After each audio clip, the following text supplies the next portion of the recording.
Ikiwa leo ni tarehe 23 mwezi Agosti mwaka 2023, nachukua fursa hii mtazamaji kukaribisha kwenye matangazo haya ya moja kwa moja kutoka katika Bunge la Taifa, matangazo ambayo yanaletwa kwako kwa hisani ya kitengo cha matangazo ya Bunge, Parliamentary Broadcasting Unit na shirika la utangazaji nchini KBC.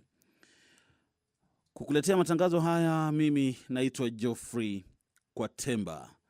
Nitakuwa naangazia baadhi ya orodha ya shughuli za bunge leo hii, maana ikiwa ndo hivyo kuna masuala mengi ambayo yalikuwa yanafuatiliwa katika kikao cha asubuhi, ikiwemo pamoja na kamati ya bunge nzima, masuala mambo ambayo yalikuwa yanaangaziwa ikiwa ni pamoja na mswada wa marekebisho ya hali ya hewa ambao ni mswada nambari 42 wa mwaka 2023. Vilevile kulikuwa kunaangaziwa mswada wa marekebisho wa sheria wa kupambana na ufujaji wa fedha na kupambana na ufadhili wa ugaidi wa bunge la kitaifa nambari 35 wa mwaka 2023. Kwenye kamati ya bunge nzima vilevile kulikuwepo na mswada wa sheria ya kuratibu udhibiti wa usalama wa chakula na malilishe, mswada sheria nambari 21 wa mwaka 2023, na vilevile mswada wa marekebisho ya sheria ya maji nambari 33 wa mwaka 2023. Na tunapozidi kusonga mbele kwenye orodha ya shughuli za bunge alasiri ya leo, ni kufahamisha ya kwamba bunge linatarajiwa kuangazia mswada wa marekebisho ya pili kuhusu kuzuia na kudhibiti saratani. Huu ni mswada nambari 45 wa mwaka 2022 ambao utakuwa unasomwa kwa mara ya pili. Mswada huu umeandaliwa na Mheshimiwa Abdul Daud, mbunge wa Imendi Kusini.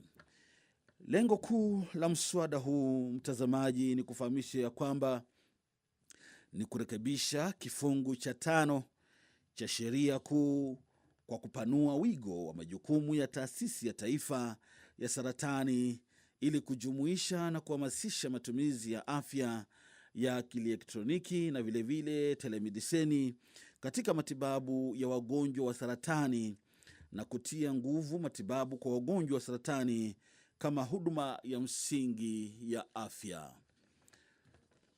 Bunge alasiri ya leo vilevile ni kujulisha kwamba mtazamaji linakuwa linaangazia marekebisho ya mswada wa kitaifa wa mamlaka ya ujenzi nambari 59 wa mwaka 2022 uliotengenezwa na Mheshimiwa David Gikaria kutoka Nakuru Town East, ambao utakuwa unasomwa kwa mara ya pili.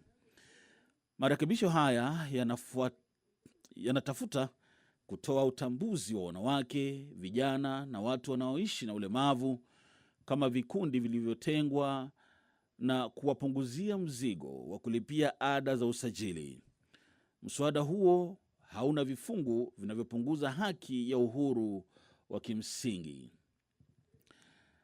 Bunge alasiri ya leo vilevile ni kufahamishe pia litakuwa linaangazia mswada wa marekebisho wa Baraza la Taifa la Vijana, mswada nambari 1 wa mwaka 2023. Mswada huu umeandaliwa na mbunge Mheshimiwa Joshua Kandie.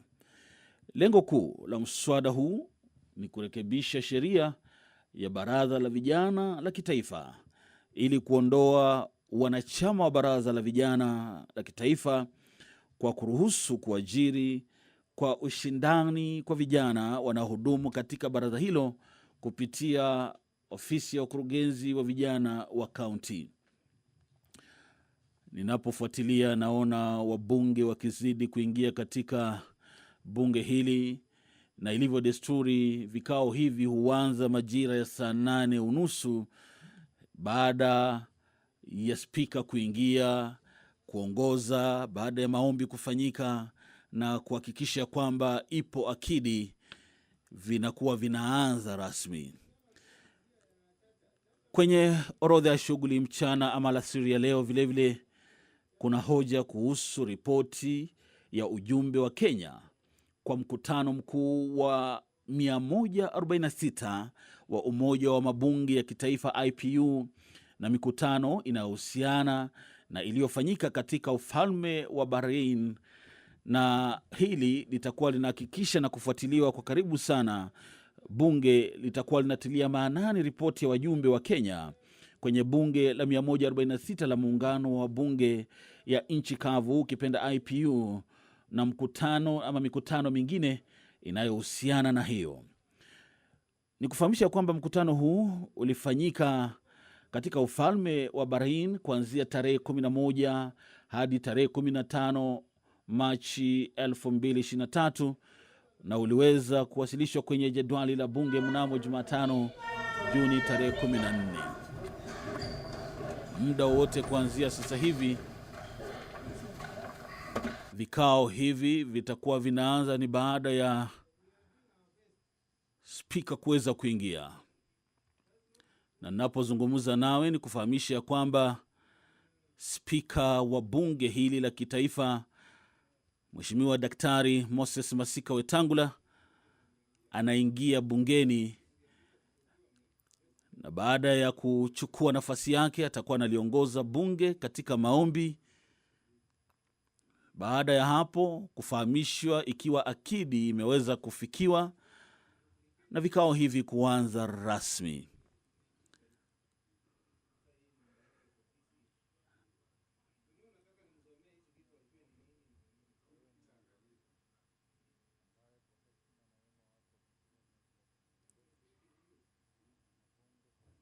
Jamii na utawala wa haki wa wanadamu. Tutakusihi utazame kwa neema nyingi sisi watumishi wako ambao wameridhika kutuita ili tutekeleze shughuli muhimu za jamhuri yetu. Tutakuomba uteremshie baraka zako sisi tuliokutanika hapa, na utujalie tuyatende na kufikiria mambo yote yatakayofikishwa mbele yetu kwa njia ya haki na uaminifu, ili utukufu na sifa zako ziendelezwe, na ili kustawisha amani, ufanisi na heri ya nchi yetu na wale ambao haja zao umesikabidhi mikononi mwetu. Amen.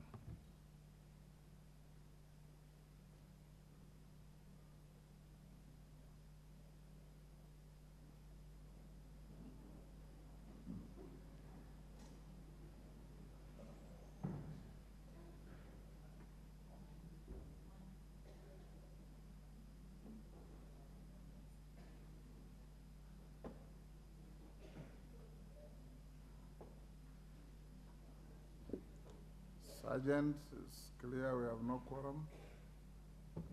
Can you ring the bell?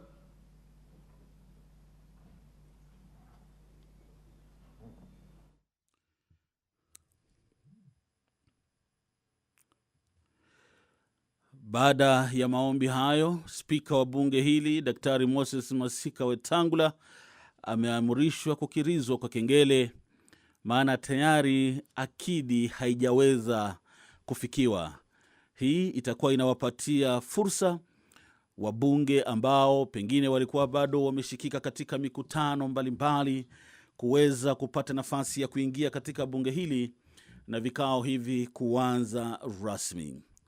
Tunaposubiria, maana naona tayari waheshimiwa wanazidi kuingia katika bunge hili muda si muda, na muona tayari Mheshimiwa Kuria Kimani kutoka Molo ambaye vilevile ni mwenyekiti wa kamati ya fedha akiwa anaingia bungeni, na muona vilevile Mheshimiwa Samuel Chepkonga, mheshimiwa kutoka Nabkoi akiwa anaingia. Kwenye orodha ya shughuli za bunge vilevile ni kufahamisha kwamba kuna hoja ya ripoti ya mkutano mkuu wa 4 wa muungano wa bunge la Afrika Mashariki juu ya usalama wa chakula na lishe ambao uliweza kufanyika kule Rwanda, Kigali.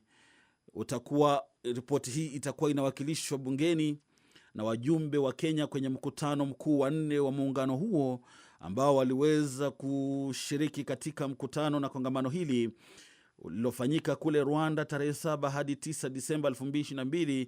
Itakuwa inawakilishwa kwenye jadwali la bunge na kuweza kupata kufahamisha bunge jinsi mkutano huu uliweza kufanyika. Hoja kuhusu Naarifiwa ya kwamba akidi imeweza kufikiwa, na hivyo basi, mtazamaji, ni kurejeshe moja kwa moja katika bunge la taifa uweze kufuatilia vikao alasiri ya leo.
Order, we have quorum now.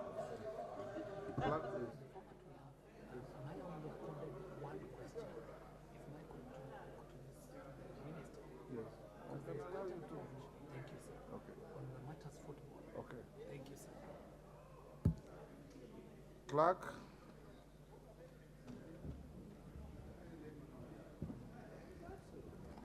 Order number 1, administration of oath.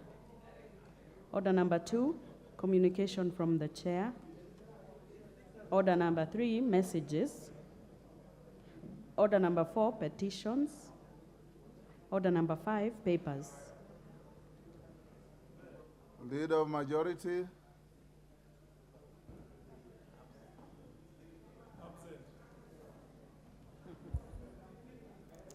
Honorable Speaker, I beg to lay the following papers on the table of the House today, Wednesday, August 23, 2023. Annual report and financial statement of University of Eldoret for the year ended June 30th, 2021. Number 2, ratification, acceptance, and accession of the agreement established International Vaccine Institute, IVI. And third, audited financial statement of KNSL for the year ended 30th June 2023. Thank you, and I lay. Thank you, majority. Chairperson, Public Petitions Committee, Nimrod. Thank you, Mr. Speaker. Honorable Speaker, I beg to lay the following paper on the table of the House. Today, Wednesday, 23rd August 2023, report on the Public Petition Committee on its considerations on Public Petition number 6 of 2023 by Mr. Patrick Kiberia regarding amendment to the Kenya Information and Communication Act. Thank you, and I beg you today. Thank you. Chairperson, Public Investments Committee on Social Services, Administration and Agriculture, Wangwe Emmanuel. Thank you, Honorable Speaker. Honorable Speaker, I beg to lay the following paper on the table of the House today, Wednesday, 23rd August 2023. First, report of the Public Investments Committee on Social Services, Administration and Agriculture on its consideration of the report of the Auditor General on 23 non-compliant state corporations. Thank you, Honorable Speaker. Thank you. Next, Chairperson, Departmental Committee on Labor, Karemba. Thank you, Honorable Speaker. Honorable Speaker, I beg to lay the following paper on the table of the House today, Wednesday, 23rd August 2023. Report of the Departmental Committee on Labor on its consideration of the Public Service Commission Amendment Bill, National Assembly Bill number 6 of 2023. Thank you, Honorable Speaker. Thank you. Next order. Order number 6, notices of motion. Chairperson, Public Investments Committee on Social Services Administration and Agriculture, Emmanuel Wangwe. Thank you, Honorable Speaker. Honorable Speaker, I beg to give notice of the following motion, that this House adopts the report of the Public Investments Committee on Social Services, Administration and Agriculture on its consideration of the report of the Auditor General on 23 non-compliant state corporations laid on the table of the House on Wednesday, 23rd August 2023. Thank you, Honorable Speaker. Thank you. Clerk, hold the next order.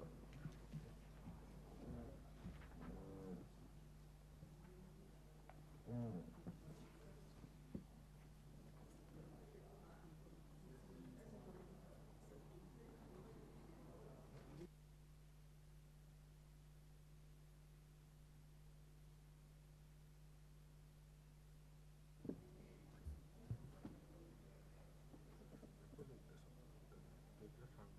okay. So it's the same. Okay. Mary Emase, I had given you permission to move a motion of adjournment. If you get the requisite support, we'll allocate you time tomorrow.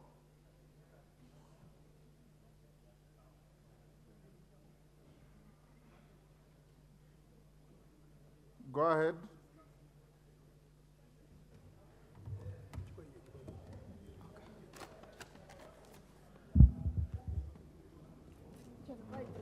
I need to put on my glasses.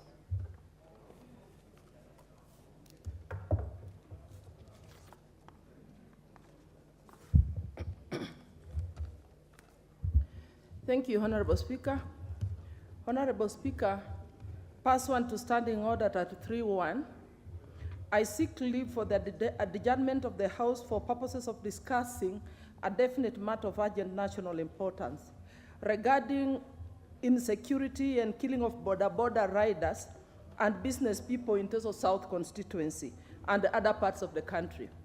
Honorable Speaker, insecurity and targeted killing of border riders has been on the rise in Teso South constituency, where frightful residents have been witnessing that dastardly attacks and cold-blood murder of border riders, and in some business people.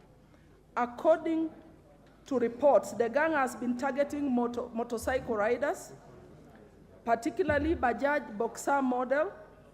The gangs attack them with crude weapons, kill them and dump their bodies beside roads, in thickets, maize plantations, or sometimes across the border in Uganda. After killing them, the gangs rob them of their motorcycles. Survivors of the savage attacks have been left nursing life-threatening injuries. Astonishingly, Honorable Speaker, all incidences involve riders who purchased motorcycles from credit vendors who offer flexible payment plans, and incidentally, they are killed immediately after they clear the loans or when they are almost through with the loan repayments. This pattern paints a probable, well-coordinated collusion between some creditors and criminal gangs to attack targeted motorbikes and kill the owners and repossess them for resale to other clients, who might likely suffer the same fate as initial owners. It is no wonder that whenever an owner of a motorcycle is killed, his motorcycle tracker is immediately dismembered, making the motorcycle untraceable. Honorable Speaker, the spate of killings of border riders is making business a debt trap. not just in Teso South constituency, but also in other parts of the country.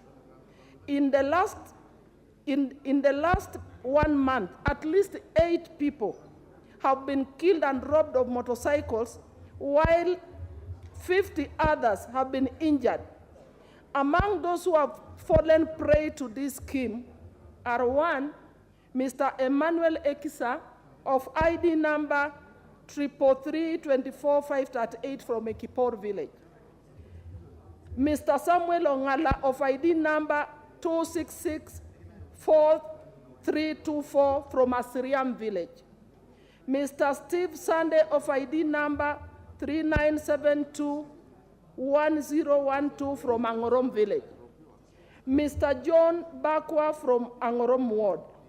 There's also Mr. Bernard Ocheng from Siaya. There's Mr. David Ocheng from Siaya as well, and Mr. Kelvin Olubai from Agoloto village, who went missing with his motorbike and up to today has not been traced. There's Mr. Peter Maina, businessman who was attacked in his shop, who was shot at his shop at Ojami Center. Honorable Speaker, it's against this background that I seek leave for adjournment of the House to discuss this matter of great national importance, national concern. Thank you, Honorable Speaker. Yes.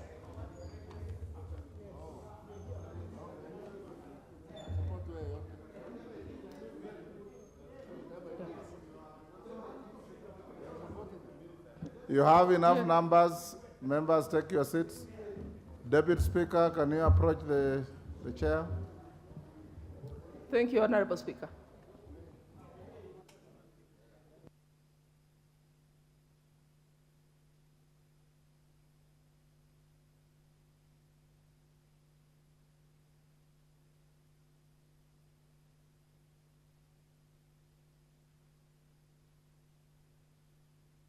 Honorable Emase, we will allocate you time to move your motion tomorrow at 5:30.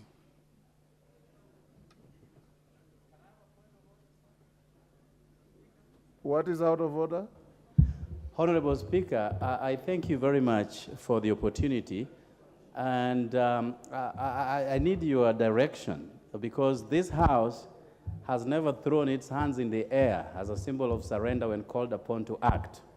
Honorable Speaker, last week, I managed to be in the village for a better part of the whole week. And the number of university students who were tripping into my home from morning to evening with letters of admission, Honorable Speaker, was mind-boggling. The university fees, as you're aware, Honorable Speaker— Order, Honorable Kello. If you want to make a statement, you approach the chair, seek concurrence. We are on notices of motion. Now you are making a statement that should come at the next order. I stand guided. If you have a statement to make, you approach the chair as a matter of courtesy. I stand guided, Honorable because under the guise of point of order, you have gone a totally different tangent. I'm sorry, I stand guided, Chair. Thank you, my friend. Next order. Order number 7, questions and statements. As at questions, I believe the Minister for Sports should be within the precincts of Parliament.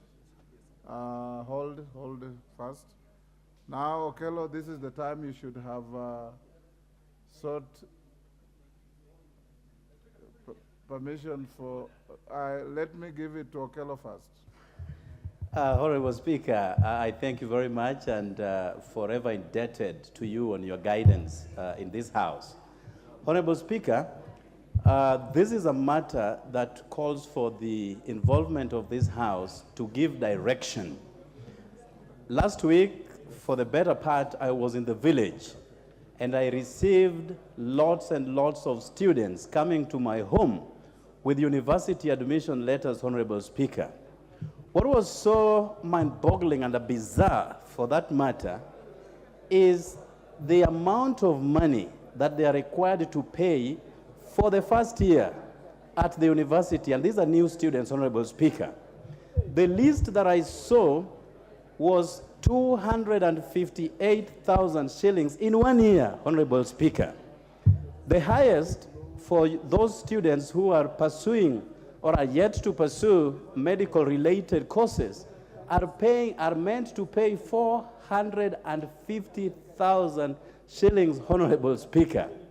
I acknowledge that the Ministry of Education did come up with new raft of measures as regards payment of school fees. And they did introduce two fundamentals. One is the scholarship. And number two was, we have the scholarship and what else? And the bursary element, Honorable Speaker.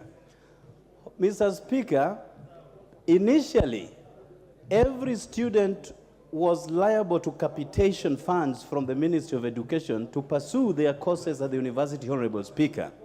That has since been scrapped and is replaced by bursary together with scholarships, Honorable Speaker. Honorable Speaker, I need your protection. There seems to be higher consultations in the House. Honorable Mbandi and your trio.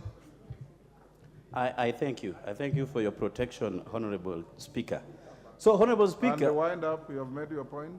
Honorable Speaker, if this is left unattended, I can assure you less than 20% of our university students are going to report to college, Honorable Speaker. When there was capitation, there was a level of certainty in terms of payment of school fees, Honorable Speaker. Now that has now been left to the discretion of HELB and other people within the education ministry, and thereby leaving all these students not knowing whether they will qualify or not, Honorable Speaker, because again, there is no set criteria as to who qualifies to get either scholarship or the bursary from the ministry, Honorable Speaker.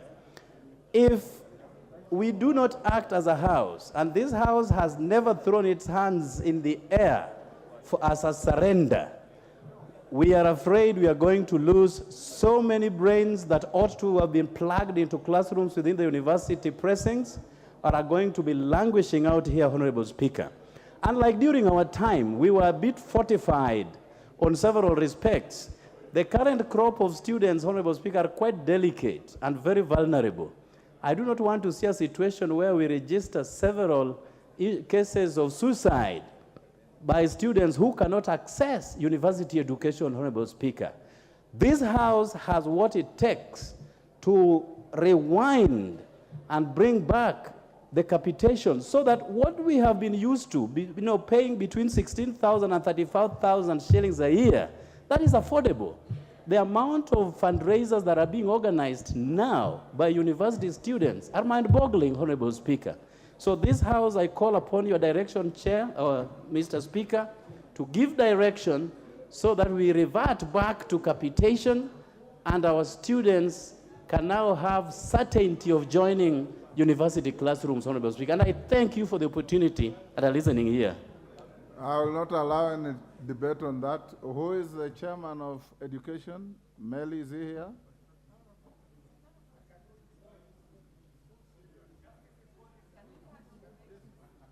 Yes, Mother Wangari. Mr. Speaker, thank you for the indulgence. 2 minutes. 2 minutes, thank you. And the issues I would like, before you direct it to the Committee of Education, anywhere there is a scramble, Mr. Speaker, there breeds corruption. Right now, the application for this model has to be through HELB. Some people don't even have IDs, Mr. Speaker.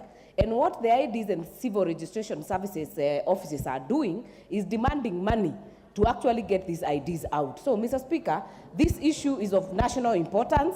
We have some minors that are supposed to join university. We need it to be clear to this House so that we can transmit it to our members. Because, Mr. Speaker, like in my constituency, I have a program I sponsor children in high school from Form 1 to Form 4. Normally, we would give them 20,000 to report to Form 1 and they'll be able to actually survive for a year. Right now, they have quotations and invoices of 300,000, 400,000 for courses, Mr. Speaker. This model needs better public participation, and this House needs to lead that process, Mr. Speaker. So I beg that you allow, as you direct the committee, that we get a comprehensive statement on how it's going to work. Thank you, Mr. Speaker. Mboko Milemba.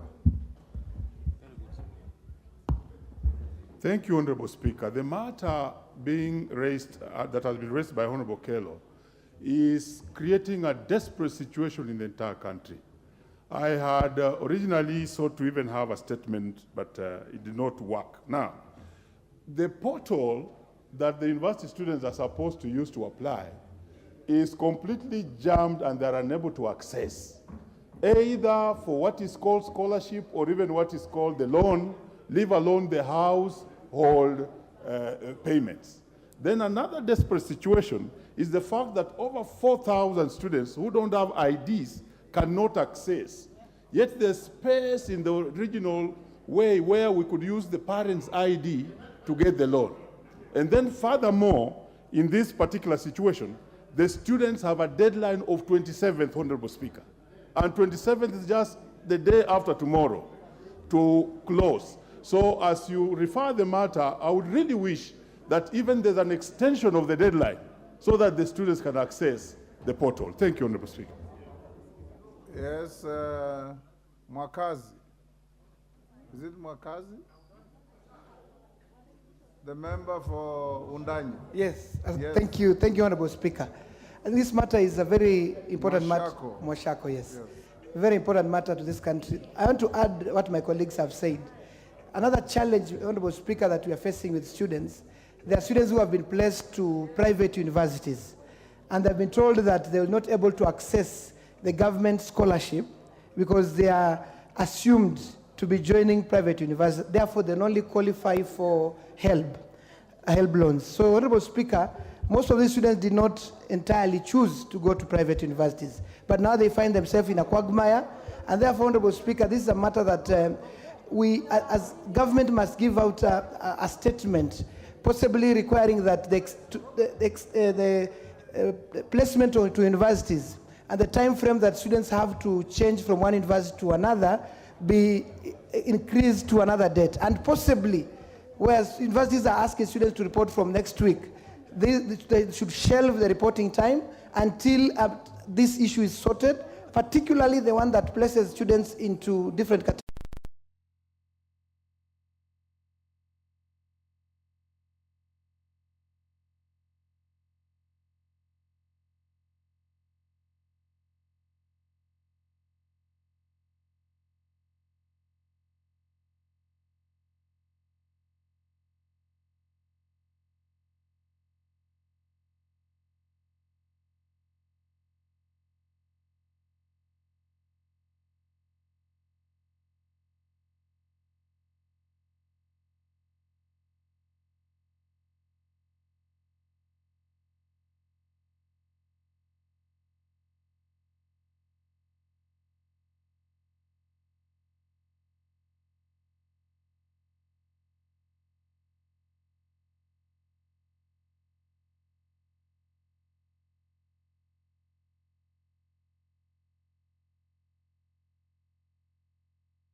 That the portal is jammed.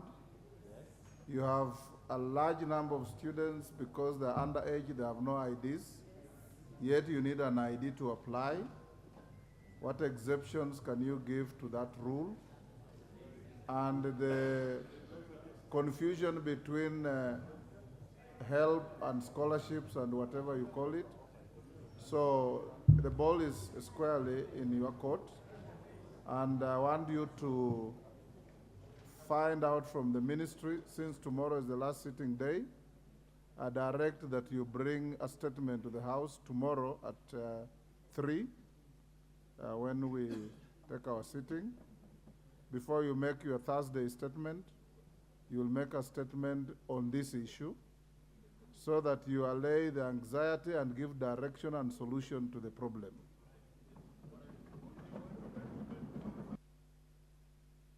Majority Leader. Thank you, Honorable Speaker, and I will indeed endeavor to do that. Coincidentally, Honorable Speaker, this afternoon I was just sharing with my deputy here at 2:05. I was on a phone conversation with a constituent of the Honorable Kawanjiko from Kiambaa about a young lady who is turning 18 in March of next year, who cannot access the loan and can only access the university scholarship. And as much as we appreciate the new funding model, which would be more beneficial to the most vulnerable for our children, there is need for there to be clarity, especially to students. I say they may claim that they have provided information on the portal, but the same portal is hanging. Therefore, there ought to have been a little bit of more public and civic education on the new funding model. And maybe one of the things we should ask the CS to be doing is to ensure that not a single student is denied admission into any public university until they resolve the issues that are pertaining now, and especially that issue of age and access to loans, Honorable Speaker, and I will be in touch with the CS to give a statement tomorrow. Thank you. Very well. I want us to leave it there. Minority Leader, is it on the same issue? Mr. Speaker, thank you very much. This is a different issue, and not so different, because, Mr. Speaker, I said yesterday you recall... It can be different and then not so different. Wait. Is it different or is it not different? It boils down to the same issue of public policy. Yes. Mr. Speaker, yesterday you did give a directive to the leader of majority to come back to this House today with a statement on the memo, purported memo from KERA, or Ministry of Roads. Mr. Speaker, following the short debate on that matter here yesterday, in the evening I got numerous phone calls, inquiries from across the country, because the country was alarmed that money earmarked for KERA roads can be reduced. They could not believe what they were hearing.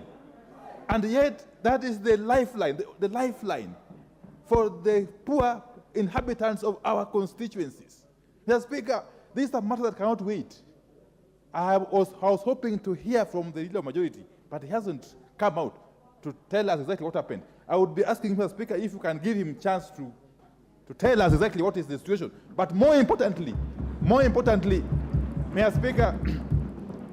Speaker, a message must be sent out to whoever is contriving, whoever is imagining, whoever is contemplating reducing monies earmarked for KERA roads by even assent,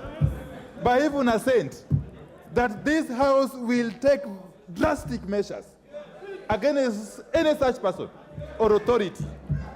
Mr. Speaker, this could be the first case of impeachment. I can tell you, it's a very serious issue.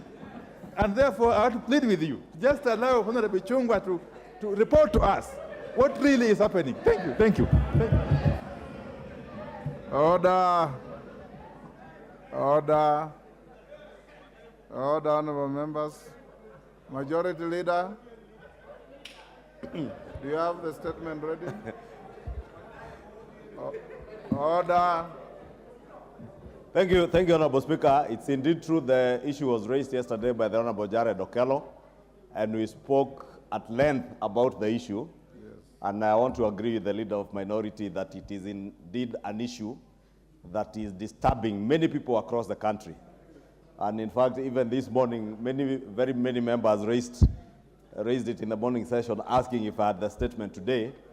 But I will be giving that statement tomorrow, because I did speak to the CS, who is actually out of the country, and asked him that by tomorrow he must give a comprehensive report on why the shift and what that shift is anchored on, whether it is on the basis of reduced budgets to KERA, or whether it is on any law that may have been passed by any other house other than this house, because this house has not passed any laws that would alter those allocations.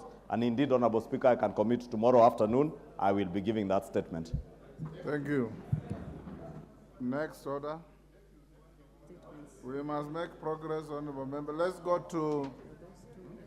dispose of Honorable Members order number 8 before we come back to order number 7 on questions.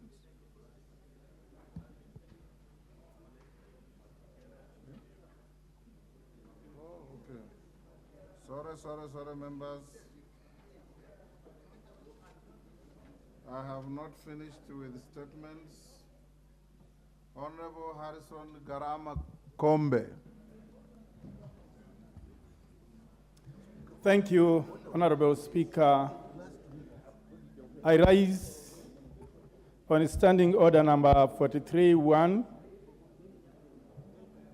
Honorable Speaker, pursuant to this standing order, I wish to make a general statement regarding the untimely passing on of Honorable Jonathan Katana Nzai,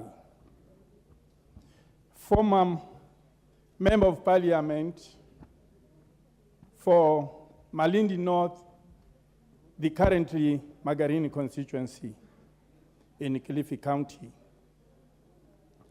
He served from 1983 to 1997 on a KANU ticket. Honorable Speaker, it is with deep shock that I learned of the untimely demise of my mentor and friend, the late Honorable Jonathan Katana Nzai. That occurred on Friday, 18th August 2023. Honorable Speaker, the passing on of Honorable Jonathan Katana Nzai has robbed the people of Magarini, Kilifi County, and the country as a whole. Honorable Speaker, Honorable Katana Nzai was elected to Parliament 1983, and during his time, he fought for the pension of members of Parliament and presidents. His contributions and participation was commendable, particularly his contribution on various legislations which were insightful and enriching. His dutifulness made him stand out among the peers, thereby earning him admiration that elevated him to being elected 3 times to Parliament. Honorable Speaker, his passing marks a dark moment, not only for his family, but for the people of Magarini, Kilifi County, and the country at large. Kenya has lost a former candid legislature, devoted public servant, hardworking leader, and true son of Kenya, who endeavored to give everything for what he believed in with great courage, tenacity, and humility. He always reached out to elected leaders to consult for the betterment of the residents of Magarini, Kilifi County, and the Coast Region, and Kenya at large.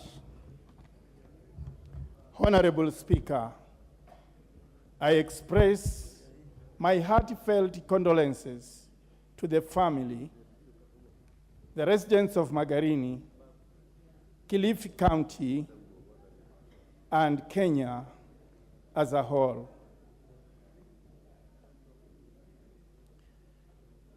May the soul of the departed Honorable Member Jonathan Katana rest in peace.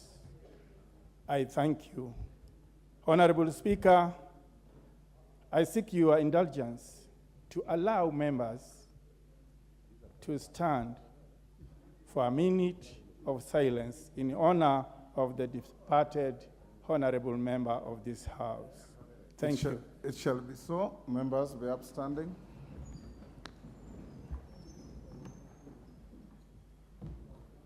Honorable Wanjala, this is a solemn moment. You can't be on phone.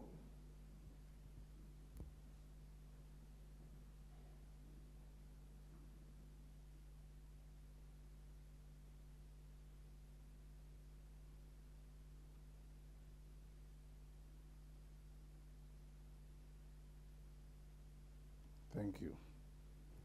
Thank you, honorable members. Honorable Katana Nzai, I served with him in the 7th Parliament. He was a wonderful representative of his people, and he was a very, very active member of this House. That was the time when there were no committees, so the only arena for expression was on the floor of this House. And he did his job well. Thank you.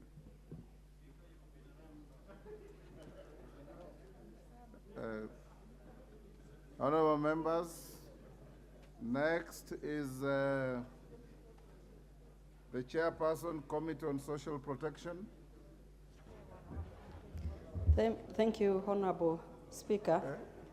Pursuant to the provision of Standing Order 44-2D, and as the Chairperson of the Department Committee on Social Protection, I rise to make a statement regarding the upcoming mass registration of beneficiaries of the Inua Jamii Cash Transfer Program in all constituencies in this country.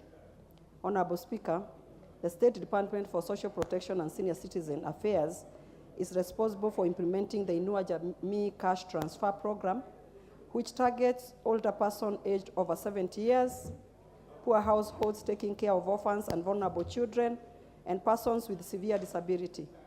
The beneficiaries of the program receive a monthly stipend of Kenya shillings 2,000.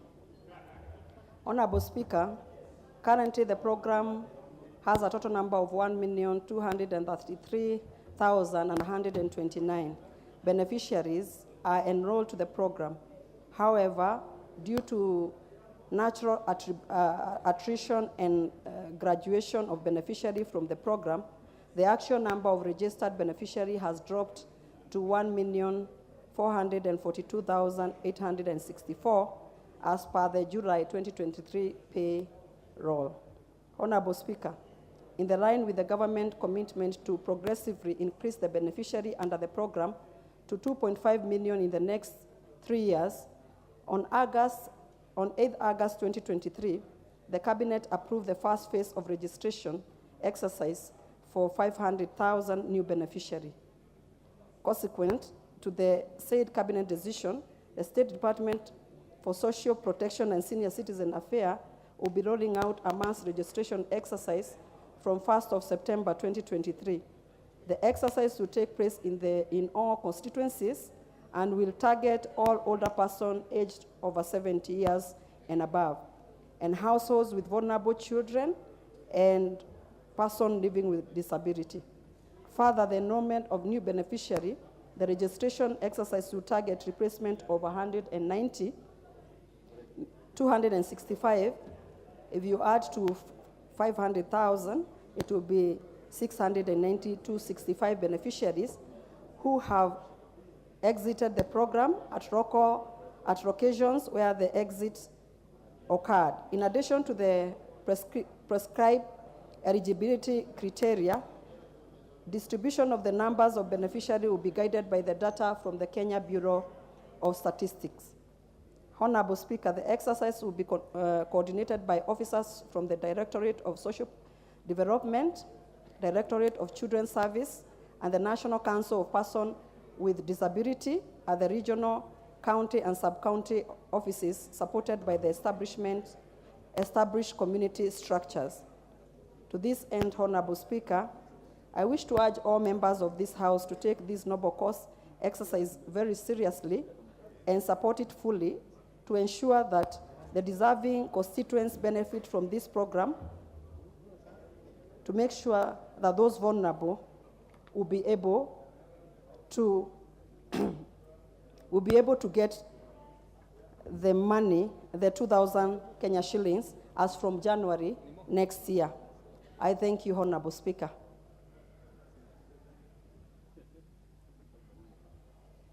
Honorable Alice. Honorable members, before we go to the next, allow me to acknowledge in the Speaker's Gallery, Tinderet Educational Center and School from Tinderet Nandi. In the public gallery, AIC Cheribisi Primary School from Mgwen Nandi, Kabianga Primary School from Belgood, Kericho, Joel Omino Primary School from Kisumu Central, Kisumu, and Tinderet Educational Center, Tinderet Nandi. On your behalf and on my own behalf, we welcome the students and their teachers to the House of Parliament. Thank you. Next order, call out order number 8 we dispose of before we go to question. Hold on, clerk. Yes, Joseph. What is it? The students. They come from my constituency. Okay. Thank you, Mr. Speaker. On behalf of all other schools, welcome the students to the. Thank you, Mr. Speaker, sir, for this chance. Personally, I would like to welcome the students from my constituency, that is Cheribisi Academy, and also on behalf of the rest of the members of this House, I want to welcome the rest of the students that have been mentioned here, including Tinderet and the rest of the schools. I want also to single out and appreciate the head teacher for Cheribisi Academy, Mr. Chumba, for the exemplary work that is done. Cheribisi Academy is a performing school, especially in my constituency. It's a top school, and I want to commend the kind of work that they are doing, and also want to encourage the rest of the students who have come here today to visit the presence of Parliament, that the future is bright for you. Work hard, be disciplined, respect your teachers, and fear God. Thank you, Mr. Speaker. Thank you. Call out order number 8. Order number 8, motion, report of the Committee of the Whole House on the Climate Change Amendment Bill, National Assembly Bill number 42 of 2023, question to be put in third reading.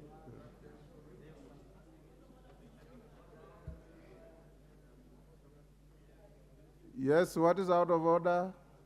Betsimba? Asante sana Mheshimiwa Spika. Ninasema kwamba hukutupa nafasi ya kusema pole kwa ndugu na jamaa na marafiki wa Mheshimiwa Nzai.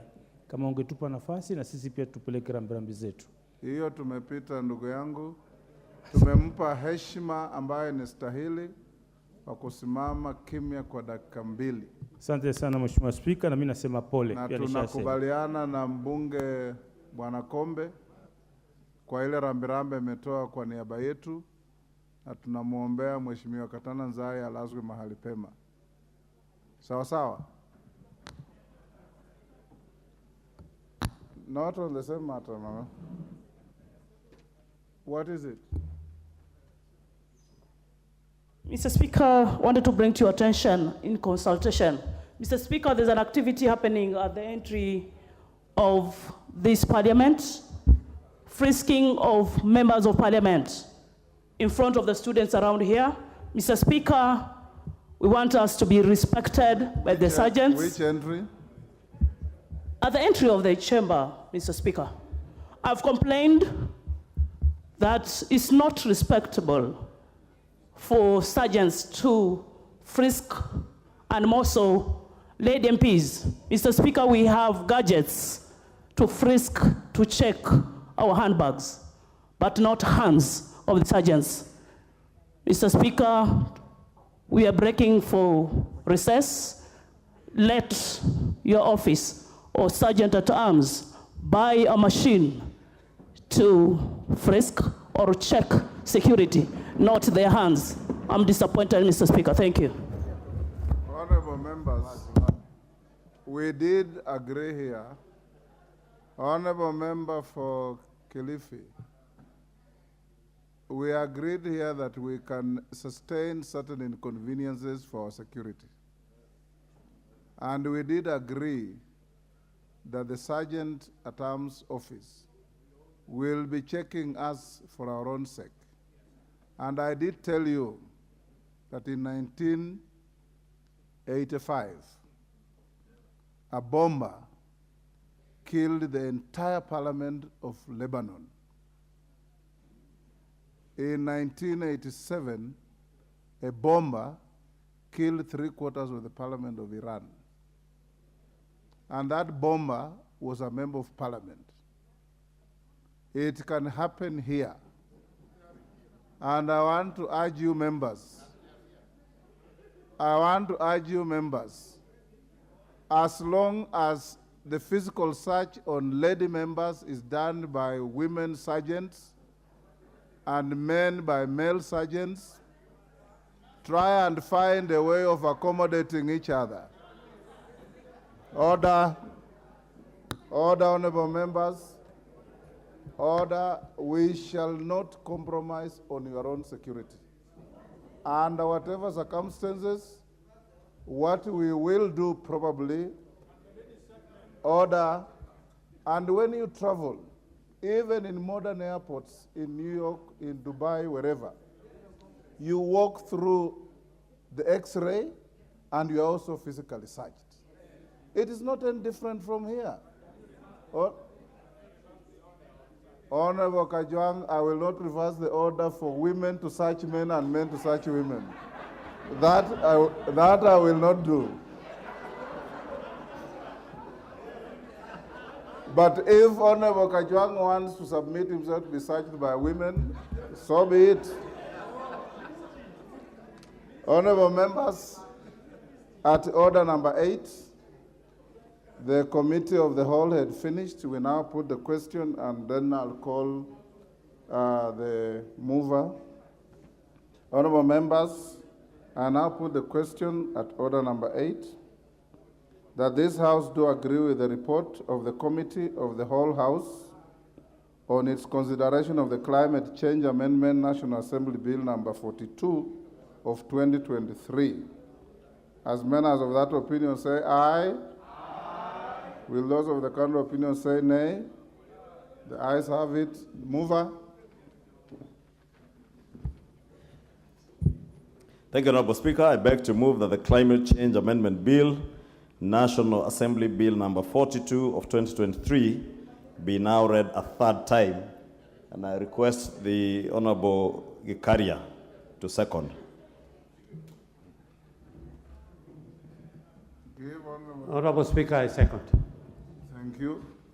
Honorable members, I propose the question, which is that the Climate Change Amendment Bill, National Assembly Bill number 42 of 2023, be now read a third time. Can I put the question, members? Honorable members, I now put the question, which is that the Climate Change Amendment Bill, National Assembly Bill number 42 of 2023, be now read a third time. As members of that opinion say aye. Will those of the contrary opinion say nay? The ayes have it. Clerk. A bill for an act of parliament to amend the Climate Change Act 2016 and for connected purposes. Thank you, honorable members. We'll go back to order number 7. Bring in the Minister for Sports, and we'll deal with that for 1 hour, then go to the committee of the whole.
Honorable Minister, Honorable Babu Namwamba, welcome to Parliament.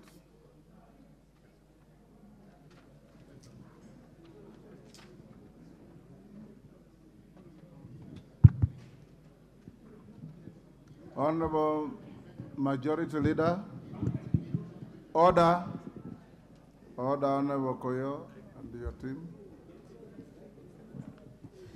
Thank you, Honorable Speaker. The Minister is here on a special direction by the Chair, following points of order raised by the Honorable Wanjiku Muya and picked up by many members in the House about the treatment or lack of it of members of a special team that went to Berlin to represent our country.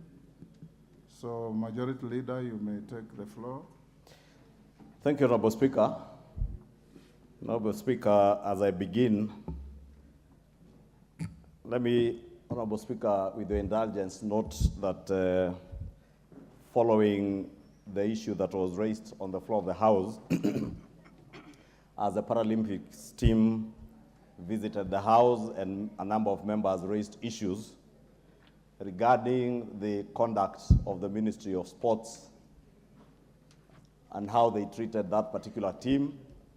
There are also issues that emerge about other teams and other players within the sporting fraternity. And it was on that basis, Honorable Speaker, when you asked me to rise in my place and speak to the issue, I did commit that we will cause the Minister for Sports, who is here today, to appear before the House so that he may answer to the questions that are in the order paper, together with other issues that may have arisen.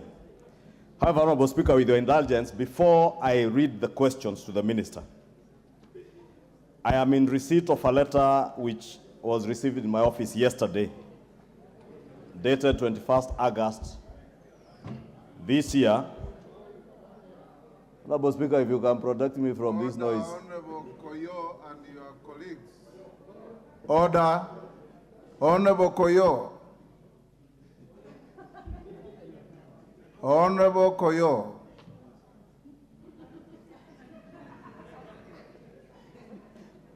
You can hold a kamkunja out there, Honorable Koyo. You don't have to do it in the walkway. Thank you, Honorable Speaker. Honorable Speaker, I was saying before I read out the questions, I am in receipt of a letter that was copied to me, addressed to yourself and the Speaker of the Senate, the Honorable Amason Kingi, from the Minister, Cabinet Secretary of Sports, Honorable Babu Namwamba. And Honorable Speaker, I want to beg your indulgence because this is a public document. I read it out to the House. And he says that the attention of our ministry has been drawn to statements made respectively by Honorable Kimani Ichung'wah MP, Majority Leader, National Assembly, and Honorable Simon Cherargei MP, Nandi, Senator, which statements purport to cast aspersions on the Ministry of Youth Affairs, the Arts and Sports. Parliament is a hallowed hallowed house of record, rules and preeminent honor, with well-laid standing orders backed by age-old established normative customs, usages, and traditions. Among the immutable norms of parliamentary practice include non-admissibility of hearsay and not condemning anyone unheard and in their absence. Indeed, these basic rules of natural justice apply to Parliament in recognition of its eminent status not only as a supreme institution of representation of the will of the people, but also as a quasi-judicial organ. Further, Parliament has a formal oversight mechanism through the committee system that ensures all executive actions are checked within established official structures. Private members' questions and motions, as well as summons, are part of this oversight architecture. We believe our ministry is performing optimally in sync with the government's bottom-up economic transformation agenda. We are also available and open to robust parliamentary oversight within the established official mechanisms, including through the relevant oversight committees of the August House. And it is in this context that the ministry writes to inform you, Honorable Speakers, of our readiness and availability to appear before the August Houses to respond to the specific issues raised by the Honorable Kimani Ichung'wah, MP, National Assembly, and the Honorable Simon Cherargei, MP, Senate, at the earliest opportunity available as per the calendar of the House. Your kind indulgence is appreciated in advance. Please do accept, Honorable Speakers, the assurances of our regard, signed by Honorable Ababu Namwamba, EGH Cabinet Secretary. That letter was copied to the Head of Public Service and Chief of Staff, Felix Koskei, myself, and the Leader of Majority in the Senate, Senator Julius Murgo, the Chair of Labor Social Welfare, Honorable Dan Wanyama, and Senator Simon Cherargei, MP, Senator Nandi County. Honorable Speaker, I have chosen to read this letter out because I find it extremely condescending on the House. Extremely condescending. And while I appreciate that the minister has opted to come to the House, he has appeared to the House on invitation by the House, not him inviting himself, as he seems to imply in this letter. Two, Honorable Speaker, even before the minister answers the questions that are before him, we would want him to tell the House which is this hearsay that he alludes to. Two, Honorable Speaker, or three, the minister says is available for open, robust parliamentary oversight within the established official mechanisms, including through the relevant oversight committees of the House.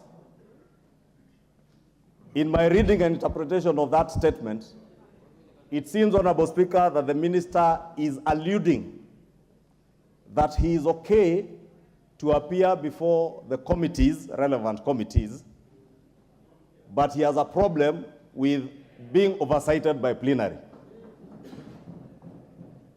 And it must be on record, Honorable Speaker, neither the Leader of Majority nor any member of Parliament is here serving at the whim of any cabinet secretary. We are here as the people's representatives to oversight cabinet secretaries and officers of government in line with our mandate as espoused in Articles 94 to 96 of our Constitution. Therefore, Honorable Speaker, I found this letter rather condescending to the institution of Parliament.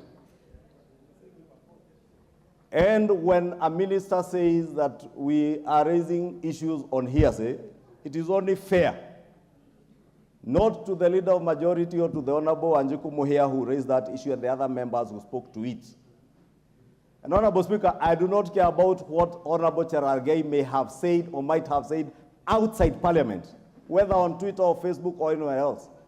But what is transacted within the plenary of this House, we do so rightfully as members of Parliament who oversight government.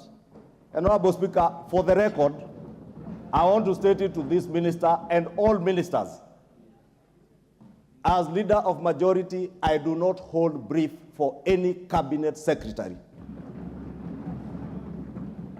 I am hired by the people of Kikuyu and the members of the Kenya Kwanza coalition to lead them as a first amongst equals. But that does not take away my role to oversight anybody.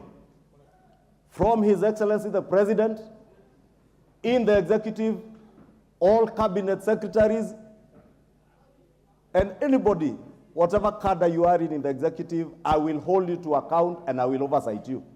Therefore, Honorable Speaker, I needed that to be made clear for the record, for this cabinet secretary and others, because some may be misguided to believe that as leader of majority, I am here holding brief for cabinet secretaries. When it comes to matters of accountability, I will hold you to account as if I am the leader of minority. I will hold you to account the same way a member of ODM or WIPA would hold you to account, because that is my mandate, Honorable Speaker. But when it comes to advancing and pushing government business and agenda in the House, I will do the same with the same gusto and energy. I will oversight you. Therefore, Honorable Speaker, I wanted it to be clear that as much as I work for the Kenya Kwanza Alliance as the leader of majority and for the people of Kenya, that must never be misconstrued to mean that I will not hold any minister to account. The very reason the President moved the House to amend our standing orders is because none other than the President, who has hired cabinet secretaries, want these cabinet secretaries to be accountable to the people through their elected representatives. Therefore, Honorable Speaker, allow me to now read the questions as they are on the order paper. Give Honorable Minority Leader 2 minutes. Honorable Wandai. Thank you, Mr. Speaker. Mr. Speaker, first and foremost, I have just come to learn of that letter of 2 minutes ago. Mr. Speaker, first and foremost, that letter should have been copied to me as the leader of minority. The cabinet secretary must be reminded that in this House, the order of precedence is such that after the Speaker and the leader of majority, it is the leader of minority. And anything transacted in this House belongs to the House, not to the coalition of majority or minority. That is one. Two, I want to advise the minister to be a good student of history. When you hear Honorable Kimani Chungwa, Honorable Senator Silarigei, Honorable Deputy Speaker Gladys Boss speak in the manner they spoke, you should take notice. Because it reminds me of, I think, in 1989, when a similar narrative started here by the late Honorable Mwenje against the then Vice President Josephat Njuguna Karanja. We all know what happened in the end. But on a more serious note, this House can choose to transact its business in the manner it deems fit. It is not for anybody else to direct it how to go about transacting its business, including the business of inviting people to this House. Under Article 95, I think, sub-Article 2, this House has got the mandate to deal with issues concerning the people, issues of concern to the country.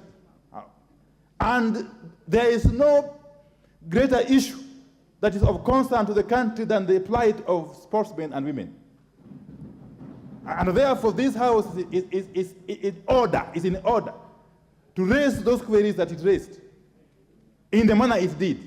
And therefore, I would want to ask you, Mr. Speaker, that even before we go to the issues, the substantive questions, the matter of this letter needs to be addressed. Yes. by way of you making a pronouncement, where this is the way we shall be proceeding in this house. You know, as a coalition, we have got issues with ministers coming here. I'm sure you know that, Honorable Speaker.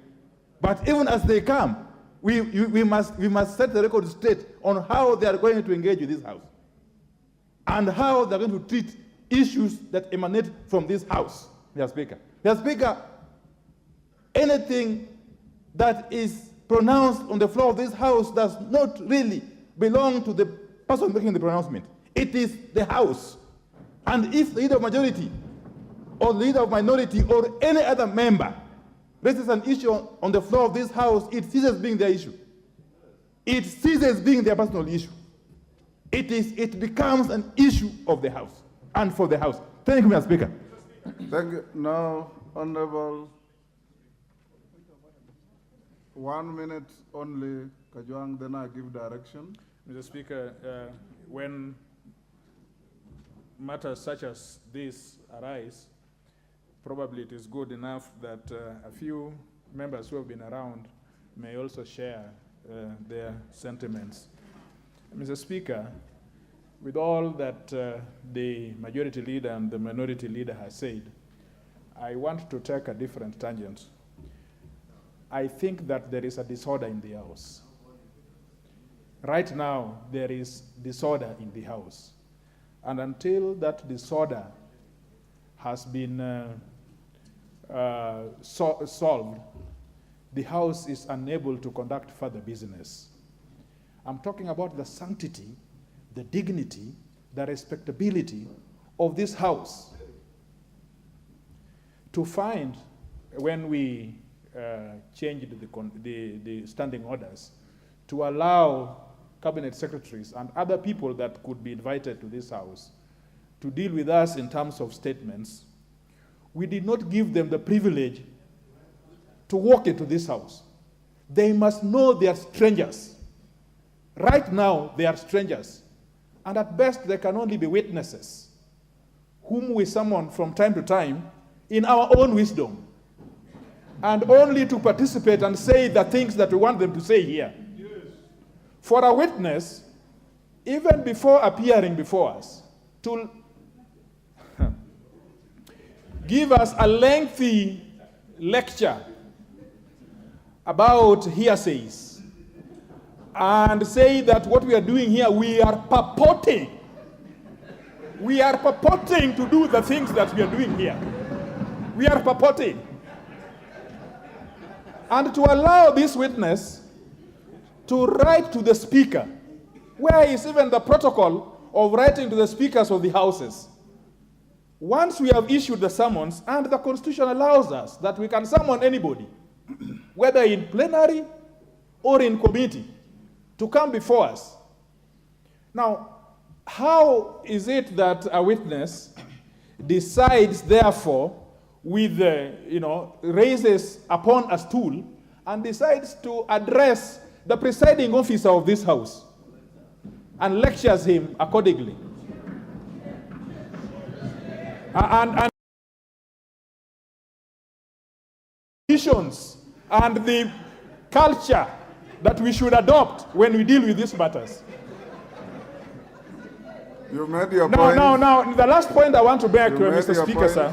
The last point I want to make, Mr. Speaker,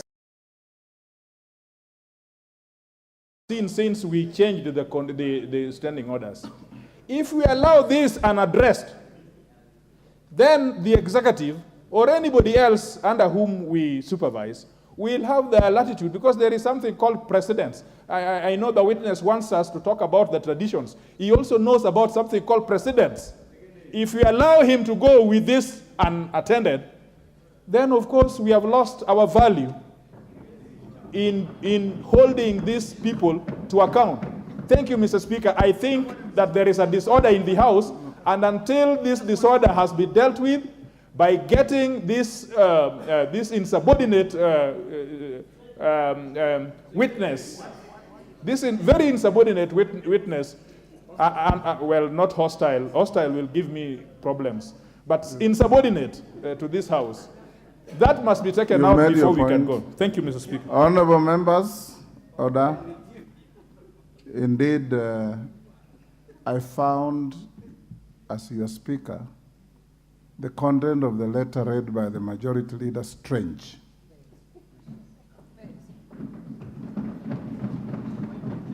And this goes, majority leader, inform all cabinet ministers that they come to answer questions guided by you as the majority leader, who is the nexus between this House and the executive. And writing to Mr. Speaker after he has given direction is inadvisable. So going to the future, you may need to communicate to all cabinet secretaries on how to engage the House. And more particularly, once the chair has given direction on the matter, no minister has any right to give value judgment on that direction. Because what the content of that letter is giving value judgment on the direction of the chair is out of order. And to cut a long story short, Minister, you will be required to rescind in totality the contents of that letter, tender an apology to the House, then we move on with answering the questions that are before us. Go ahead, Minister. Thank you, Mr. Speaker, honorable members of this very august House. Let me, Mr. Speaker, from the outset, make it absolutely succinctly and unambiguously clear that I subject myself to the authority and oversight of this House in totality. That should not be in doubt whatsoever, Honorable Speaker.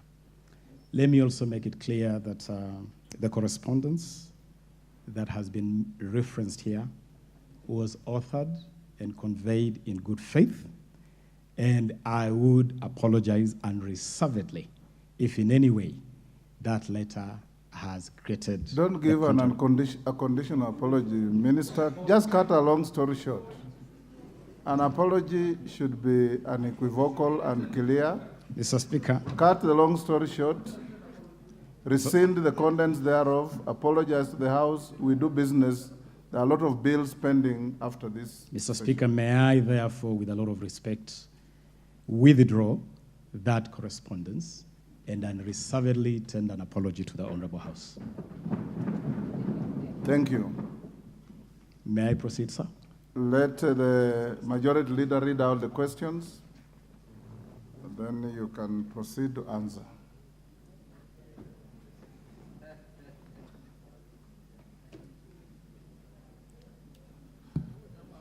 And in your questions, members, those chips on the correspondence will lie where they fell. I will not allow any one of you to go back to it.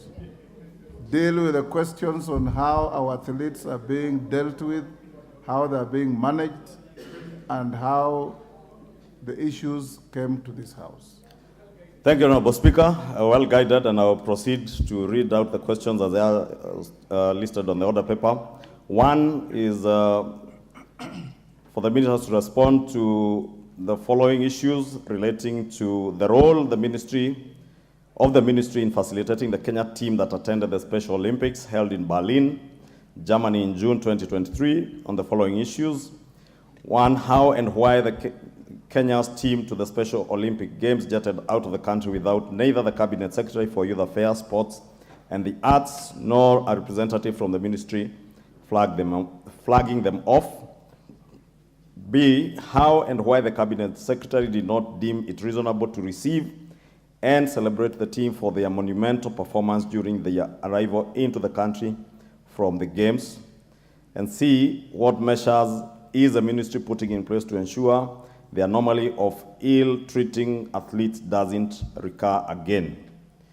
2, Honorable Speaker, on management of aquatic sports in the country. A, explain why Kenya Aquatics has historically been unable to comply with the rules and decisions of World Aquatics, including holding of elections even after a stabilization committee was established in June 2022, on the 28th of June 2022 to be precise. B, enumerate efforts that the ministry has put in place to ensure that Kenya Aquatic Stabilization Committee conducts elections and state when the elections will be conducted so that the World Aquatics can lift the suspension of Kenya Aquatics since 2022 from participating in any activities within the World Aquatics. C, give an undertaking that the ministry will facilitate Kenyan swimmers to participate in the World Aquatics event scheduled for February 2024 in Doha, Qatar, and in the 2024 Summer Olympics in Paris, France. D, lastly, state how the ministry plans to address discrimination, unfairness, and opaqueness in the selection criteria of swimmers participating in various local, regional, continental, and international swimming competitions. Thank you, Honorable Speaker. For better management of the questions, Minister, answer question Roman 1 on the paraplegic Olympics. Then you can come to aquatic later, so that we can take supplementaries on the first question, which you will answer, then we go to the next. Mr. Speaker, before I go straight to answer this question, allow me to thank this Honorable House for affording myself and the ministry the opportunity to come here and engage with the House on a number of activities that the ministry is responsible for. Honorable Speaker, I will seek your indulgence, maybe in the course of this submission, to also share with you a bit of other information that touch on the work of this ministry, which particularly set the environment or the ecosystem within which the two particular questions have been set. Honorable Speaker, just as a matter of providing some background, we, as a ministry, are very alive to the value of sports in this country. In fact, Honorable Speaker, it is the mantra of this ministry, the belief of this ministry, that Kenya's #1 export to the world is our sportsmen and women. Our sportsmen and women do more in branding this country, in bringing honor to this country than anything else. And therefore, Mr. Speaker, I want to assure this House that as a ministry, we are fully committed to addressing the myriad challenges confronting this important sector. Honorable Speaker, when we came to office 10 months ago, we inherited a sporting scene with a number of critical challenges. And allow me, Mr. Speaker, to quickly share those challenges because they are relevant to the two issues that you have invited me here to share.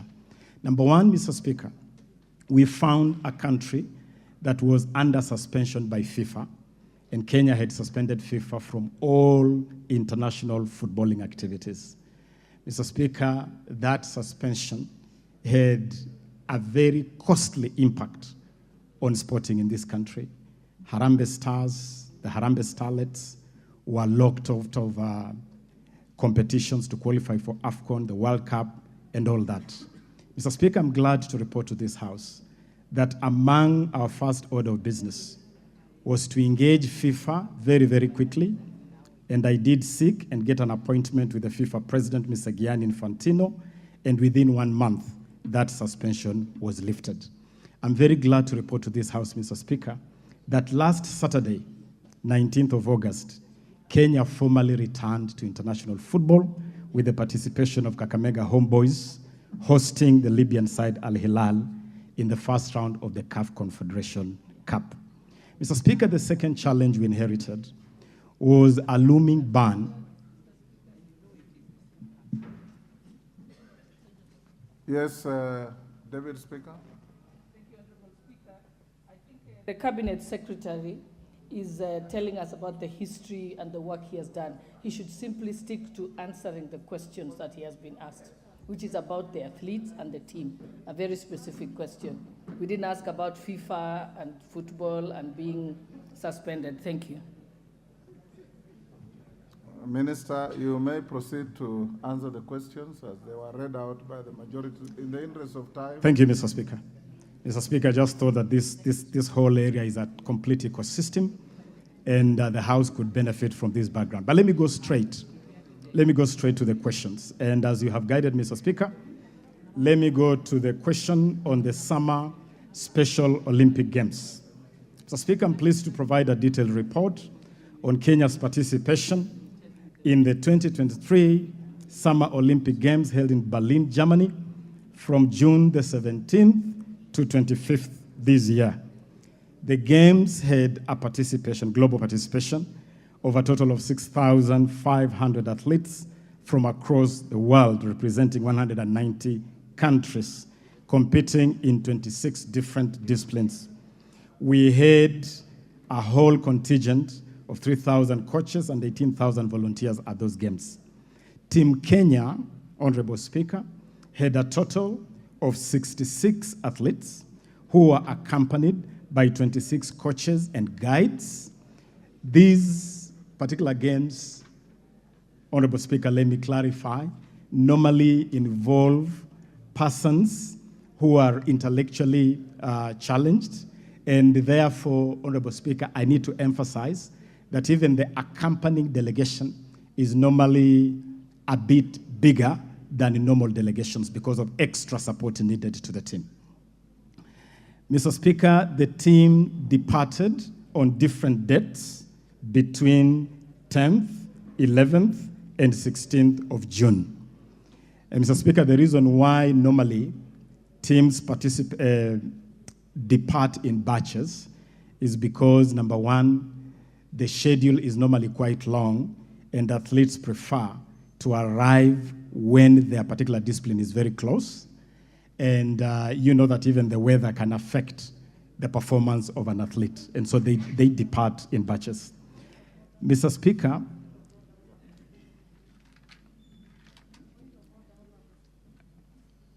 Yes, Honorable Muya. What is the point of order? Honorable Speaker, I am indeed sad that the Minister is not answering the direct question of flagging off these children and welcoming them. But the point of order is that he may not be well briefed about Special Olympic. Special Olympic, Honorable Speaker, from my experience, is games where all children go together, because traditionally the opening ceremony is traditional and closing ceremony is traditional. And the reason they went in different dates was purely because of late procurement of air ticket. Indeed, when the games had already commenced. Let him finish, you'll ask him supplementaries. Thank you, Mr. Speaker. Mr. Speaker, the team was accompanied by 13 government officials, led by Her Excellency, the Second Lady, and 2 officers from the ministry, the Chief Executive Officer of the Kenya Academy of Sports, and the Acting Director of Sports. Mr. Speaker, I want to assure the House that the ministry took full responsibility for this team. We provided a total of 159 million shillings, 825,282 shillings to support the full preparations and participation of this team at these games. And that money included support to residential training, provision of uniforms, sports equipment, travel expenses, which included return air tickets for the whole delegation, allowances in accordance with the Salaries and Remuneration Commission, accommodation, reception. We had a reception upon the team returning, and also awards or rewards for this team. Mr. Speaker, let me inform the House that on average, because of the sporting tradition of this country, on average, we have multiple teams participating in various activities across the world. In any given month, you might have 3 or so delegations going to different parts of the world to represent the country in different activities. We work at the ministry as a team, Honorable Speaker, and we take responsibility for different activities at different times. This particular activity or this particular trip did not find me in town, Your Excellency, Honorable Speaker, because I was performing other duties elsewhere. But the team was fully facilitated. I can confirm to this House that indeed I was not at the airport at the departure of this team, but officers of the ministry accompanying this team ensure that all the preparations required were done and that full funding as required was fully done. Mr. Speaker, I can also confirm that we remained in touch with this team throughout the period of these games. We tracked their participation, and upon their return from this trip, we had a reception at the airport, complete with the traditional dancers, Mr. Speaker, which is a tradition for us in this country. We had officers of the ministry. We even had garlands of flowers to garland them and to celebrate them. And Mr. Speaker, I have images and videos of the very elaborate ceremony of receiving these athletes at Jomo Kenyatta International Airport. Mr. Speaker, immediately after the arrival back of this team, we arranged for a special reception to honor them. And Mr. Speaker, let me also disclose to this House that Her Excellency, the Second Lady, is also the patron of this team. And that's why she traveled with this team and she has been very supportive to this team. And indeed, through her, we had already received information that His Excellency, the Deputy President, wished to be the host of the reception for this team. I want to confirm to this House that we facilitated that reception, and at that reception, we also provided a confirmation of 18.75 million shillings as cash awards for this team. That cash award, Honorable Speaker, is as follows. This team won 15 gold medals, 10 individual gold medals, and 5 team gold medals. 4 silver medals, 2 individual and 2 team. 5 bronze medals, 2 individual and 3 team. We, using the scale that the ministry has established over time, provided 750,000 shillings for every gold medal winner, 500,000 for every silver medal winner, and 300,000 for every bronze winner. I can assure this House, Honorable Speaker, that the ministry was fully represented at that ceremony by the Principal Secretary of the ministry responsible for State Department of Sports, Engineer Peter Toom, who represented the ministry at that event. And as I've already indicated, Honorable Speaker, in that period, I was on assignment, out of town official assignment of the ministry. But I can assure you that even in my absence, and this ministry is not run as a one-man show, this ministry is run together with 2 principal secretaries. One of him is accompanying here. The ministry is run with senior officers across the ministry, and we share responsibilities.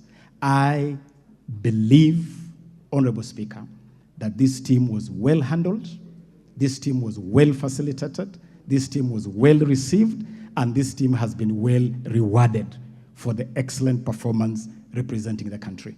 Let me conclude on that particular question, Honorable Speaker, by confirming to this House that I have been available to receive Kenyan teams, to send off Kenyan teams multiple times. I've been at the airport to see off our rugby team. I have held receptions for our teams. When our team to Australia, to the World Cross Country Championship, left the country, I was on hand to flag them off. When they came back, I was on hand to receive them and to hold a reception for them. This I have done countless times, Honorable Speaker. The last one is our team that is currently competing at the Budapest World Athletics Championships. It is a team that I hosted. It is a team that I flagged off. And, Honorable Speaker, on the occasion of flagging off this team, they even raised issues on their allowances. And after consulting and looking at the scheme, which we have been revising, we were able to triple the allowances, the team that is currently in Budapest. Local allowances, we tripled from 1,000 per day to 3,000 per day. International allowances, we tripled from $60 a day to $200 a day. And that was done in the context, Honorable Speaker, of the reward scheme, which we have revised to improve our appreciation to our athletes. You saw when Faith Kipyegon broke the world record. In the context of that new scheme, we are able to award her 5 million Kenya shillings and a house worth 6 million Kenya shillings. We did the same to support Ferdinand Omanyala for his excellent performance in the African Championships in the 100 meters. Under the same scheme, Honorable Speaker, we held a ceremony a month ago called the Hongera Award Ceremony, where again we awarded different teams in different disciplines, including football teams, including legends, just to confirm that our commitment to reward our athletes is absolutely unprecedented. This is something that has never really happened before. I submit, Honorable Speaker. Honorable members, the screen is full, so it will be difficult to follow the screen. Some of you hooked in very early. Let's start with the questioner, the majority leader. I'll come to all of you. Minister, record the supplementaries so that you can answer them together. We'll take several in a row.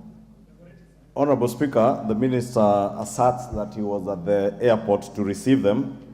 I don't know if it was at the airport. I'm assuming it's at the airport. Maybe he can clarify. And if there would be any evidence, I would propose, Honorable Speaker, that through the relevant committee, that evidence be adduced to give the House the comfort that indeed the minister or any representative of the ministry was at hand to receive them. Honorable Speaker, because this is an open engagement, I have a text message I have received from somebody who says he's a sports photographer. I choose not to read his name. And he says, I would like to inform that even the current Team Kenya in Budapest were not issued with running shoes or spikes. Athlete had to source old spikes or borrow from friends. Honorable Speaker, maybe because part C of the question was asking what measures the ministry is taking to ensure that the ill treatment of athletes and other sportsmen do not recur again. Probably the minister should also give specific measures that he has taken. If the minister needs the support of this House in terms of budgetary allocations, those are some of the things maybe we would want to hear so that when we engage on budget making process in the course of the later this year from October, the sports committee and the budget committee members who are represented here can then note some of the things that they need to support the minister with. Yes, Honorable Kajwang, TJ. Mr. Speaker, quickly, the point as I hear from the question and the response, it has not been answered. Minister says that he was involved elsewhere or he was engaged elsewhere in official capacities. Now, this is the gist of the question. As I understand it, the member seems to suggest that these were children in Olympic sports. Children, very special in this country, children. Number two, they are people abled differently. Why should these two signals wouldn't have forced the cabinet secretary to prioritize that one, you are dealing with children. Two, you are dealing with exemplary performance, they are in Olympic. Three, they are people abled differently. You are able to go to rugbies, you are able to go to those people who are running very fast, but you cannot prioritize just children in Olympics. Number two, you are engaged in official capacities. We don't dispute that. I read in social media, which I'm trying to keep abreast with, it is too fast for me, but I read in the social media that this minister chose to go to fine destinations overseas, dining in fine restaurants, using calamari, I do not know what calamari is, and fine wine called Cavelia, with what some of the things that even as a member, I'm not able to pronounce. Now, Mr. Speaker, this is the point, that you choose to prioritize your engagement, official engagement, when issues which should have demanded your presence, official presence, because all the responses he has been given is that that his personnel were with him, there was a PS, there was all this, including Her Excellency, the Second Lady. The point is, why as CS wouldn't he found it necessary to be there himself where children are concerned, where people able differently are concerned? Mr. Chair, thank you. Let's take one more. Wanjiku, you are the cause of all this. Try and ask one supplementary at a time. Yes, thank you, Honorable Speaker. I am more sad because here we are discussing of people with special needs. And Honorable Speaker, when you speak in a house like this, where I believe even Special Olympics International is watching and putting the facts contrary to the facts, is a bit disheartening. Honorable Speaker, one, the Cabinet Secretary have said he provided even money for accommodation. Far from the truth. Special Olympics are special in nature. Once the children arrive at the destination, the government from there takes over accommodation, transport, food. For record, the children were sleeping 4 to 5-star hotels. For record, including myself and Honorable Catherine, all the 90 participants were given badge for free transport by the government there. What is the point here, Honorable Speaker? Is if the accommodation was to be taken care of by the Ministry of Transport, these children would have been sleeping on the floor or on the street. Honorable Speaker, the air flights were procured when the games had already started. In fact, the local organizing committee in Germany kept on calling the coordinator of Africa, who is based in Kenya, and at one point on Sunday evening, she broke up and she called me literally crying.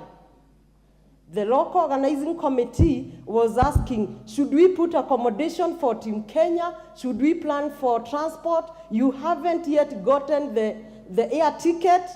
And as a result, Honorable Speaker, our team, our children, flew with not intended air transport, and they landed at Munich, 8 hours drive to Berlin, where the games were being held. And these are children with special needs. Why?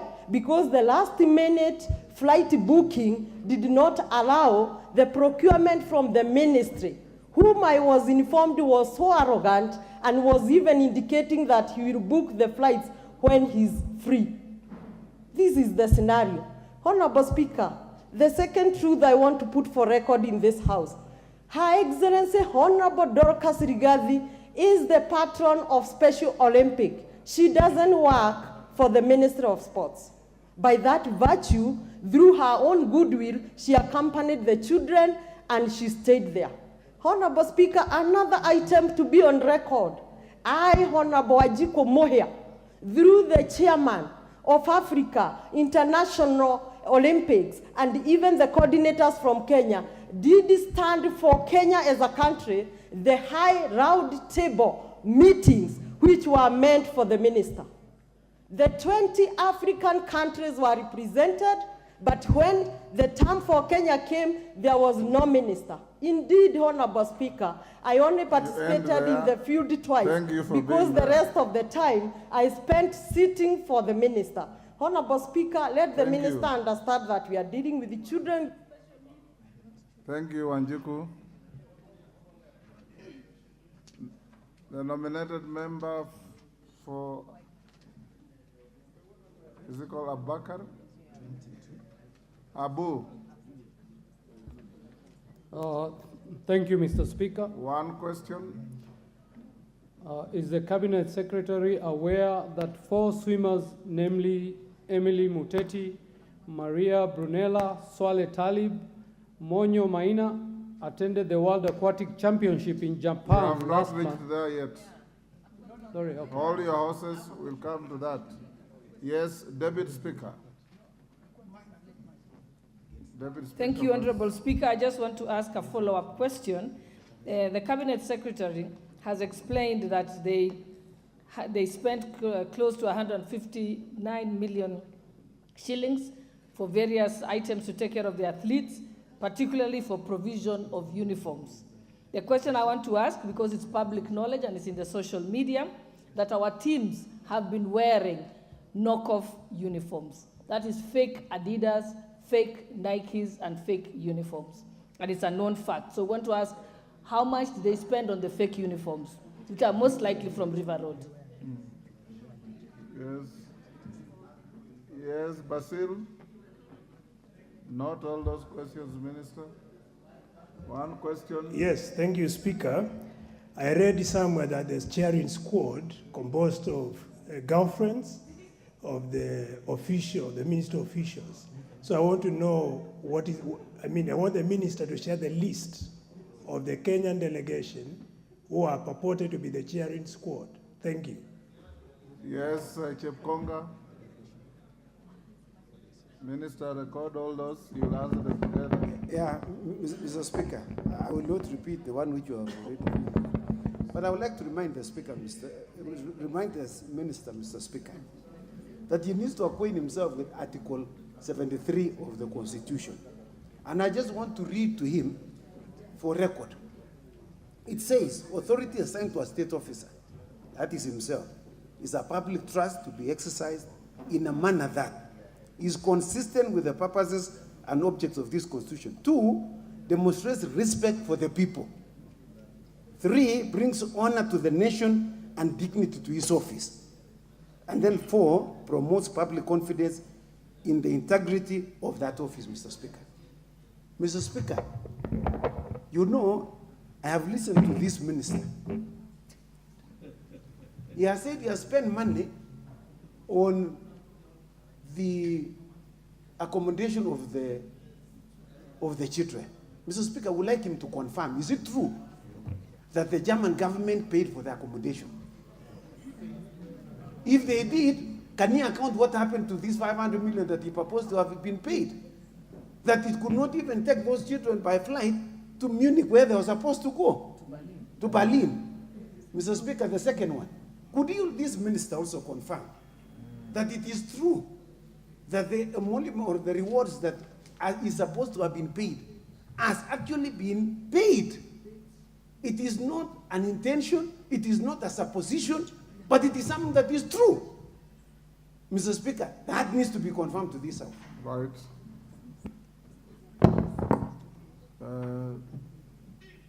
Who is the member near the walkway? Kanjori Memusi, Kajiado Central. Give Memusi.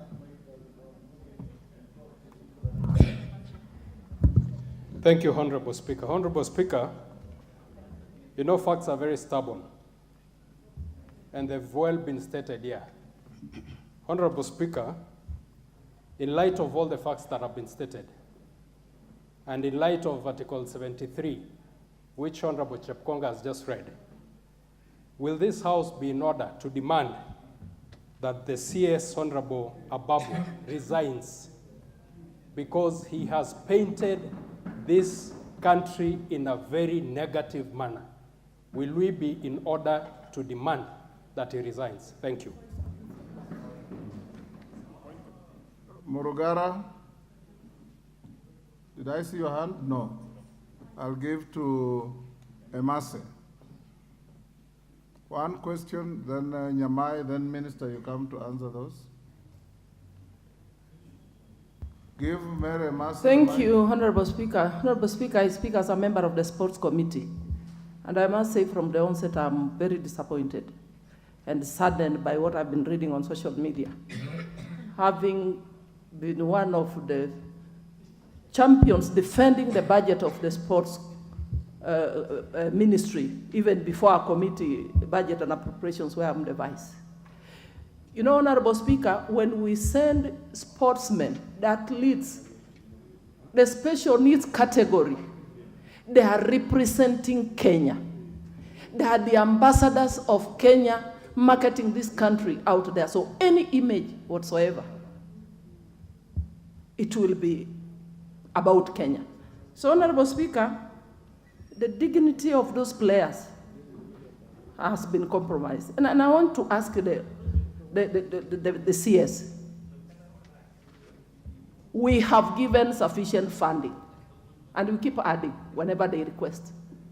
What is the problem? Is it that we don't have the money? You don't have enough funding? Is it that you have incompetent staff? It is unacceptable, Honorable Speaker. Thank you. Nyamai. Thank you, Mr. Speaker. I would like to ask the Cabinet Secretary whether he has financial challenges or he has procurement challenges, because clearly something is not in order, Honorable Speaker. And the last one, Mr. Speaker, I would like to ask, can the Cabinet Secretary assure this House that this will never happen in this country ever again, and especially for the Special Olympics? Thank you, Mr. Speaker. Minister, you can now answer those. We'll do another round after this. Thank you, Mr. Speaker. Let me make an effort to quickly run through these questions. Let me start by the question by the Majority Leader. Mr. Speaker, the Majority Leader has asked a question touching on the team in Budapest regarding the uniform. It is a question that has also been asked by the Honorable Deputy Speaker, Honorable Gladys Shelley, also touching on uniform. And allow me, Honorable Speaker, to clarify to this House that, number one, Kenyan teams at this level do not use Adidas as a brand. In fact, the National Olympics Committee of Kenya, which is responsible for teams at this level, has a subsisting contract with Nike. It is a contract that we found while already in place. And so Kenyan teams are, by virtue of that contract, kitted by Nike. And the team that went to Budapest, Honorable Speaker, I actually have the privilege of having the photos because I flagged off the team myself. And at the flagging off, Honorable Speaker, I was together with the President of Athletics Kenya, General Jackson Tuwei. And Honorable Speaker, if you allowed me, I would actually pass on to the Honorable Majority Leader images of Team Kenya fully kitted in their Nike uniform as per the contract of kitting these teams. And so, Honorable Speaker, I want to submit respectfully that the Kenyan team in Budapest is actually properly kitted by the kitting partner, who is Nike. Honorable Speaker, the Majority Leader also raised a question on the challenges that the ministry may be facing that could affect the performance of the ministry. And that is why, Honorable Speaker, it would be useful as we do this interaction for me to set the scene of where the sporting arena generally looks like. And I want to confirm here that, number one, we have had limitations with budget allocation, and it will be recalled, for instance, that among the ministries that traditionally suffer budget cuts and limited funding is this particular ministry. We have the sports fund, yes, but traditionally, Honorable Speaker, this fund supports so many other things, This fund has supported healthcare, it has supported the Ministry of Education, it has supported school feeding programs, it has supported equipment acquisition in hospitals. And so, in terms of ask, one of the things that we'll be requesting this House to do is to ring-fence this fund and make it strictly a fund for sports and the arts. As it stands today, that fund now supports so many other things which crowds out support for sports and the creatives and the arts. But I want this Honorable House to note that among the biggest challenges facing this ministry is the ecosystem of federations. And I invite this House to acknowledge that the running of sports is not the exclusive domain of government. In fact, it's a partnership between government and federations. The issue of kitting, for instance, every federation normally makes arrangements for kitting. They present budgets to government, then the government provides resources to the federation. We have a serious governance challenge with a lot of our federations. When we come to the issue of aquatics, that issue will come out a lot more clearly. But we have a serious issue. And one of the things that I invite this House to do is to support the ministry fully in cleaning up the mess in federations, making sure that federations are run accountably, making sure that federations hold elections on time. We have a situation where some federations are run by live officials. Those are issues that the ministry is dealing with. Some of them require legislative action, and we have already started the process of reviewing the Sports Act, a matter on which we shall be engaging this House on. And so those are some of the issues, Honorable Speaker, that we will require support from the. On the question by Honorable Otieno Kajwang, Honorable Speaker, let me confirm that. That is T.J. Kajwang. T.J. Kajwang, Otieno yes. Kajwang is the late. Yes, my apologies. I served with the Honorable late Kajwang, and I thank you for the correction. Number one, Honorable Speaker, this team was not a team of children, just to confirm that it was a team actually of senior players, aged generally between the age of 20 and 35. That was the general age of the team, just to clarify that on record. Number two, Honorable Kajwang, I can confirm to this House that certainly I'm the least traveled cabinet secretary in terms of traveling.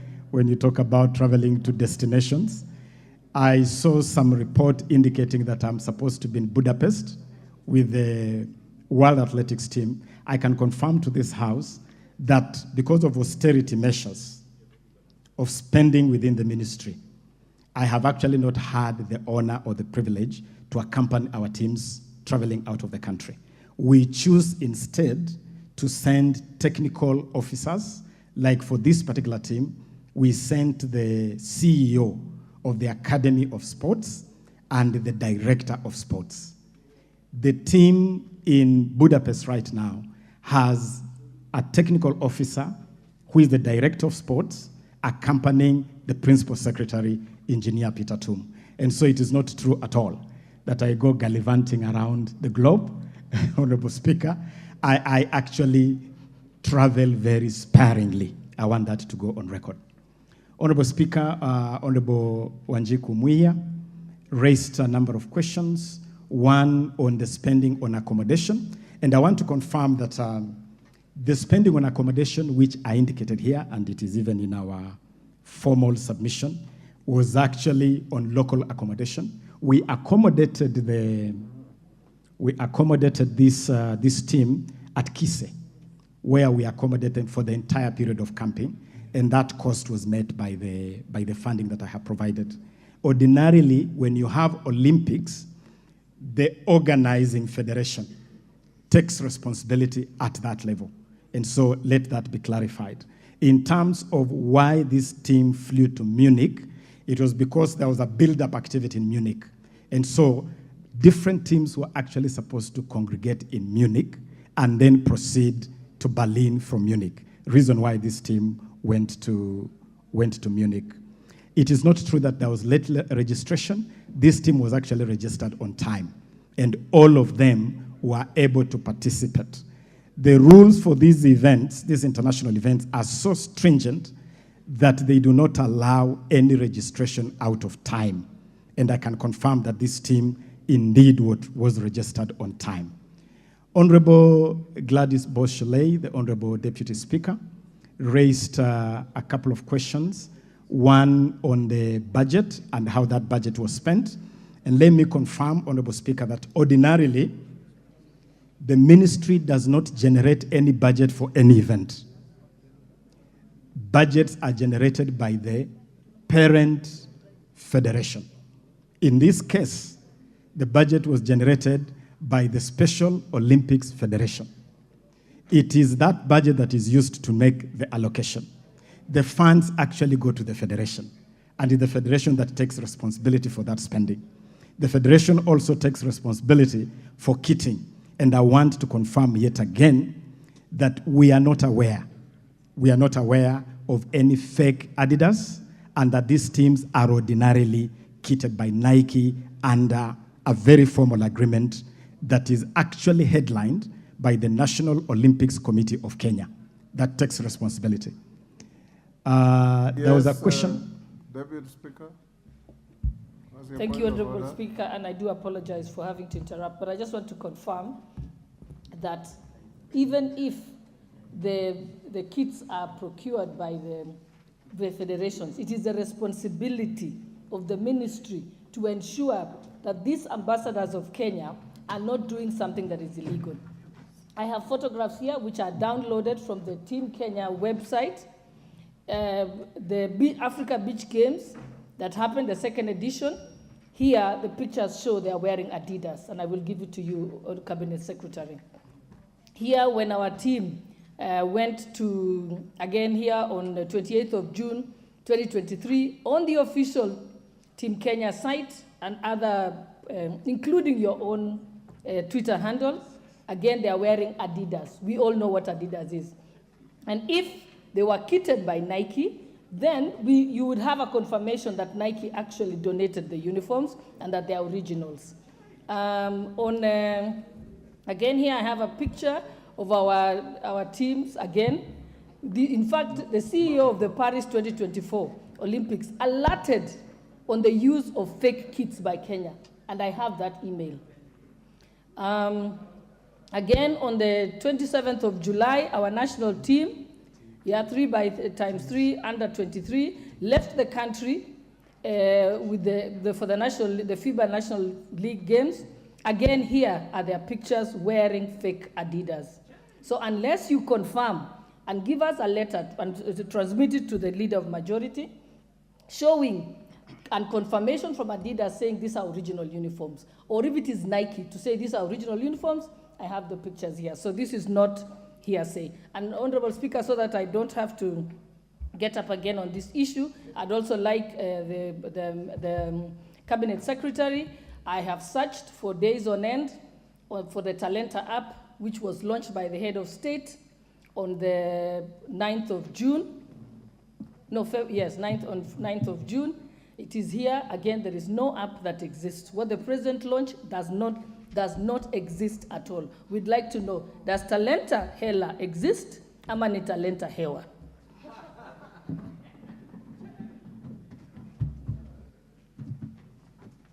May I continue, Honorable Speaker? Honorable Speaker, this issue of kit is a very important issue because it touches on copyright, it touches on intellectual property, and it is an area which is very tightly guarded. I want to confirm that the team that the Honorable Gladys Chalet refers to Tunisia, I want to confirm to this Honorable House that I flagged it off myself. I flagged it off myself, and they were in their official Nike kit. That is something I can confirm to this House without any fear of contradiction. I also want to confirm to this House that the team in Budapest, the World Athletics Championship team, is a team I personally flagged off. That team is also at the flagging off wearing their official Nike colors. I am willing, Honorable Speaker, to get confirmation from Athletics Kenya, the federation that manages athletics, National Olympics Committee, the team that manages all teams to the Olympics. I can commit to this House to bring here a confirmation from them on the agreement they have with Nike and the kitting by Nike of all Team Kenya teams to these delegations. And of course, I would also be happy to receive the images and the information that the Honorable Gladys Sholei has. Allow me to come back to Talanta Hela in a moment, but quickly just indicate on the question of raised by Honorable Chepkonga, my learned friend Chepkonga, on the question of accommodation. I have already confirmed that the accommodation was for local accommodation because this team was in camp for quite a number of days preparing for this activity. And on the payment of the awards, that payment is being processed, and there was a challenge. I have confirmed this with the Principal Secretary. There was a challenge with some of the accounts presented for transmission of this money. I want to inform this House that because of previous cases of misappropriation of money meant for athletes, we have changed the procedure, and now we send money for athletes directly to the athletes. It takes a bit of time to get the details. Some of those details sometimes have difficulty, but the 18.75 million Kenya shillings has already been released and is available to the athletes, Honorable Speaker. Honorable Emase posed the question on whether the challenge is funding or incompetent staff. As I have already indicated, the ministry has a serious funding challenge. That I'll admit to this House, and I'll actually invite the House to be a lot more accommodating, given the value of sports, to be a lot more accommodating in your resource allocation to sports, to be a lot more accommodating when we request this House to ring-fence the Sports, Arts and Social Development Fund for sports and the arts exclusively. I have no doubt that the ministry has competent staff, but we definitely have issues in federations. And as I've already asked this House, we are putting together a very robust program to deal with the governance challenges in federations. But it is a challenge that requires the full support of this House. We have already put these federations on notice, and we invite this House to support that process of streamlining federations. Allow me to conclude, Honorable Speaker, with the question on Talanta Hela. Honorable Speaker, Talanta Hela is a very revolutionary program. It is a program which is intended to fix the myriad challenges that we inherited in this sector. And I had started by making reference to those challenges. We found a country banned by FIFA. We found a country on the verge of being banned by World Athletics because of doping. We found a country with no single stadium approved by FIFA or CAF for football activities. The whole arena of sports infrastructure was completely tattered. We found a country where federations had myriad issues. We also inherited a scene, Honorable Speaker, where that whole area of what we call the creatives was really not consolidated. And I'm talking about musicians, I'm talking about film, I'm talking about royalties payable to our creatives. So that's the scene we inherited. To help fix these challenges, we imagined what we consider to be a silver bullet. And that silver bullet is what we are calling the Talanta Hela Initiative. This initiative, Honorable Speaker, is about launching sports and the creatives as a mega industry. It's about monetizing talents of our young people. And, Honorable Speaker, As I speak right now, we have already had a very successful national youth talent camp. The Talanta Hela Inter-County Football Tournament is going on all over the country. In fact, we launched that tournament in the home county of the Honorable Deputy Speaker of Uasin Gishu at Kipchoge Keino Stadium in a very successful ceremony. That is going on. Honorable Speaker, on the Talanta Hela app, that app is not just an app. The Talanta Hela is actually a digital system. It's a digital system that would allow scouting of talents from all over the country through the virtual space. It is actually a fantastic system, so that a child in Turkana, for instance, can be able to send their skill through that app to a team of scouts. Now, what was ignited by His Excellency the President at State House on June 9 was the system, and the system is ready. I can confirm to this House that there was a challenge that caused a delay in the completion of the screening room, because it is a whole ecosystem from the point where you take a clip and put it in the system, where it is then transmitted to a screening center. That screening center, Honorable Speaker, suffered procurement delays, and we have been given a date of September 4th for the completion of the screening room. So, Honorable CS, are you confirming it does not exist? It exists, only that it has not been activated. But the system exists, and the reason why I need to clarify this is that the moment you activate it, you will start sending content, but the content will not have a destination, because the destination is still being put together. And that destination is what we call the Talent Screening Center at Kasarani, and I invite this Honorable House, they can visit Kasarani at the Kenya Academy of Sports and confirm that actually we are working round the clock to complete the screening room at the Kenya Academy of Sports in Kasarani. There's But the system is... point of order from the Deputy Speaker. Cabinet Secretary is confirming that when the President launched something that was not ready. That is what we need to know. Because if it's not live to the public, then it was not necessary to launch it. So let's get a confirmation. He's saying it's under progress. So whatever was launched is something under construction. I think we need, that should come out clearly. Don't try and say we are building and it's staying here and it's in Kasarani. It was launched, which means it should have been live to the public, and it is not.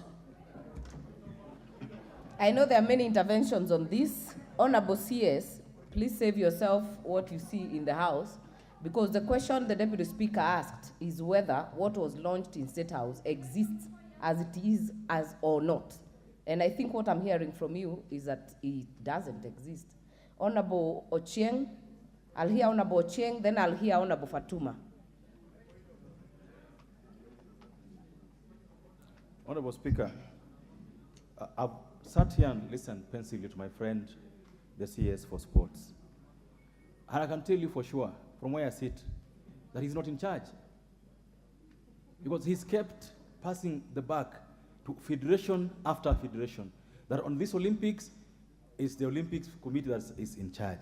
On football, it is the Football Federation. It can't be that way. Honorable members, I want to ask my question. Yes, ask a question Madam Speaker. on the same Talanta Hela, because I will open a few others as follow-up questions. No, Madam Speaker, I was going to ask also that I don't have to come back, if you allow me. Honorable members, we've already exhausted the 1 hour that the Speaker had intended for this question. I would request we let the CS finish, then I will give a few more interventions, and then we will go to the second part of the question, which actually now touches on aquatic, and we had a few members on the same. So the CS can finish. Honorable Cheng, you'll wind up, then I'll give the CS, and then we'll continue with the others later. What I wanted to know from the minister is what he is doing as minister to ensure that he takes back the charge of the ministry and sports affairs in the country. Number two, we've heard that this government works through something called one government approach. And just following up on the question by the Deputy Speaker, is it now the policy of government to keep launching things, because it's just not sports?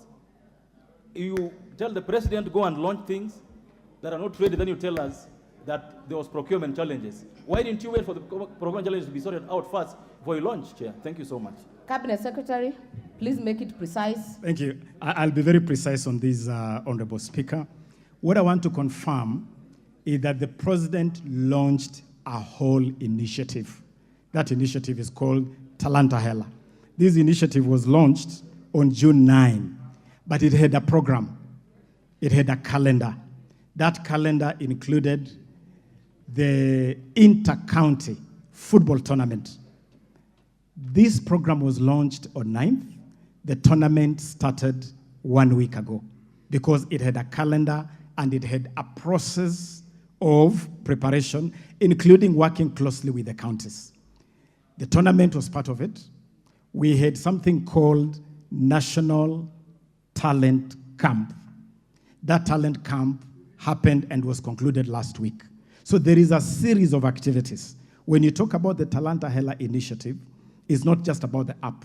It's a series of activities. And in fact, I can confirm to this House that the app was intended to go up during the period of the tournament, because that is when really we want to pick up the talents. And so it is not true that the President launched something non-existent. The President launched a program that is actually being rolled out. The program is being rolled out through the Inter-County Football Program. The program is being rolled out through the National Talent Camp. The program is being rolled out by the Creatives Economy Program. For instance, I can confirm to this House that the entire ecosystem of the football, of the sports undertaken by schools, the second term ball game that concluded in Kakamega, is a program that was fully funded by this ministry to the tune of 267 million Kenya shillings. And it is from that program that we brought 2,000 students to Nairobi for the National Talent Camp. That is part of the Talanta Hela program. It is under the same program that we are building partnerships around music and film, and we have even signed partnerships with a number of partners like Trace TV, like the American Grammys, and all these partnerships are part of that Talanta Hela ecosystem. So it's a very broad program. It has a long implementation time frame, and each of the activities that are set under this program are rolling on, Mr. Speaker, Madam Speaker. I want us to make progress, honorable members. I can see there are some members who had asked some questions. Honorable Basil, you had asked the issue of joyriders. If I remember well, Honorable Rachel Nyamai, you had asked the CS whether he has issues with money. Honorable Memusi had asked the CS whether he's willing to resign. CS, you will respond to those three. Then I will get to the last leg of these questions. Honorable members, please hold your horses. We will try to cover as many as possible. Honorable Speaker, on the question by Honorable Basil, I am not aware of any joyriders being part of any official delegation accompanying any Kenyan team to any event. If it's the event that we are discussing here, the Para-Olympics in Berlin, the ministry was represented by only two officers who I have named here: the CEO of the Kenya Academy of Sports and the acting director of sports. Those were the only officials from the ministry. Her Excellency, the Second Lady, had a delegation, and that is a delegation that we were managing separately. Other than those two delegations and the officials accompanying the team, together with the athletes, I'm not aware of any other joyriders. But if the honorable member has any details of any joyriders, I would be more than happy to get those details, Honorable Speaker. But I'm not aware of any. Honorable Nyamai, on the question of resources, I have answered this question, and I have made it very clear that this ministry is among the least funded ministries, and that is not That is not a lie. This ministry receives the least funding by government, and it is always a struggle. And even the sports fund, which was intended to be some kind of backup for this ministry, is crowded by so many other needs. Health dips in, education dips in, tourism and culture dips in, everybody dips in their hand, which crowds out the resources available for sports and the arts. We would be very grateful to this House to pass regulations to ring fence. And let me announce, Honorable Madam Speaker, that we have actually brought here a formal request asking this Honorable House to ring fence the sports fund for sports and the creatives strictly. Honorable, my good brother, Honorable Cheng, I have not in any language, whether English, Swahili, or Lunyala dialect that I grew up speaking back in the villages of Budalangi, I have not said at all that I am not in control of this ministry. What I have, and I can confirm to you, Honorable Madam Speaker, is that I'm fully in touch and in control of this ministry. But I have made it clear that this is a public institution and it cannot be run as a one-man show. I share responsibilities with my two principal secretaries. I share responsibilities with my technical officers. And I also know that sports has other stakeholders. Federations play a critical role in the management of sports. The reason why Kenya was banned by FIFA in 2021 is because government attempted to do something which FIFA interpreted as meddling in the affairs of the federation. It is something which repeatedly crops up because federations have a role. And if we genuinely want to improve sports in this country, please oversight the ministry and make sure the ministry is performing optimally, but don't close your eye to federations. Federations have a critical role to play. Let us make federations accountable. Let us make federations improve their governance culture. If federations are performing and the ministry is performing, definitely sports in this country will improve. And especially if we provide sufficient resources to support these activities. I submit, Honorable Speaker. Other members, we will make progress on this matter. I would request that the CS answers part 2 of this question so that we also open another window for follow-up questions and we will get as many as possible at that point. Honorable CS, and please, Honorable CS, we understand the history and maybe where you're coming from, but please stick to the question on the issues. Be precise and to the question.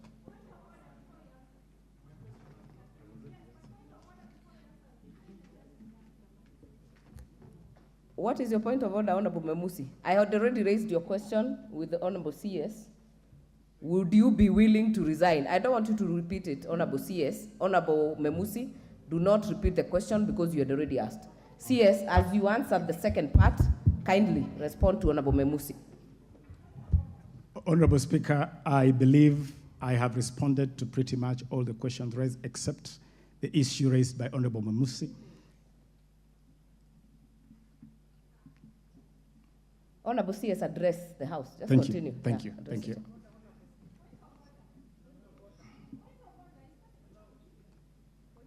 Let the CS make the response, then we will give a few more members.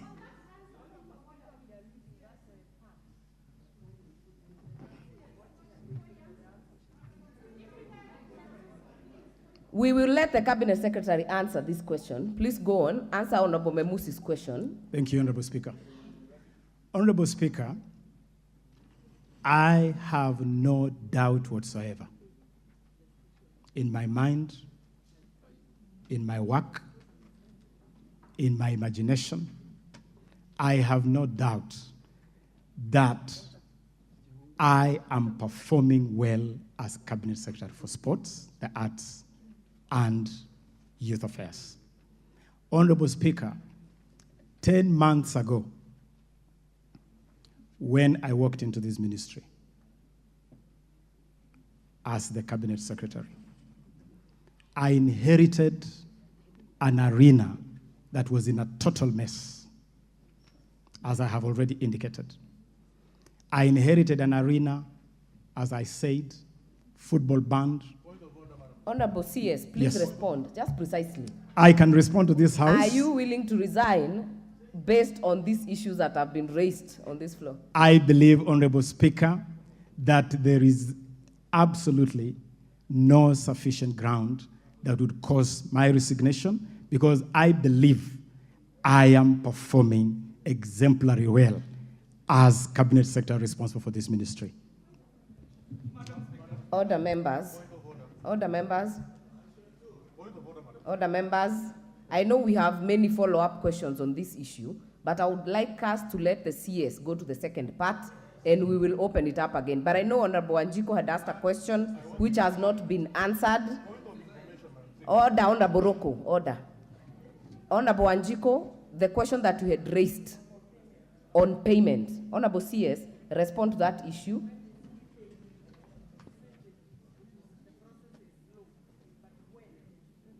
You're not on record, Honorable Wanjiko. Honorable CS, there was a question on the payment. You said it's in the process. How long and when is it supposed to be completed? I can confirm, Honorable Speaker, to the Honorable Wanjiko Muya, that with the little glitches that have already been settled by the Principal Secretary and the fund, I believe that in no more than a week, the fund should be in the accounts of the athletes. In no more than a week, Honorable Speaker. May I now, Honorable Speaker, come to the question of aquatic sports? And Honorable Speaker, let me from the outset indicate to this House that the state of swimming in this country is symptomatic, is a microcosm of the challenges in federations that I have repeatedly alluded to. A challenge where federations have, for a long time, not been ready to respect the law of this country, where federations have been reluctant to be accountable. We have a law in this country, Honorable Speaker, called the Sports Act. It is a law that we put in place to regulate this whole arena of sports. We enacted this law in 2013, and Honorable Speaker, I was actually the Minister for Sports in the coalition government when I stood on this floor. That time I was both Minister for Sports and Member of Parliament for Budalangi, and I stood on this floor to move the Sports Act for enactment. We have had serious challenges in the intervening period in enforcement of that statute. Today, what ails Aquatics Kenya, or Kenya Aquatics? The issue here is failure to comply with the law and the regulations. But most importantly, Honorable Speaker, is that as we speak today, this federation is embroiled in a court case, a legal tussle. This case that has moved from the Sports Tribunal to the High Court is now styled as Nairobi High Court Petition number E08 of 2021, Margaret Ngungu Mwasha and another, versus the Kenya Swimming Federation and 3 others. 2 factions of this federation have gone to court. And the bone of contention is who should be in control of this federation and how should elections for this federation be conducted. One faction is clinging onto a constitution that they produced as a faction. The other faction is insisting that things have to be done differently, which has caused a major stalemate. I want to confirm to this honorable House that we have made effort to intervene in this matter by engaging directly with World Aquatics. This House also needs to take notice of one major issue when it comes to dealing with the international federations. International federations are very protective of their turf. They are very protective of their affiliates. You touch an affiliate, the World Federation tells you that is government interference. And so we have been tussling with World Aquatics to allow government to exercise the law, and specifically to exercise, Honorable Speaker, the mandate in Section 54 of the Sports Act. Section 54 of the Act allows the Cabinet Secretary to make an intervention in the management of a federation. We have gone back and forth with World Aquatics because they feel if we deploy Section 54 of the Sports Act, then they will pretty much walk out of Kenya and completely freeze Kenya out of international swimming activities. But I'm glad to inform this House that we had a breakthrough this morning with World Aquatics. And World Aquatics has now agreed that we can form a team under Section 54 on consultation with them, because they have already put together a team called Stabilization Committee. They have been very protective of that committee, and they had even refused to allow government to have membership on that committee. We have agreed with World Aquatics that we can now consult and put together a joint team, a team that involves representation desired by World Aquatics and representation that meets the requirements of Section 54 of the Sports Act. I want to assure this House that we have held multiple meetings. I have held a meeting with parents.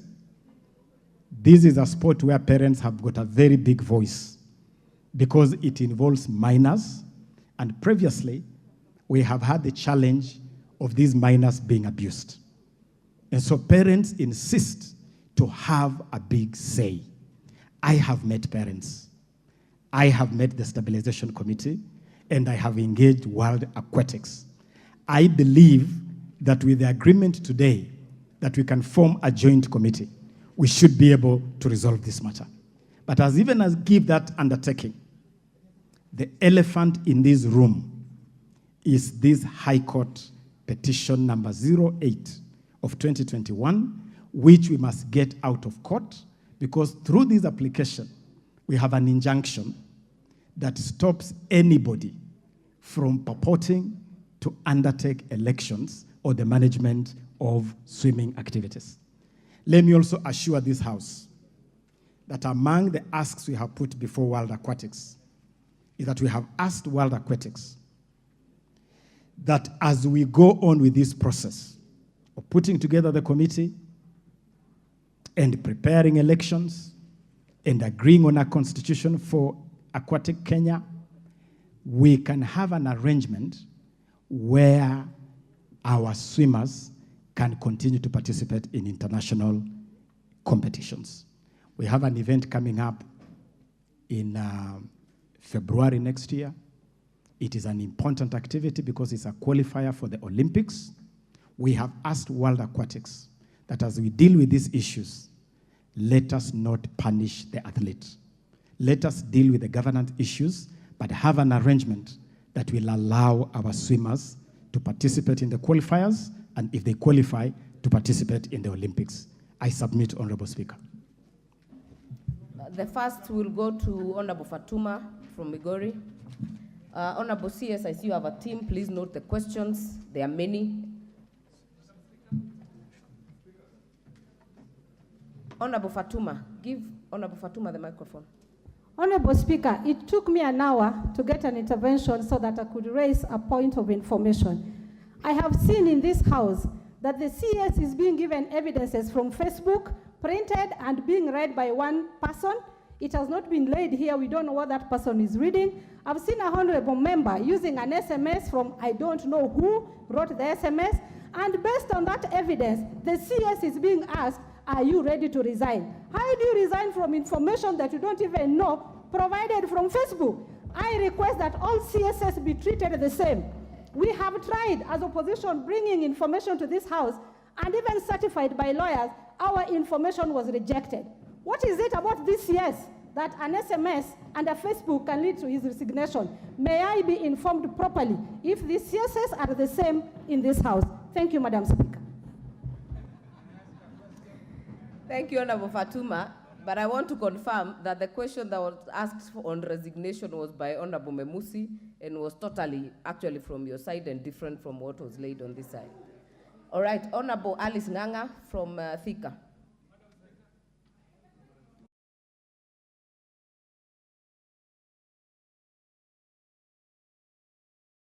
Honorable Speaker, mine, I just need to go to ask CS. I'm the chair on social protection, and I know there are these sportmen and women who are able differently.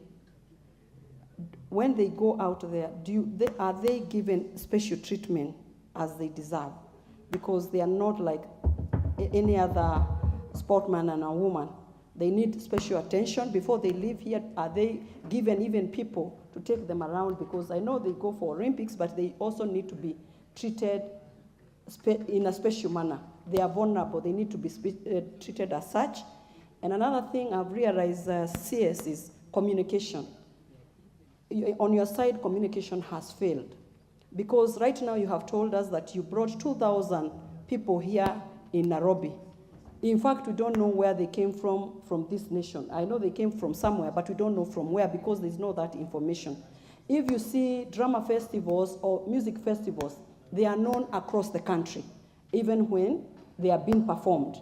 But when you hear about these activities the ministry is undertaking, we have no such information. And these members of parliament, if you want information to reach every corner of this nation, just involve the members of the National Assembly. By tomorrow morning, every person will know what is happening in the youth sector.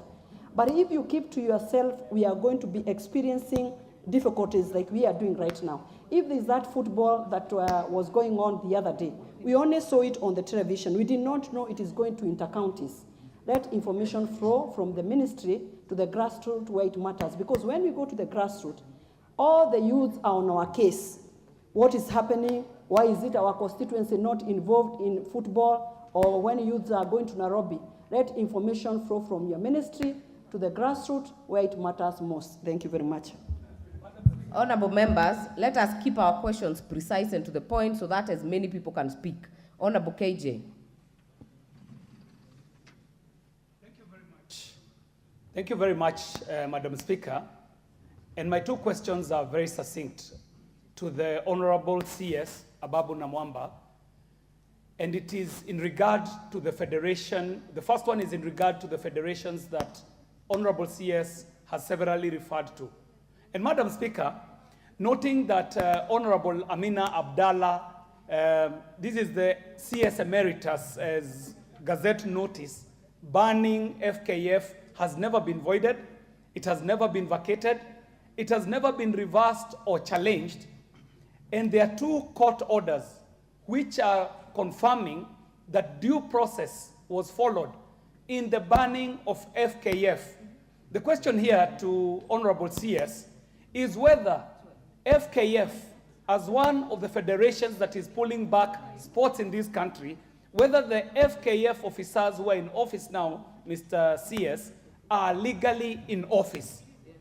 It is important also to ask, noting that even if they were in office legally, their term would be ending in February, are there active plans to prepare for elections in the coming year? Madam Speaker, the second question I ask as Chair, Communication, Information and Innovation. Is the Honorable CS aware of any deals that are being cut with Azam TV of Tanzania? And if there is any such deal that is being cut, how is it being cut at the expense of the national broadcaster, KBC? Have we checked KBC? Have we checked their ability to air live matches? And have they been proven not fit for purpose, even at a moment where there is a cabinet memo in front of the cabinet where he sits on the revamping and reorganization of KBC? Honorable CS, kindly. Honorable Mark Nyamita.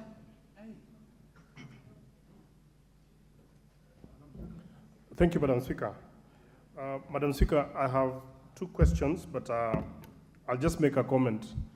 And I just want to urge my colleagues because, and I speak as a sports practitioner, I actually run a club, and I have interacted with these federations. It may be important for the House to know that the ministry's powers in dealing with federations is only to a certain limit. And maybe it's about time that this House might want to consider giving more powers to the CS if we are to expect some of the expectations that I'm hearing from some of my colleagues here. Because otherwise then, if we also come to this House, Madam Speaker, and refer to hot discussions that are going on social media to grill a cabinet secretary, we might miss the point, I must say. Having said that, Madam Speaker, let me also say that I think, and I'm saying as a practitioner of sports myself, that there's been a great... There's a point of order from Honorable Wanjiku. Speaker, is the honorable member in order to refer to the discussion here as hot air from social media when we know that the Special Olympic happened in Berlin 2023 and it was the subject matter to bring these other debates. Is he in order? Honorable Mark Nyamita, actually what concerns me is whether under Standing Order 90, you're bound to declare interest yourself as a club owner. Madam Speaker, there's no conflict of interest in this particular matter. I'm only sharing my experience having managed a club. And, there is no point of conflict of interest. I'm only sharing for the benefit of the greater House, of how federations have powers that the ministry sometimes do not have.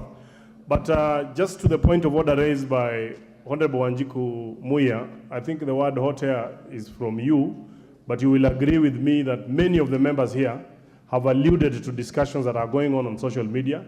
And for the purpose of record, Honorable TJ Kajwang did mention, the Honorable Deputy Speaker, the Honorable Majority Leader did refer to what is going on social media. And I'm only saying, if we have no way of verifying what we see on social media, because on social media, some of us have even been declared dead, yet we are here. So it would be unfair really to even ask the CS really to resign on issues that are saying. But back to my question, Madam Speaker. I just wanted to ask, is Honorable Mark the Nyamita, CS... You have already taken 2 minutes. You said you have no question, you have a comment. I have a question, Madam Speaker. Nyamita, you started by saying you will not ask a question. You have a comment, which I have given you 2 minutes. I didn't say that, Madam Speaker. My question is just one question. We can check the answer, but the next moment will go to Honorable Indikiri on this side.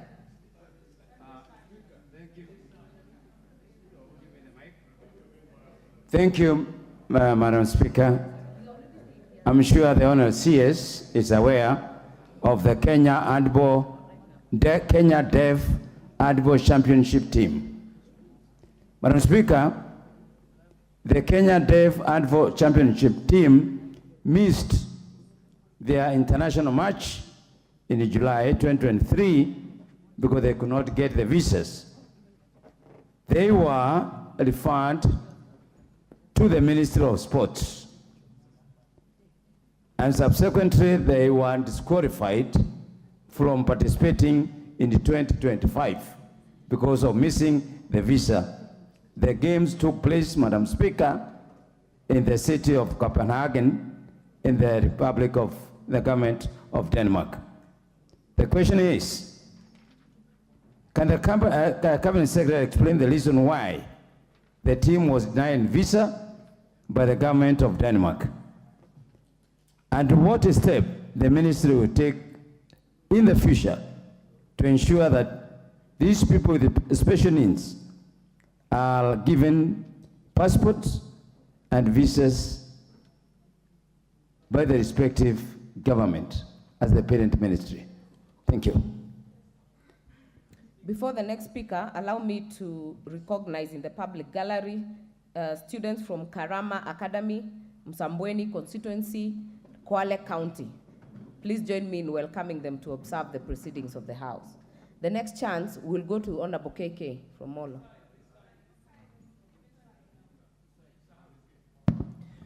Thank you, Madam Speaker. I have one comment and one question.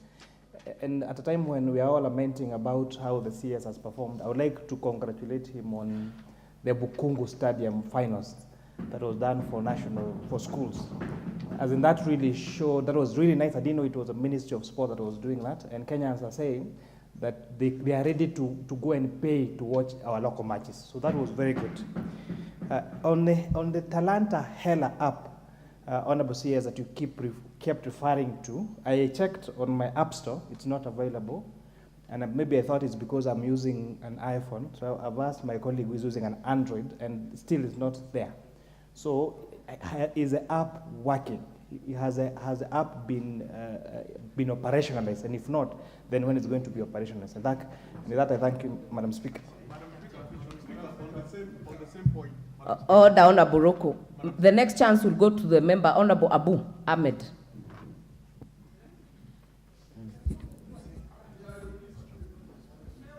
Thank you, Madam Speaker. I did speak, but I was stopped.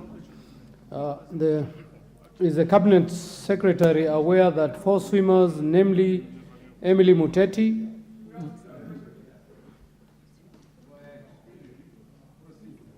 Maria Brunella, Swale Talib, Monyo Maina, attended the World Aquatic Championship in Japan last month, were admitted under the suspended member federation without any support from the ministry? Despite the lack of funding, the team managed to set a new national record. The 4 athletes did an email correspondence to the Cabinet Secretary on July 11th, 2023, detailing the challenges they faced and continue to face. Up to date, the ministry has never replied or responded to the email. The sports ministry doesn't seem to care about the welfare of swimming and sports in general. They even texted you on your WhatsApp number with all the details on the complaint. Thank you. The next chance, Honorable Mutunga.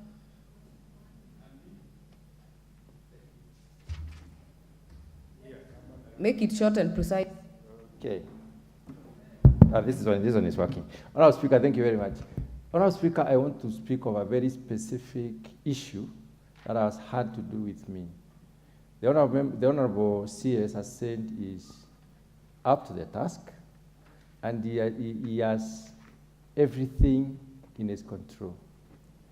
Honorable Speaker, when it comes to communication, I would like to ask the Honorable CS whether he is aware that I personally invited him to launch an award of a Pan-African Book Award by a member of my community.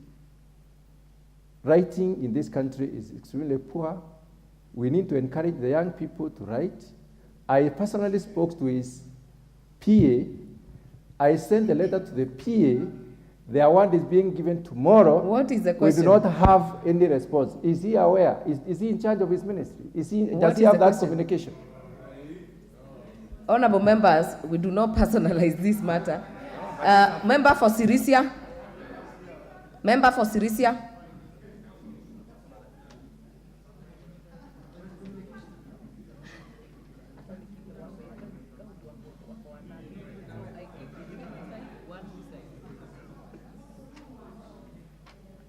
The microphone is roaming behind you. Yes. Oh. Thank you, Honorable Speaker. Honorable Speaker, some of the questions I think are personal. but let me ask mine. Honorable Asiri, recently you gave out 100 million to sports teams and individuals. In the first time it's happening in this country, Waziri, I want to ask you, could this have contributed to your problems with some of those who did not benefit?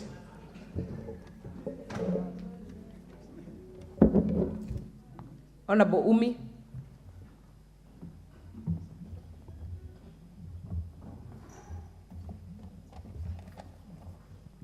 Thank you, Madam Speaker. My question to the Minister would be regarding the National Talent Academy on the Talantahela program.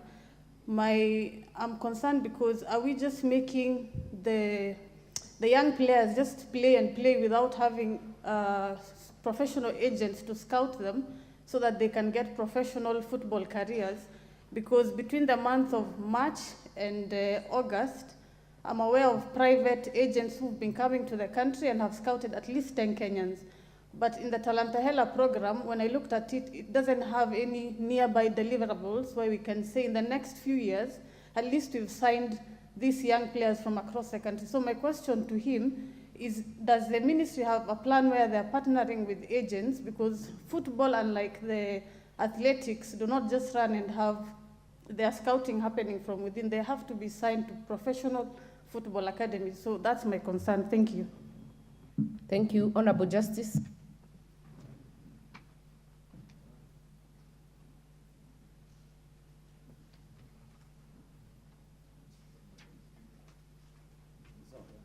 Yeah, Madam Speaker, my question to the CS is very brief.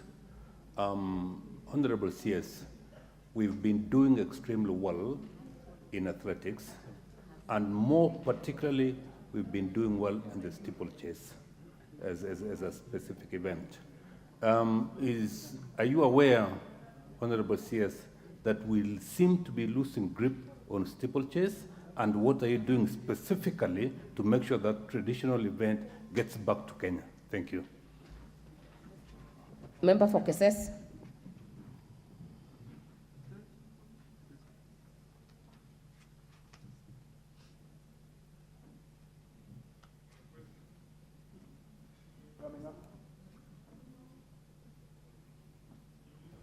Where is the microphone? Oh, thank you, Madam Speaker.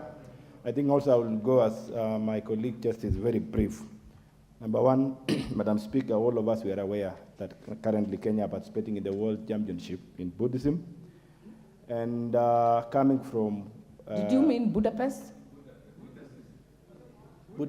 Hungary, you can use the other name, you can feel it yourself. Budapest. Thank you, Professor. Keses, Thank you, this house is a house of record. Budapest, thank you. You mean Budapest, not Buddhism. Thank you, Madam Speaker. No, it depends with the school you went. I went to Luamatu Primary, so you can excuse me for that. Now, Madam Speaker, as you said, Wasingishu and more so Eldoret has acquired a named City of Champions because of the athletes that come from that area or they reside in that place.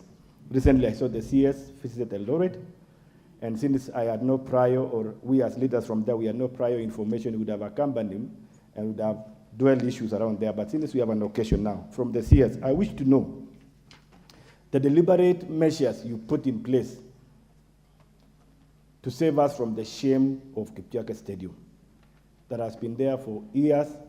This is the only stadium we have that could give opportunity to athletes to train, to practice, and maybe even the current challenges we are experiencing in steeplechase is because we have no field for them to train. What are the deliberate measures you are putting in place? Because I saw you there, I'm sure you have information, and you never made even a statement that would have assisted us to be together with you. Thank you. Honorable Kagombe.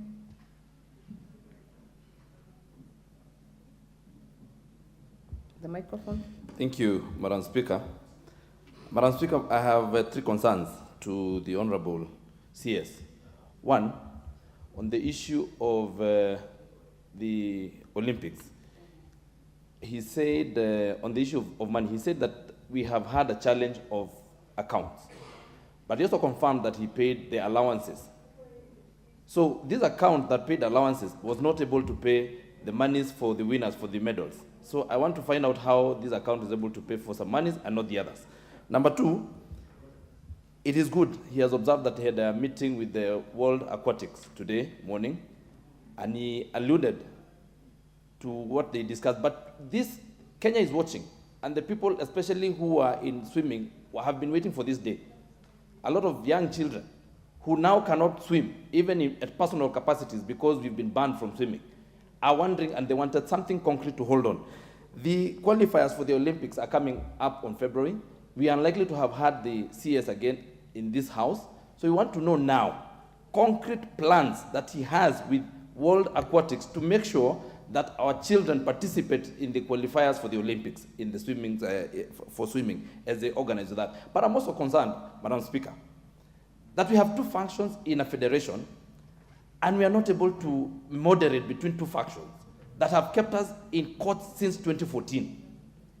I expected that the Honorable CS is able to put these two people together so that we do not have to wait for the courts. They can have an out-of-court settlement so that our children stop suffering. Thank you, Madam Speaker. I also want to confirm, Honorable Kagombe, that the CS can be made to appear in this house any other time if the house so feels important. Majority Whip. Thank you, Honorable Speaker. Honorable Speaker, I'll pick it up from where Honorable Kagomba has stopped from. And while holding brief for Honorable Majority Leader, I want to ask the CS to come clear on the question that the Honorable Majority Leader asked on the aquatic sports, and particularly the question Roman 2C, where he required him to give an undertaking that Kenya will participate in the World Aquatic event that is scheduled in February 2024 in Doha, Qatar, and the 2024 Summer Olympics in Paris, France. Honorable Speaker, he has stated that there are two factions that have taken each other to court on the issue of the Stabilization Committee that was established on 28 June 2022. But he hasn't come out clear on whether the ministry is making effort, possibly even to invoke the alternative dispute resolution mechanism, at least for the purposes of, hastening this process to make sure that these particular teams participate in the 2024 Summer Olympics and the February 2024, events that are scheduled there. What measures have they taken? Have they been involved? Have they enjoyed themselves in the case that is in the High Court? That is a question, Honorable Speaker. Thanks. Honorable Bensouda. Thank you very, very much. I've really been trying since morning. Now, thank you, Madam Speaker, for giving this opportunity. First and foremost, allow me to appreciate that the CS was appointed a youthful and, so far as I know him, an intelligent young man who must deliver and champion the youth sports, everything that is under his docket. From the discussion, since I listened, the preliminary of the introduction of the Majority Leader, a lot could be alluded by the fact that Honorable Kajwang mentioned that there were some disorders which needs to be put to order. I had a lot of emphasis on the roles of the Majority Leader directed to the CS. To me, that was not fair at this juncture, because that was not the purpose as to why he was called. Secondly, Madam Speaker, there was also a mention of reckless talks. I was disappointed as a professional teacher when the children are on the gallery and I hear a senior member of parliament talking about, I don't care what is in the social media. Very unfortunate for elected leaders. That must be corrected to all of us. Number three, from the discussions which the CS has been asked, it is mandatory that the CS has to table the records and reports on the framework of his work in terms of procurement, in terms of the activities taking place within the country and outside the country, and align it to the budget, to the Committee of Sports, so that issues are verified. I was also seeing a case whereby the Deputy Speaker gave out the photos of pictures of Adidas. I don't know Nikes, I don't know what. We cannot verify that. Madam Speaker, I want to remember one time when Honorable Atinda Molo gave out a report of signed documents. This very house was disapproved and said that we cannot accept that. It is not authentic. And so even the Adidas photos are not authentic. Until the Committee for Sports summons the CS for Sports to sit before them. One thing that I'm talented, Madam Speaker, is psychology. I want to say that the discussion I'm seeing here is tailored towards crucifixion. Even Jesus was told he claims he's God. Jesus was told he claims he's what? I think we are leaders and we are mature. Please, I'm now asking my question. Honorable Bensouda, you are now debating. You are now debating. I will give you 30 seconds. If you have a question, ask the question. Very fast, and 1 second, I'll ask 3 questions. What framework do you have for the female gender of this country in active participation of sports, not necessarily international? 2, I come from the Lake region in Homa Bay County. We are not only talking about swimming, we have boat racing, and I want the CS to tell us what plans he has for talent nurturing, because this country is working towards youth empowerment. What are we doing on activities along the lake to ensure that through your ministries, youth are empowered? Talent Ayala is working, come on board and work with the Ministry of Women Rep County. Order members, we must make progress and we will close this session. CS, Honorable Cabinet Secretary, order members, we have already gone 1 hour overboard from the time allocated by the Speaker. We will get to a close because we have serious business ahead. Honorable CS, you will respond to these many questions. And Honorable Majority Leader, when I look at the statement you have sought and the questions you had raised, the CS has not been able to respond properly to Part C and Part D. So we will definitely be calling him back. And maybe you can commit to that, because there are still many members with many questions on several of these issues. Majority Leader, as a precursor to the CS. Honorable Speaker, indeed I wanted to seek your indulgence because I'm seeing we have gone an hour past the time that the Speaker had allocated, and in view of the other business, I wanted just to seek your indulgence. We allow the CS to take leave and probably answer some of those follow-up questions together with the others.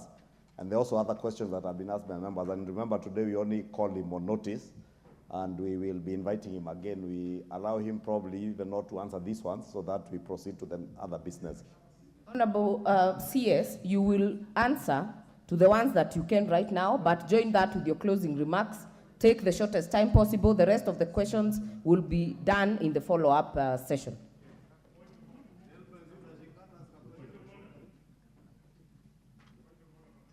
There is nothing out of order. Let the CS make the response.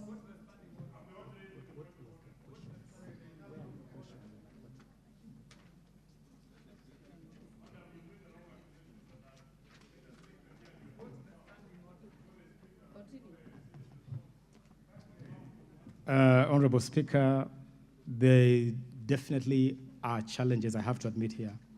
There have been challenges in selection of teams representing the country in various activities. And it is important, I will keep on repeating this, it's important that we streamline operations of federations. One of the things that we'll be proposing when we bring a request here for amendment of the Sports Act is to include the entire Article 10 of the Constitution on national values in constitutions of our federations. And on the basis of that, Section 10 on national values, because, Honorable Speaker, every single athlete in this country, across the disciplines, must be afforded the opportunity to compete for the opportunity to represent the country. That has really not been the case.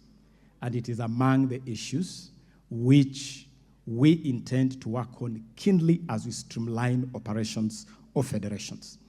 There is also the question of gender, and I am glad really to inform this House that as a ministry we are very keen on ensuring gender equity in our sports by ensuring that every single opportunity we have involves both genders.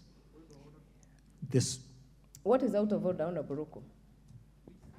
Madam Speaker, the Minister is talking about keenness. And it is true that the ministry made the president to round Talenta era when it was not ready. That is not part of keenness. The office of the president must be as cathedral as far as executing the mandate of the office of the president. Honorable Member, Honorable and the ministers, and more so. I hear you. Honorable Member, I hear you, but that issue was already canvassed and responded to. Honorable CS. Honorable Speaker, should I run over the questions in the last session? Okay. Allow me then very quickly, and I'll try to be as brief as possible. Honorable Fatma, I thank you for your statement. Honorable Alice Nganga, I want to admit that there is a need to communicate more. There is a need to network with members of parliament more robustly.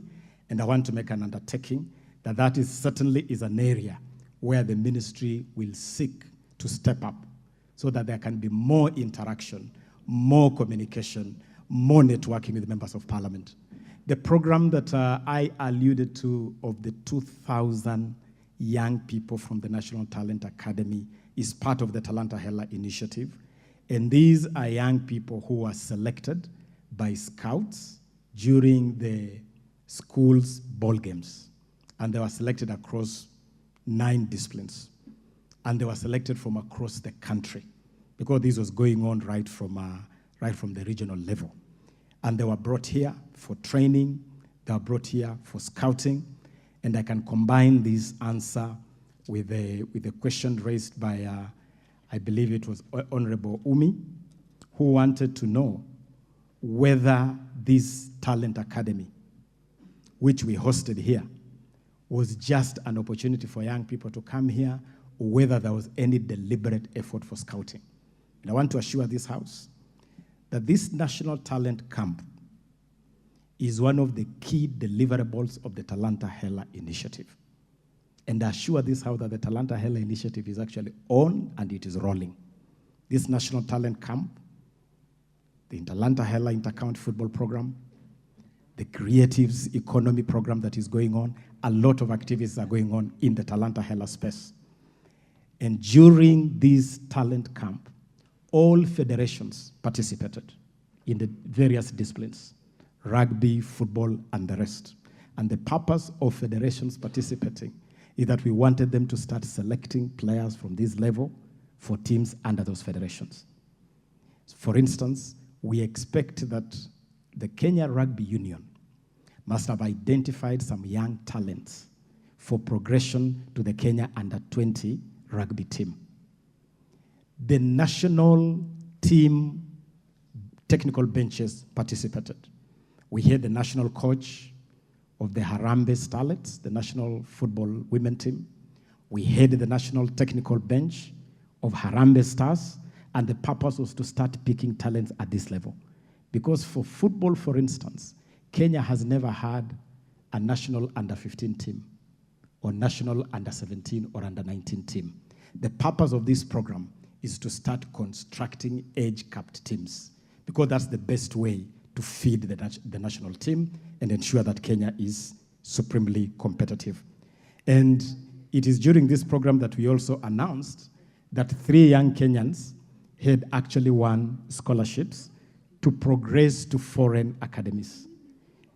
Aldrin Kibet, Alvin Kasavuli, Moses Wamalwa have all been admitted to the NSA Academy in Spain to advance their footballing talents. So the camp is not just about coming together and gathering children together. The camp is actually to provide an ecosystem where they can receive elite training and they can progress to develop their talents to the next level. Quickly to Honorable KJ. Honorable KJ has asked 2 very significant questions. The question on FKF, we are fully aware, Honorable Speaker, on the status of FKF, including the legal conundrum. But we had an arrangement with FIFA, and that arrangement was to progress FKF to a point where they can hold elections, because we have had serious issues in this federation. And I do expect that FKF should hold their elections as scheduled, because that is one way of starting to put the whole footballing ecosystem on a new keel. On the question of Azam TV vis-a-vis KBC, I want to tell this House that again, as part of the monetization agenda of Talanta Hela, we have taken cognizance of the fact that all corporate sponsorship took flight from Kenyan sports. Live broadcasts took flight from football. All the interest that we have had previously in sports has disappeared because of mismanagement, because improper running of this space. But I'm glad to report to this House that a package has been put in place. Allow me not to go into those details because it has not been officially made public, and there are a number of partners involved, but I can confirm to this House that KBC is right at the heart of that program. And we believe that KBC must be afforded opportunity to build its capacity to become a serious broadcaster. And you must have seen that we gave KBC the opportunity to broadcast the Safari Rally. We gave KBC the opportunity to broadcast the National Ball Games finals in Buhungu. We gave them the rights to do that broadcast live. And we are slowly assisting KBC to build its muscle. It is going to be part of a package that includes two major things. Number one, a sponsorship package that will see money going straight to clubs. And number two, a live broadcast package. Very soon, the details will be made public, Honorable Speaker. Honorable Rindikiri, I got your question on the Kenya Deaf handball team. And the challenge we had with this particular assignment was the visa issuance by the Embassy of Denmark. Among the challenges we face daily is the late processing of requests by federations when they're preparing teams for international assignments. These requests come late. It becomes a big challenge to process funding, and it is an even bigger challenge to deal with visas. And as you know, Honorable Speaker, Honorable Members, the ministry does not have control over issuance of visa. If you apply late for visa, it becomes extremely difficult for visa to be issued. And this is a matter where we have developed new regulations, and we are planning to have a retreat or a meeting with the federations to share the package we have put together.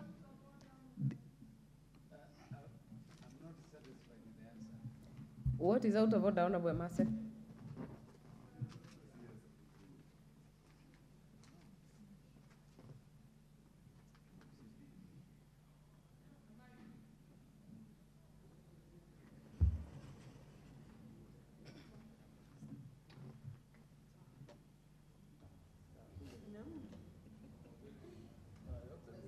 No, I have all the speakers. Thank you, Madam Speaker. Madam Speaker, I was just wondering, I want to believe that most of the sporting events are known much in advance for the whole year and even beyond. Is the minister in order to say there is a delay in preparation of the visas, which is without its control, when we know that most of these sporting events at such a time, why can't the visas be prepared in advance? Thank you, Madam Speaker. Yes. Honorable Speaker, definitely calendars of events are normally known, but participation in these events is something that is initiated by the Federation. It's the Federation that is affiliated to the relevant international organization. It's the Federation that gets the right to participate, and it's the Federation that then brings a request. And it is true that more often than not, we receive very, very late requests. And it is something which we have put together a framework to help federations handle this matter a lot more smoothly. Honorable KK, thank you on your statement about Buhungu, and I can confirm that indeed all the drama and film festival, the music festival that we had, the concert in Nakuru today with His Excellency the President, and the ball games were fully funded by this ministry to the tune of 267 million Kenya shillings. And we have worked very, very closely with the Kenya Secondary School Sports Association and the Kenya Primary School Sports Association. And that whole program is part of our rolling out the Talanta Hela initiative. As I have already said, the back end of the Talanta Hela system is something that is being sorted out. And as soon as that is sorted out, then live streaming of that can start right away. Honorable Abu Ahmed, we are aware of the issue you raised on the swimmers that went to Japan. But I also want to make it clear here that the regulations of the Sports, Arts, and Social Development Fund only allow the ministry to provide support through federations or through associations. It's the body that brings a request. And the challenge we continue to have with swimming is because of this challenge with the federation. As soon as we are able to sort this out, as soon as we are able to agree with the World Aquatics, that the committee we put in place can take responsibility for the swimmers, then it should be possible to offer some support to our swimmers, both for the qualifiers and for the Olympics. And of course, participation in the Olympics is dependent on qualification. Honorable Mtunga, your invitation to the book award, the book launch, I can confirm to you while on my feet that if the book launch is tomorrow, I would be more than glad. I love books. Promotion of the literary arts is one of the areas which we need to improve. And certainly, Kenya could do with more writing, more production of books. And so I'll be more than happy, Honorable Mutunga, to come and join you for the launch of this book. There was a question from Honorable Waluke on the 100 million given to sportsmen, sportswomen, and could this be the source of my my troubles? What I can say is that we have really not treated our sportsmen and women right. You may want to know, honorable members, that the 100 million shillings that Honorable Aluke refers here was largely to, number one, clear outstanding awards going back to the year 2010. There are athletes who competed and represented this country from 2010, and they had not been paid their awards. We were able, honorable members, to clear all that backlog, and we were also able, for the first time in the history of this country, to offer something to our legends. We honored our legends who have competed for this country for the last 60 years. And so I believe that that is a good way of spending money. Our athletes, our sportsmen and women are the goose that lays the golden egg, and we must acknowledge and reward them appropriately. And through the Hongera Awards, we'll continue to do this every single year. Honorable Justice asked a fundamental question. We have lost a hold on some of the events where we have reigned supreme, like the steeplechase. We could only manage a bronze medal yesterday during the steeplechase finals in Budapest. And I want to inform this honorable house that I have sat down with Athletics Kenya and I have challenged them to go back to the drawing board so that we can reclaim our glory in our traditional strong sports. And I am happy to also report that after that engagement, Athletics Kenya has submitted to the ministry a blueprint for youth development, requiring 64 million Kenya shillings, which is being considered to go back to primary schools, to go back to the basics. Steeplechase requires special training. Steeplechase requires special equipment. The ministry has accepted to make special investment for Kenya to bounce back in steeplechase, because it's an area where we have definitely lost our way. Honorable Member for Keses on Kipchoge. Kipchoge is among the facilities, as I said at the beginning, that our sporting infrastructure had really gone under. Until last Saturday, when Kakamega Homeboys played the Libyan team Al Hilal, Kenya did not even have a stadium approved by FIFA or CAF. We had to do emergency rehabilitation on Nyayo to be approved by CAF for that game of Homeboys. We have a master plan, and I would be glad to share with this Honorable House that part of the Talanta Hela program is a sports and arts master plan on how to improve our infrastructure. That master plan includes revamping our international stadia so that CAF and FIFA can be comfortable with them. And as you know, we have put in a bid to host the Africa Cup of Nations 2027. We have made tenders for rehabilitation of stadia, and this Kip Keino is among them. These tenders were opened on 17th of this month for rehabilitation of Kasarani, Nyayo, and Kipchoge Keino Stadium in Eldoret. As we await this program to start, we were able to do some emergency rehabilitation of Kip Keino, and that is why Kip Keino was able to host the Devolution Conference Games, which again I had the honor to open myself. Honorable Kangombe, when I mentioned the issue of the account, I meant account details given by some of the athletes. There were a bit of issues which are being sorted out, and I believe that money should reach athletes within a week, as I have confirmed here. Concrete measures for swimmers, I have made it very clear here that we want to agree with World Aquatics on a program where we can have a joint effort between World Aquatics and the government of Kenya to resolve these issues. It will be important to get this court case out of court and get these factions on the table so that we can get Kenya Aquatics back on track. Because the people who are suffering are our swimmers and not those who are fighting. Finally, there was a question from the Honorable Chief Whip that was reiterating a question raised by the Honorable Majority Leader, that question on participation in Doha and in Paris.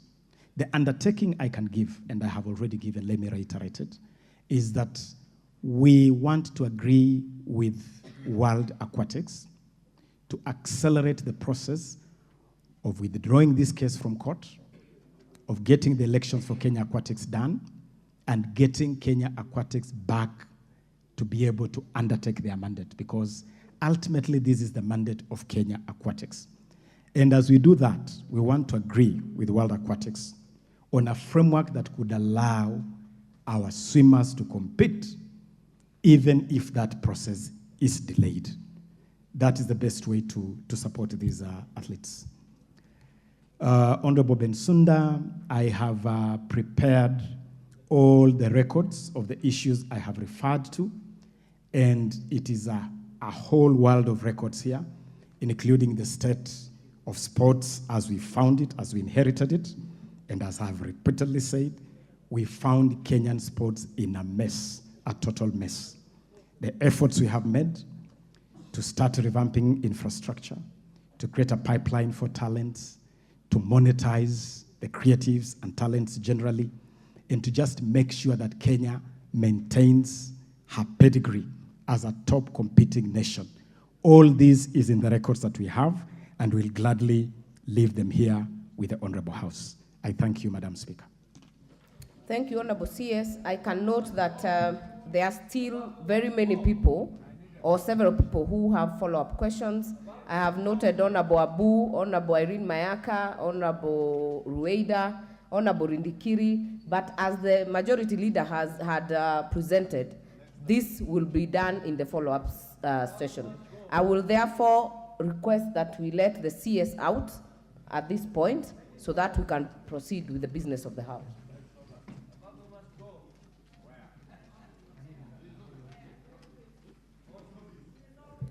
Honorable Shakil, you've just walked in. You've just walked in.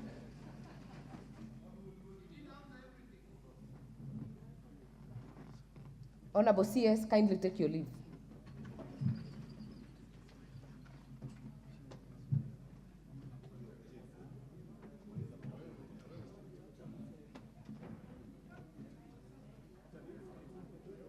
Next order. Order number 9, Committee of the Whole House.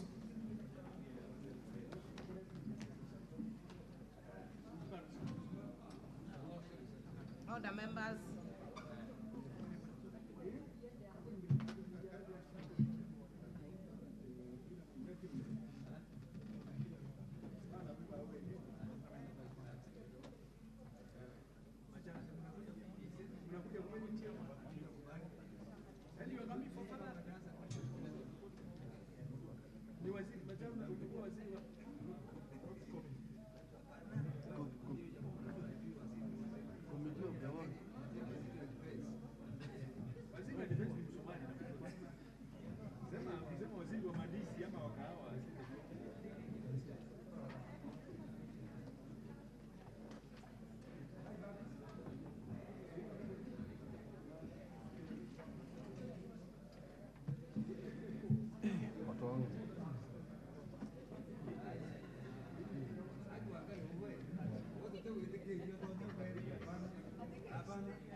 I hope the Honorable Murugara and Honorable Kimani Kuri are in the house.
Members, in the morning we were able to move and reported on the Committee of the Whole on its consideration of the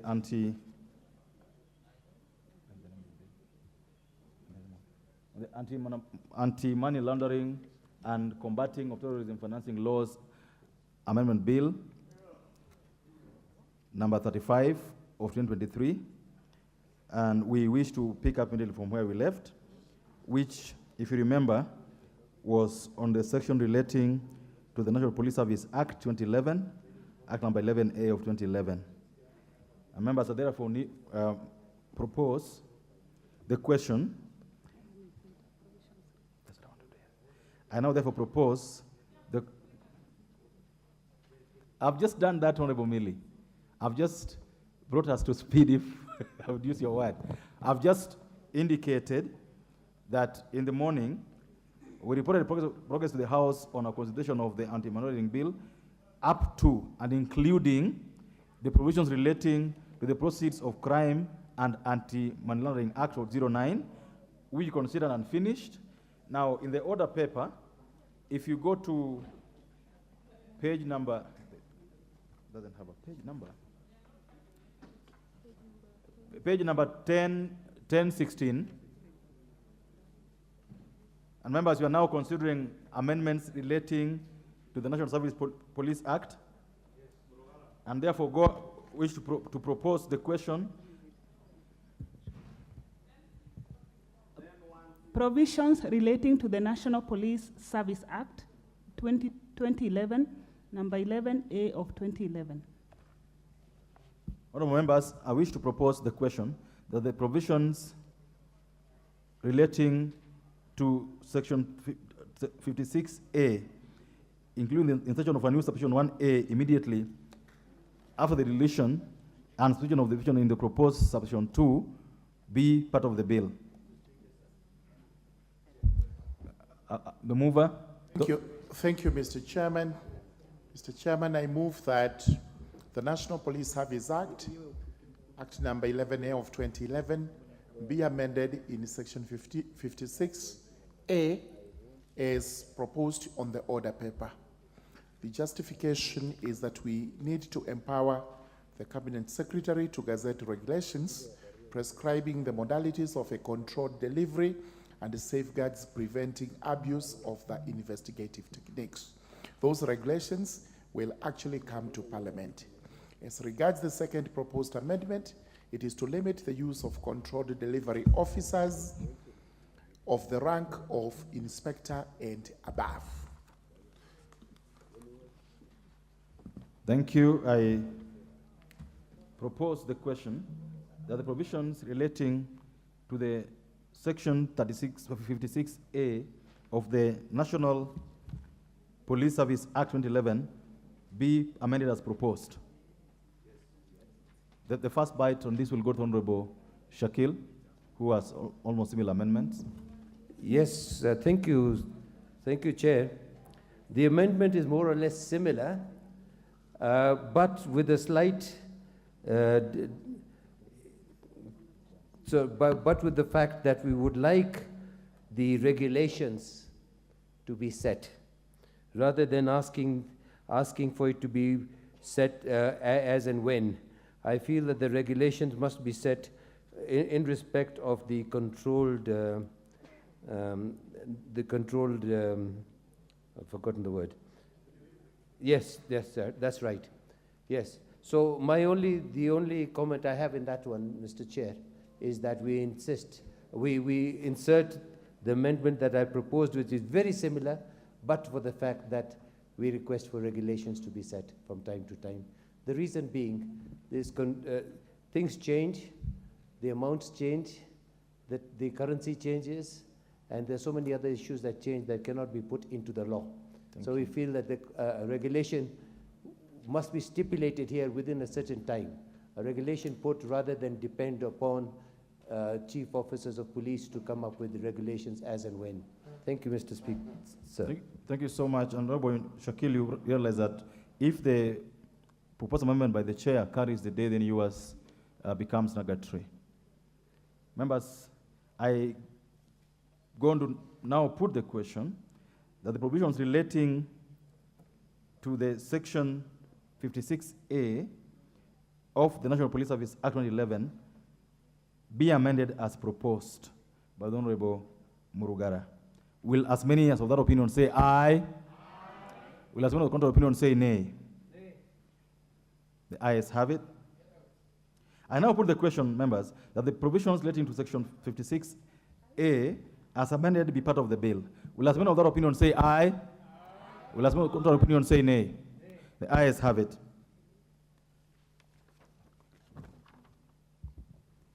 Provisions relating to the Ethics and Anti-Corruption Commission Act of 2011, number 22. Members, provisions relating to the Ethics and Corruption Commission do not have amendments. I therefore propose the question that the provisions relating to the Ethics and Anti-Corruption Commission Act of 2011, number 22 of 2011, be part of the bill.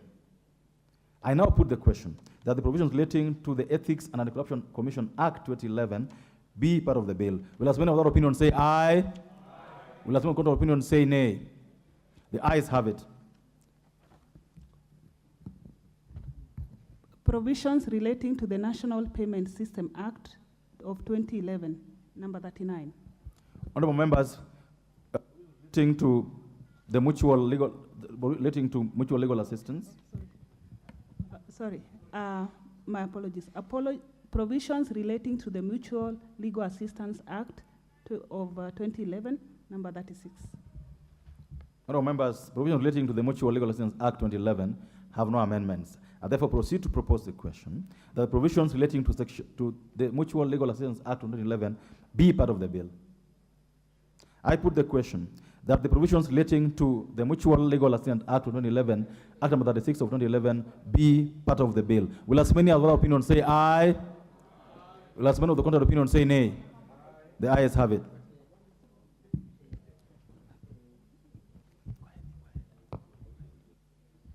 Provisions relating to the National Payment System Act of 2011, number 39 of 2011. Members, I propose the question that the provisions relating to Section 2 of the National Payment System Act of 2011 be part of the bill. Mover, Honorable Kuria. So, Honorable Chair, I beg to move that the National Payment Systems Act be amended as per the order paper. So, Honorable Chair, it has two sections. The first one is we are tightening up the definition as contained in the bill, and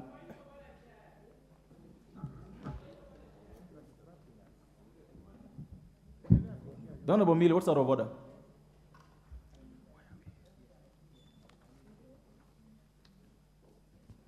Thank you, Chair. Chair, I'm just requesting, because this is an omnibus bill, and so there are some bills which don't have amendments, and others, some acts that have amendments and others don't have, that when the movers are moving, can they please indicate in the order paper which page to enable us follow properly?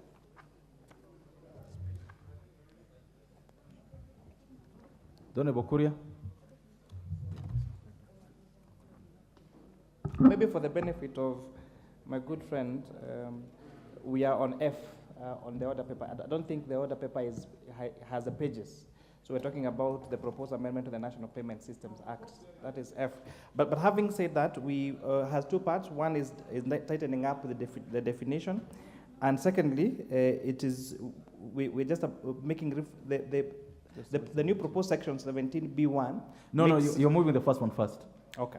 Just the definitions one, so that we proceed. So yes, so I beg to move that the amendment be as per the order paper, and this is just tightening up the definition of significant shareholder and beneficial owner as per the explanation I'd given when you're moving the other amendments into the same in the morning session. I beg to move, Honorable Chair. Thank you. Members, this deals with the definition of beneficial owner and significant shareholder. I therefore move to propose the question that the provisions relating to Section 17A, Section 2 of the National Payment System Act of 2011 be amended as proposed by the Honorable Kuria. And I put the question that the provisions relating to Section 2 of the National Payment System Act 2011 be amended as proposed by the Honorable Kuria. Will as many other opinion say aye? Will as many other opinion say nay? The ayes have it. But I now propose the question that provisions relating to clauses 17A and 17B1 of the National Payment System Act be part of the bill. Honorable Kuria. Thank you, Honorable Chair. I beg to move that again Part 2 be amended as per the order paper. And Honorable Chair, this is where we are providing, we are replacing the word institution with payment service provider. So I beg to move that this amendment be done as per the order paper. Thank you. I propose the question that the provisions relating to Section 17A and 17B1 be amended as proposed. I put the question that the provisions relating to Section 17A. Yes, Honorable T.J. Kajwan. Honorable Mili had a point. fast now, sugar is going down. And if you're not careful, we could just run too fast. This is the 17D. And as we began in the morning, in every of these clauses in which this language appears, we were doing on standard. The problem is, Chair, if we don't express ourselves on Hansard, the person who is going to do the volume copy will not have evidence that we have spoken to it. That is why we keep on repeating ourselves. And we would wish, even if the chair does not remember, we should help him to remember. And then, he's moving it as the order paper. Now, the order paper is a very big one. So when he says so, some of us who are following and who are not in the committee, we are not able to follow him. But for now, in this one specifically, Mr. Chair, I ask that Section 2A contains the words, the person's home or property may, with a warrant, be searched. Thank you. Okay, the Honorable Kajwang, that's okay, but we are not there yet. I'm sure you come when at the right time. We are still 17B. And B for Baba. Baba for the kinyozi.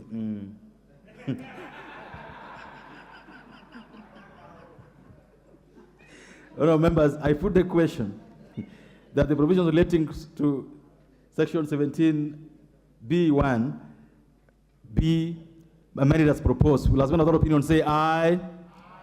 Does one of the opinion say nay? The ayes have it.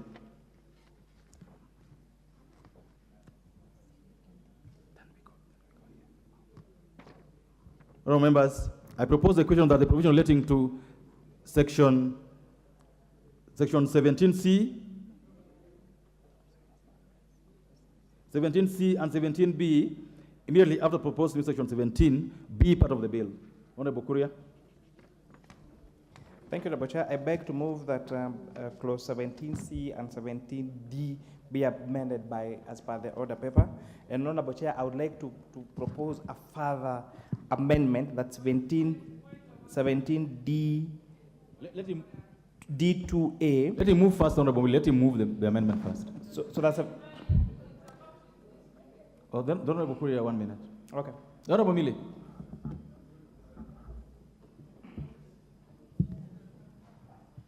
Thank you, Chair. Chair, I wanted to request if you could move 17D by subclauses.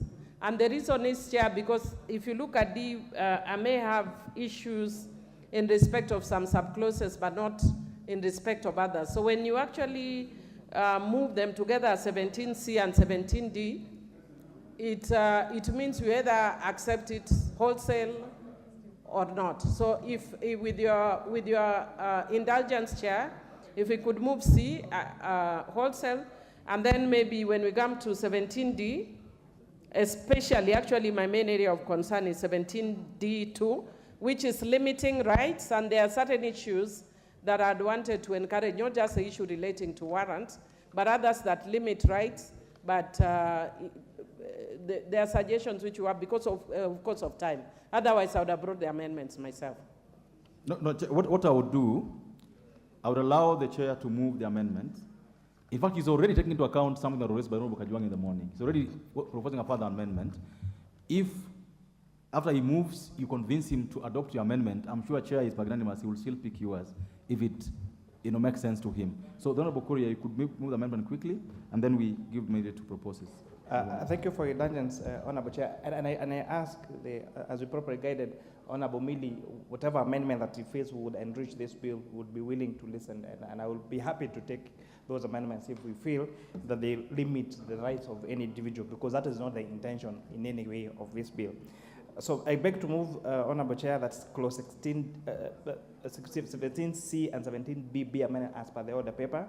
I would ask, I beg to move, Honourable Chair, that I move a further amendment on 17D2A by inserting, where we're talking the person's home or property may be searched, by inserting the word with warrant as far we did with the other clauses. And with that, I beg to move, Honourable Chair.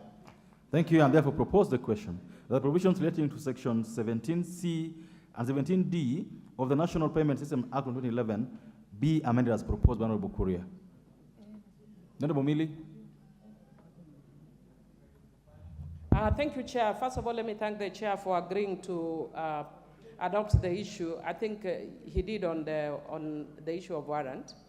My concern is in 17DC, information relating to that person's financial, family, or private affairs, where required, may be revealed. Chair, my only concern is revealed to who? Like I was just actually seeing right now a news flash that Honorable Paranya has been arrested by EACC and is been found with 13 or 14 title deeds. Chair, what is wrong with having title deeds? My issue is, even if I'm being investigated, it should be revealed to the investigating bodies, and there's very good wording throughout these proposed amendments. But why are we flashing people's private property to public? When we are even still in investigation, we don't know what they relate to. So what I wanted to ask is if we could adopt an amendment, information relating to that person's financial, family, or private affairs, where required, may be revealed to the relevant authorities. Because why are we revealing? Because when you leave it that, it means we reveal it to anyone and everyone. For what purpose? Why should you? We're actually making people vulnerable, because if my property is revealed and it's revealed that I'm very rich, then the next thing I may be getting thieves attacking me.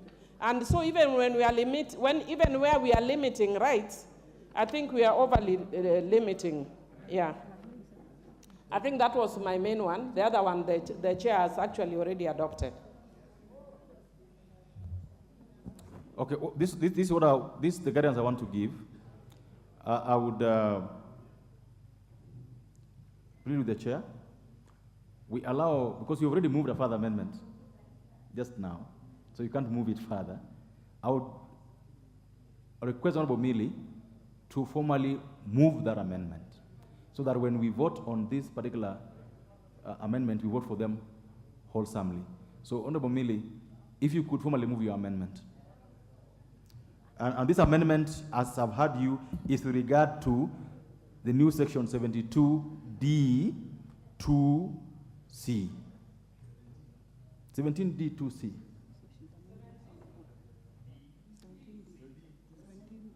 D2C. Yeah, Chair, this is in relation to the National Payment Systems Act, I believe. Yeah? So, Chair, I propose to move a further. Now, Chair, I don't know whose amendment I'm moving to, because this is a proposed amendment by the Chair. The amendment in the order paper is by the Chair, so it actually makes it difficult procedurally. I've just guided you. Okay, then, Chair. That you are moving a further amendment, the Chair's amendment. Okay. Once you move it, I'll give the Chair a chance to say whether he supports that amendment or not, then you proceed that way. Okay, Chair. Propose a further amendment to Chair's proposed amendment in 17D C, that we add the words at the end of C, so that it reads information relating to that person's financial, family, or private affairs, where required, may be revealed to the relevant authorities. Thank you, Honorable Mili. I propose the question that Section 17D be further amended as proposed by Honorable Mili. Honorable Chair. Again, we are making these laws for prosperity without the intention of victimizing anybody, and must make sure that we do not infringe on the rights of any person. And therefore, I would agree with the Honorable Mili Uthiambo that we further amend 17D2C that that information will only be revealed to the relevant authorities. But just to give honorable members just some comfort, if you read further 17D3, it says a limitation of right under subsection 1 shall apply only for the purpose of the prevention, detection, investigation and prosecution of proceeds of crime, money laundering, and financing of terrorism. So you must have offended those particular provisions for you to find yourself there. But having said that, I agree with Honorable Millie Othiambo, and I urge the House to accept the amendments as proposed by myself and further amended by the Honorable Millie Othiambo.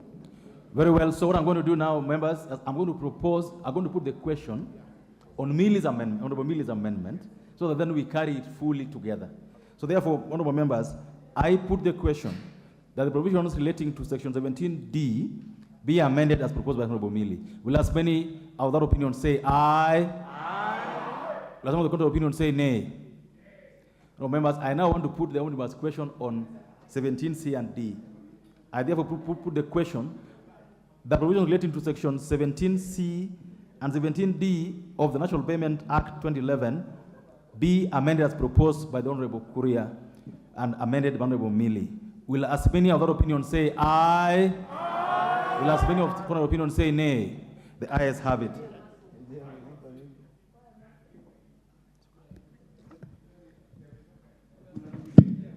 Provisions relating to the Limited Liability Partnership Act of 2011. Honorable members, I propose the question that provisions relating to section 2 of the Limited Liability Partnership Act 2011 be part of the bill. Honorable Kuria. Honorable Kuria, this is section 2, deals with definitions.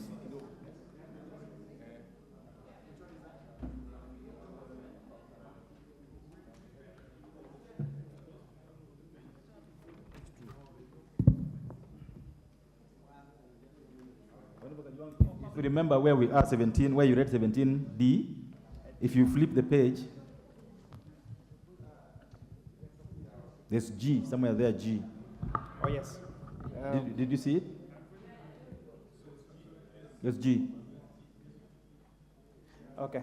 Honorable Chair, I beg to move the amendment as per the order paper on G, that in section 2 of the proposed amendment to the Limited Liability Partnerships Act, by deleting the proposed new definition, beneficiary owner, and substituting therefore the following new definition. The definition, beneficiary owner has a meaning assigned to it under the Companies Act. Honorable Chair, the proposed definition under the Limited Liability Partnership Act is unnecessary repetition. And by doing the cross-referencing, the Companies Act remains as a substantive legislation on the definition for the purposes of that citation. And that I beg to move, Honorable Chair. Very clear. I propose the question that provisions relating to section 2 of the Limited Liability Partnerships Act be amended as proposed by the Honorable Kuria. The Honorable Millie. Chair, I'm just wondering, for purposes of legislative elegance, all the other bills that we are doing, that we are proposing amendments, have actually gone this direction that the honorable member is moving away from. I'm not saying that what he's doing is wrong, it's actually right, but I'm just wondering, because perhaps we may not clean it now, but for purposes of the subsequent ones that are remaining, can we go the same way? Because we will have some referring to the Companies Act and others giving the full definitions. Perfect. But otherwise I support. Perfect. Yeah. Members, I put the question that the provisions relating to section 2 of the Limited Liability Partnerships Act be amended as proposed by Honorable Kuria. Will as many as some opinion say aye? Will as many of the contrary opinion say nay? The ayes have it. Honorable members, I now put the omnibus question that the provisions relating to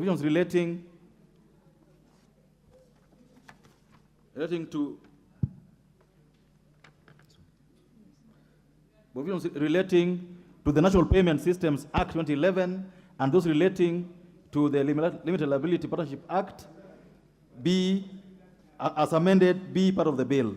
Will as many of that opinion say aye? Aye. Will as those of that opinion say nay? The ayes have it. Provisions relating to the Companies Act of 2015, number 17. Honorable members, I propose the question that provisions relating to sections 992A of the Companies Act be part of the bill. The Honorable Brugara. Thank you, Mr. Chairman. Mr. Chairman, I move that the proposed amendment to new section 992A of the Companies Act be made as shown on the order paper. The justification is twofold. Number one, to harmonize the period which a local representative of a foreign company is required to retain the records relating to the company with a period of 7 years prescribed for by local companies legislation and limited liability partnerships, also to take care of the Limitation of Actions Act. I propose the question that the provision relating to section 992A of the Companies Act be amended as proposed by Honorable Mrugara. The Honorable Shakir Shabir, you have an amendment that is similar to this. I will let you have a chance on this.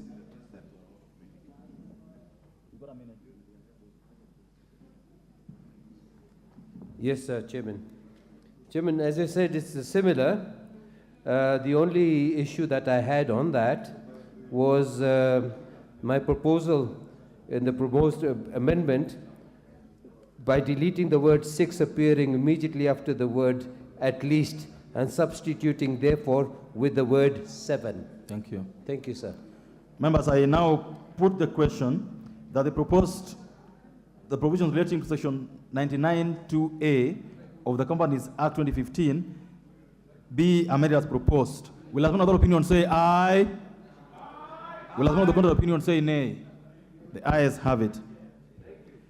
Honourable members, I now put the question that the provisions relating to sections 992A of the Companies Act as amended be part of the bill. Will another opinion say aye? Will another opinion say nay? The ayes have it.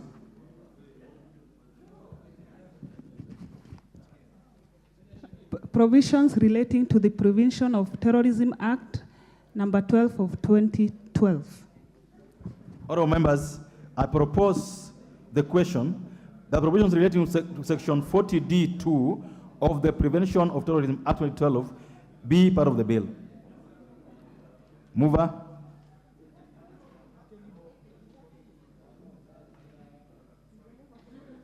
Honourable Mrugara.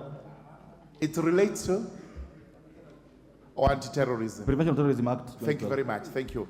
Mr. Chairman, I beg to move that the proposed amendment to section 40D2 as shown on the order paper of the Prevention of Terrorism Act, Act number 30 of 2012, be made as shown on the order paper. The justification is that we intend to include the Director of the National Counter-Terrorism Center as a member of the Counter-Financing of Terrorism and the Interministerial Committee. Members, I propose the question that the new section 40D2 of the Prevention of Terrorism Act be amended as proposed by Honorable Mrugara. Members, I put the question that the provisions relating to section 40D2 of the Prevention of Terrorism Act 2012 be amended as proposed by the Honorable Mrugara. Will as many of that opinion say aye? Does anyone of the contrary opinion say nay? The ayes have it.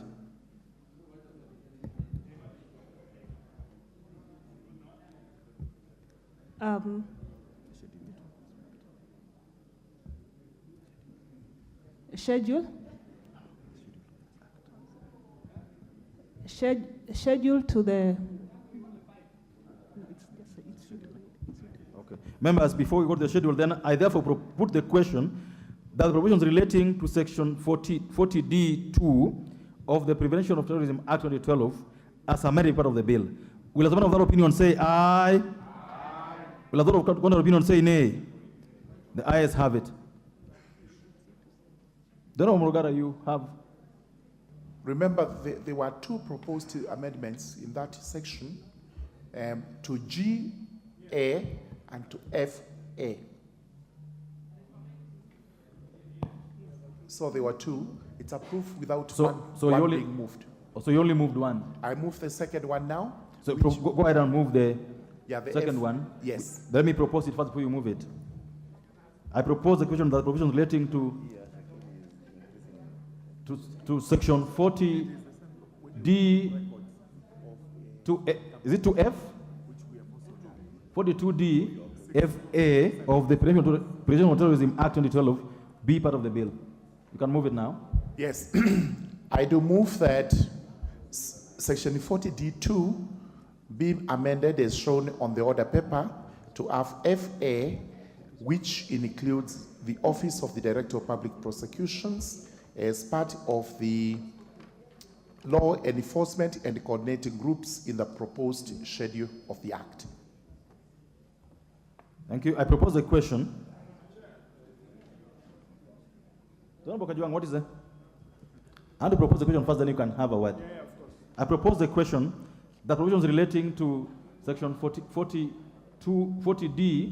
2FA be amended as proposed by Honorable Murugara.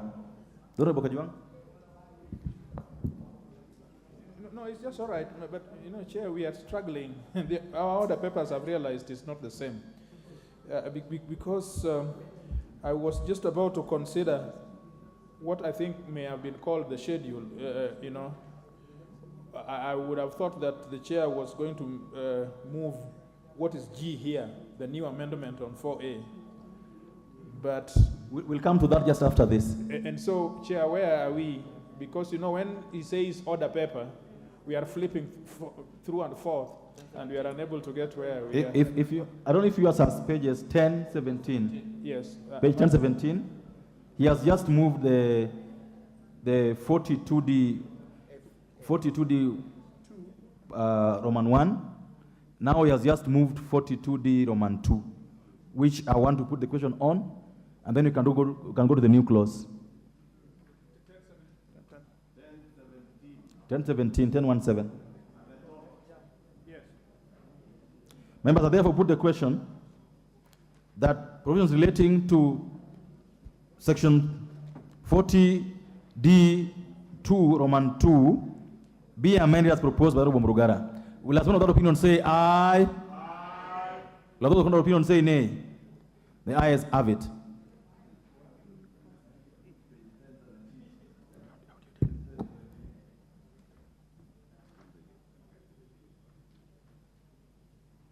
Honourable members, I propose the question that the provisions related to the new section 4A, the Law Society of Kenya Act 2014, be part of the bill. Honourable Murugara. Thank you very much, Mr. Chairman. Mr. Chairman, I move that the schedule be amended so that the Law Society of Kenya Act number 21 of 2014 has a new section 4A as shown on the order paper, and it runs up to 1 and 2. As for the justification is as follows, and this is from the Law Society of Kenya itself. To enable the Law Society to issue enforceable guidelines for anti-money laundering and counter-terrorism financing purposes. The amendments shall come into effect 6 months from the date of the enactment so as to allow the Law Society to do the following. Number A, sensitization of LSK members on the new requirements.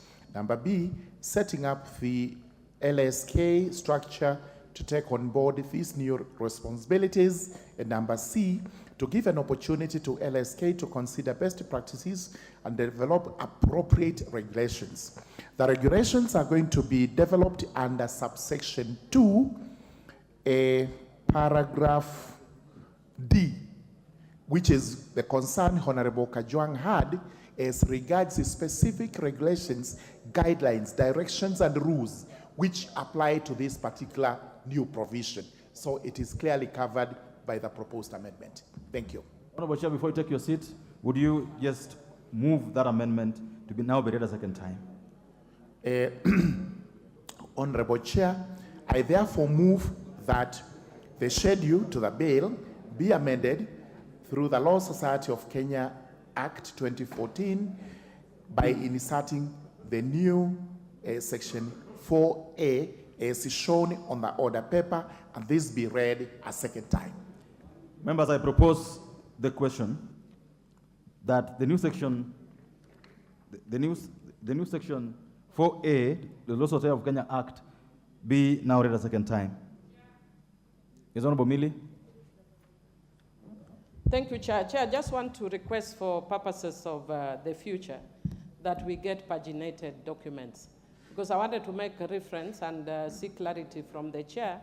I don't know if it was the Advocates Act that talked about the advocate-client confidentiality and how it then relates with this provision. Because unfortunately, because of the way this is put, I don't know if I saw it here or whether I saw it in the bill, but that had the issue of advocate-client confidentiality. And then at the same time, I'm seeing this one does not protect the advocate-client confidentiality. Personally, I don't care either way. I don't practice anymore. But I just wanted to know, I don't care. So I have no conflict of interest. So I just wanted to know, within that framework, I would still want to protect other lawyers. But I just want to know, because either it was in the main bill or some proposed amendment here, so that we don't have a possibility of a clash either with the Advocates Act or between the Advocates Act and the Law Society of Kenya Act. Thank you. Thank you. Honorable TJ Kajong. Chair, let me commend the chair of JLAC for being a truthful man. He is always a truthful man, as senior as he is. But today he has shown there is evidence. Yes, today he has given evidence that he surely is truthful, that he has moved amendments.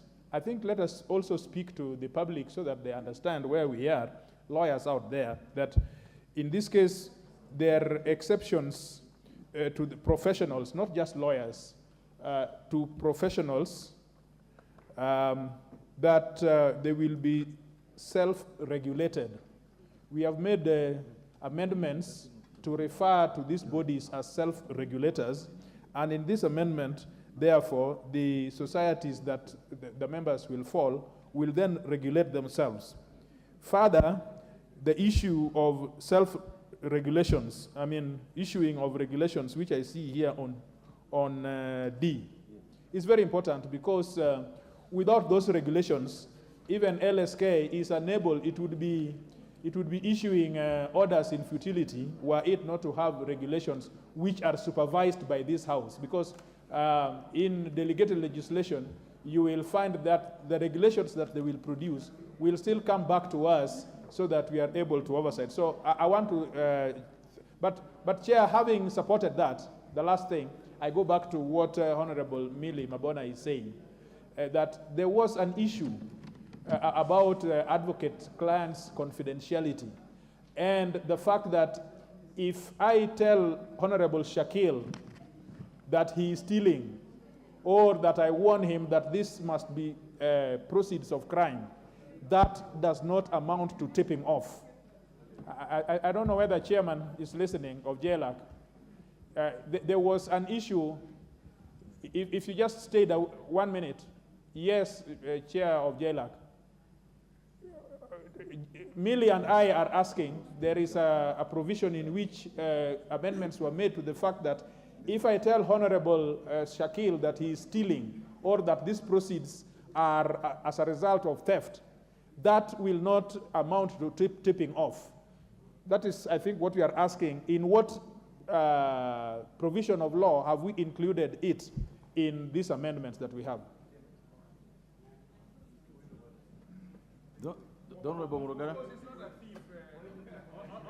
Thank you. Let me answer those questions. As regards the last one, if you look at the extradition, sorry, let me get tipping off. Chairman, as you look at your notes, allow Honorable Shakil 1 minute. Yes, as he does that, I'm looking at my... Chairman, thank you for allowing me to speak. Chairman, this particular issue of confidentiality caused a big problem in the last parliament, especially towards December, in that when we went to the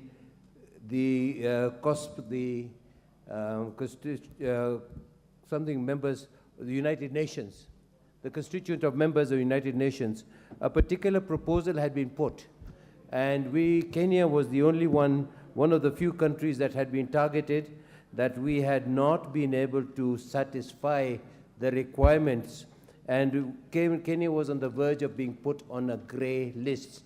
However, the wisdom of Parliament and the Speaker at the time, we did pass that particular amendment or that particular clarification that Honorable Kajwang is now talking about, and what the chair of JLAC is talking about.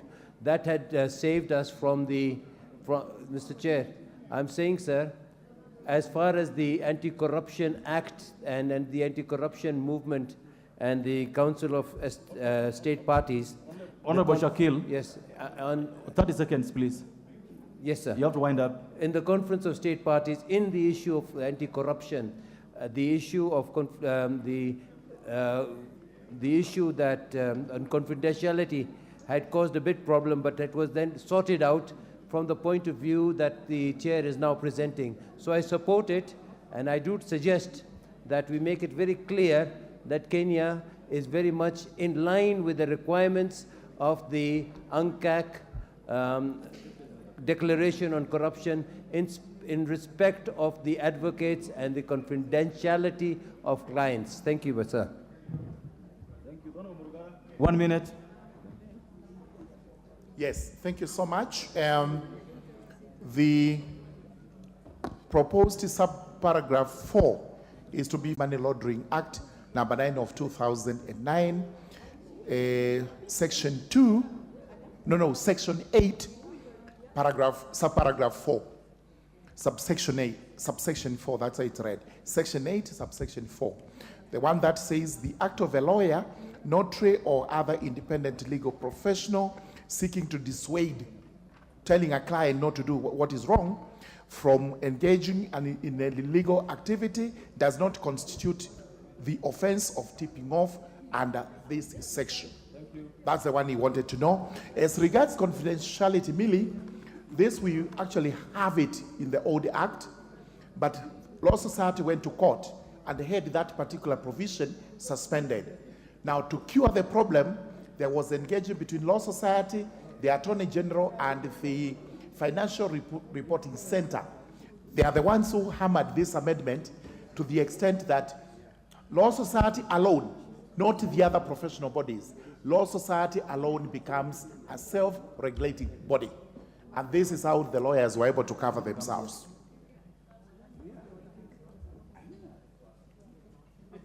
Thank you so much. Honorable members, I put the question now that the new section 4A of the Law Society of Kenya, Act number 2014, be now read a second time. Will as one of that opinion say aye? As one of the contrary opinion say nay? The ayes have it.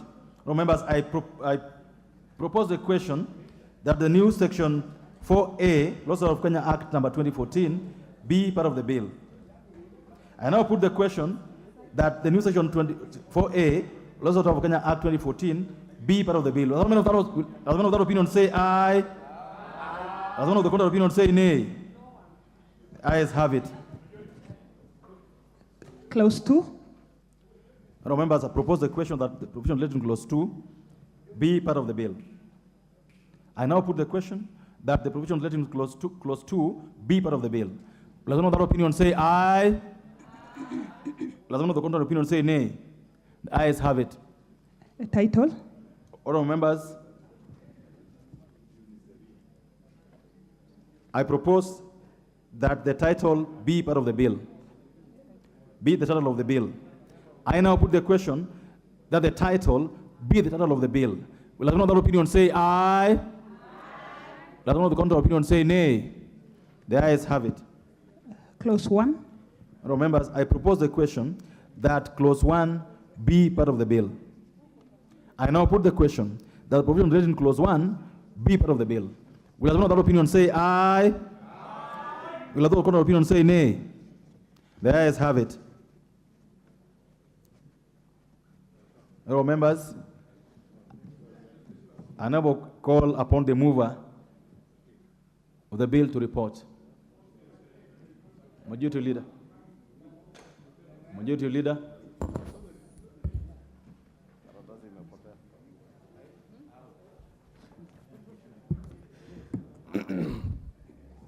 Honorable Chairperson, I beg to move that the committee do report to the House its consideration of the Anti-Money Laundering and Combating of Terrorism Financing Laws Amendment Bill, National Assembly Bill number 35 of 2023, and its approval thereof with amendments. Members, I put the question, which is that the committee do report to the House its consideration of the Anti-Money Laundering and Combating of Terrorism Financing Laws, Amendment Bill number 35 of 2023, and its approval thereof with amendments. Will as many of that opinion say aye? Aye. Will as many of the contrary opinion say nay? The ayes have it.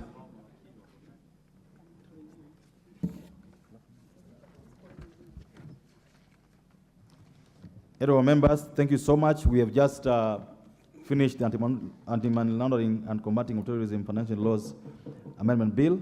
We now move to the next bill, which is the Food and Feed Safety Control Condition Bill, Bill number 21, of National Assembly Bill number 21 of 2023.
Order members, Committee of the Whole, discussing the Food and Feed Safety Control Coordination Bill, National Assembly Bill number 21 of 2023.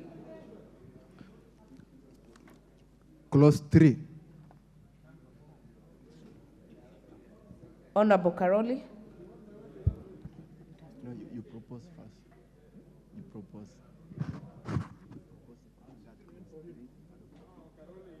I'm sitting in for him. I'm sitting in for him. Okay. Without it with you use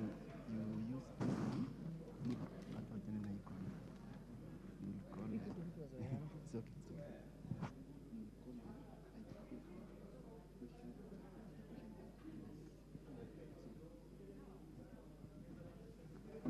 I propose the question that clause 3 be part of the bill. Mover.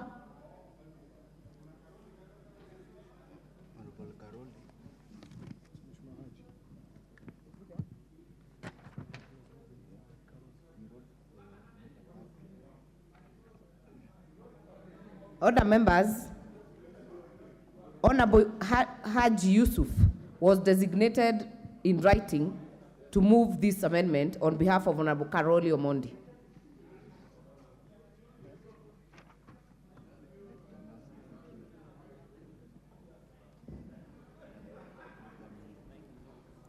Okay, thank you, Speaker. I move the amendment which directs or tries to separate food from feed, and by that, the bill be amended by deleting the title and substituting it thereof by the National Food Safety Control and Coordination Bill 2023. Honorable Member, we are moving the amendment under clause 3. Clause 3. Initially to be moved by Honorable Karoli Omondi. Yeah, there's clause 3, yeah. Yeah, that I move that the bill be amended by deleting clause 3 and substituting therefore the following new clause, that is, establishing The objective of this act is establishing a national framework through the Office of the Food Safety Controller for the effective coordination of the competent authority in performing or in the performance of their function. B, enhance transparency and accountability in the implementation of the official control. Just for guidance, these amendments are listed on the order paper. If you could simply note, amended as listed on the order paper. Okay. I now propose the question that clause 3 be amended as proposed by Honorable Haji on behalf of Honorable Karoli Omondi. I now put the question that clause 3 be amended as proposed. Will as many as are of that opinion say aye? Will as many as are of a contrary opinion say nay? Nay. The nays have it. Order, members. Order. Order. I now put the question that clause 3 is amended. No, it can't be. It's been dropped.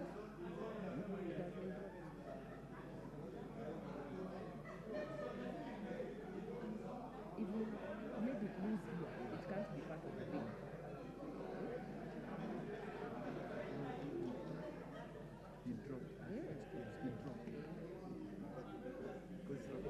I now put the question that clause 3 be dropped. Will as many as are of that opinion say aye? Will as many as are of a contrary opinion say nay? The ayes have. Clause 4. I propose the question that clause 4 be part of the bill.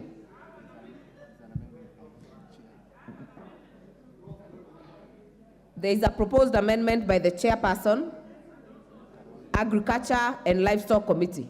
Chair.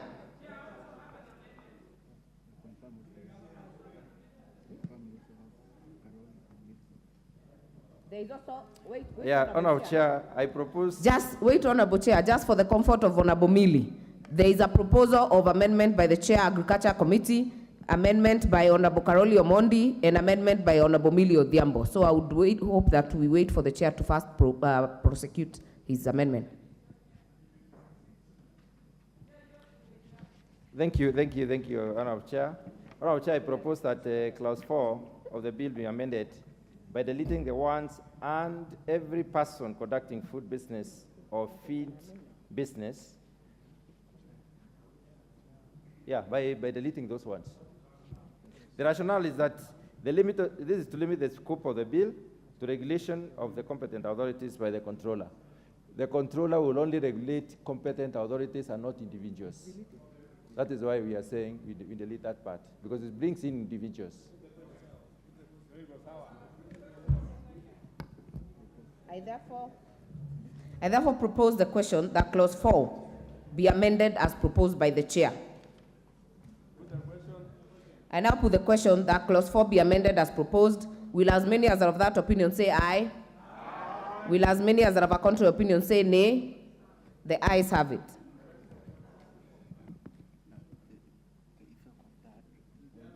I now.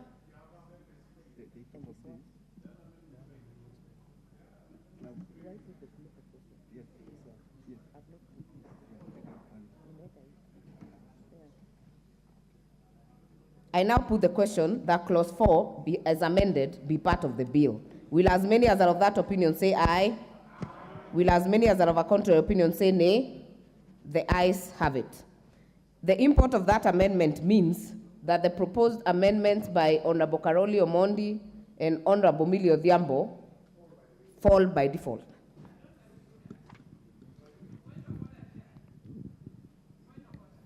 What is it, Honorable Mili? Chair, I really don't think so, because the amendments are not actually the same in substance. Having said that, I actually want to say that even though Honorable Karoli Omondi aligns with the hustler, he's actually dynasty like myself, because our mind frame was thinking of horses and cats and kittens. But Honorable Jekal, who has a mind which is a bit different, persuaded me that when you talk animals here, which is feed, then you are talking chicken and goats and cows. But me as a dynasty, I think of horses. And because of that, Chair, I want to say that I therefore drop my proposed amendment anyway. I think of horses. Yes.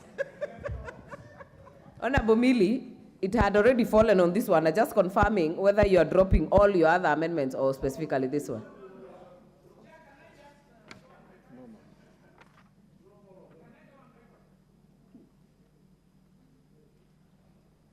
Chair, I am not dropping all my amendments, and the reason is I'm a very diligent member.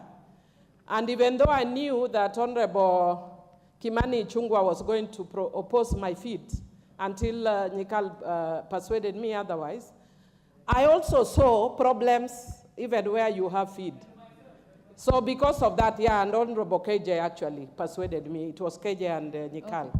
So I just want to say that there are amendments that I had that are strengthening even where you have feed. For instance, where you add animals, where we've forgotten animals. So the ones relating, Honorable Millie, we are getting to all the other amendments. I just wanted to confirm whether you're dropping them or we'll prosecute them.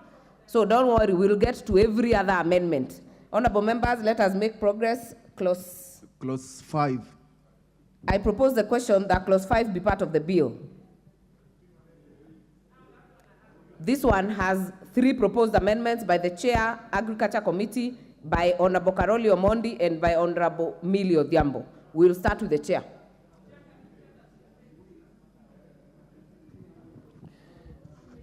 Honorable Chair, I propose that clause 5 of the bill be amended as follows. In paragraph A, by deleting the word life, and in paragraph B, by inserting the following new phrases immediately after the phrase F. That is G, the promotion of sustainable sustainable production, processing, and handling of food and feed. And then H, the protection of animal health. The import of this, Honorable Chair, is that this is to provide for biodiversity conservation and ecosystem safeguard. Thank you, Honorable Chair. I submit.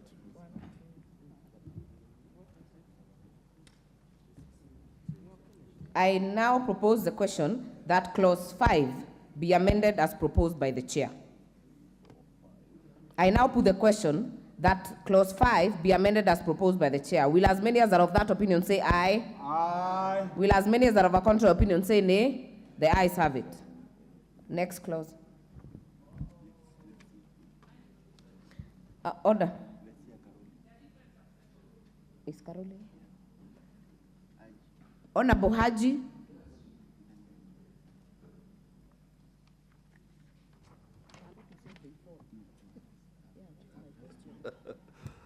Okay, clause 5, I propose that in paragraph 5A, I propose by deleting the word feed business. That's the same for B and C, all of them feed business. Because my intention is to separate food from feed. Thank you.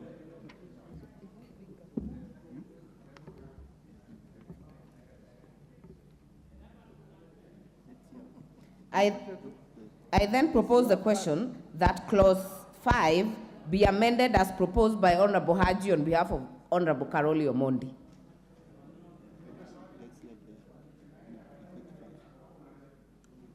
Do we have people? Chair? Honorable Chair? Let me say for all of them.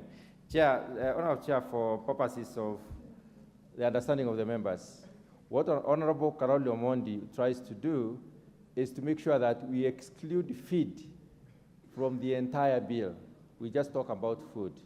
Honorable Chair, I would like members to note that in the best practices on food safety management demands that we have a holistic approach.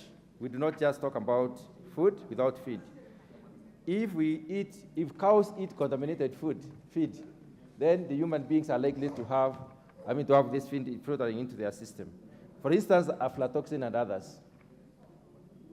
So anywhere where there is feed, we substitute, we do not substitute, we sustain, because that's what Honorable Kalonzo Omondi is trying to say.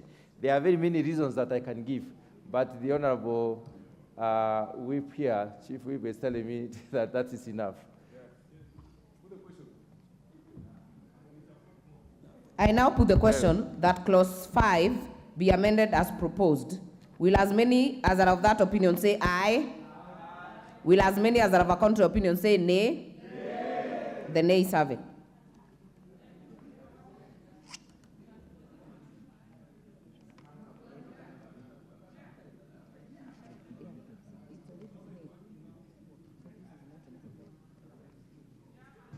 Honorable Mili?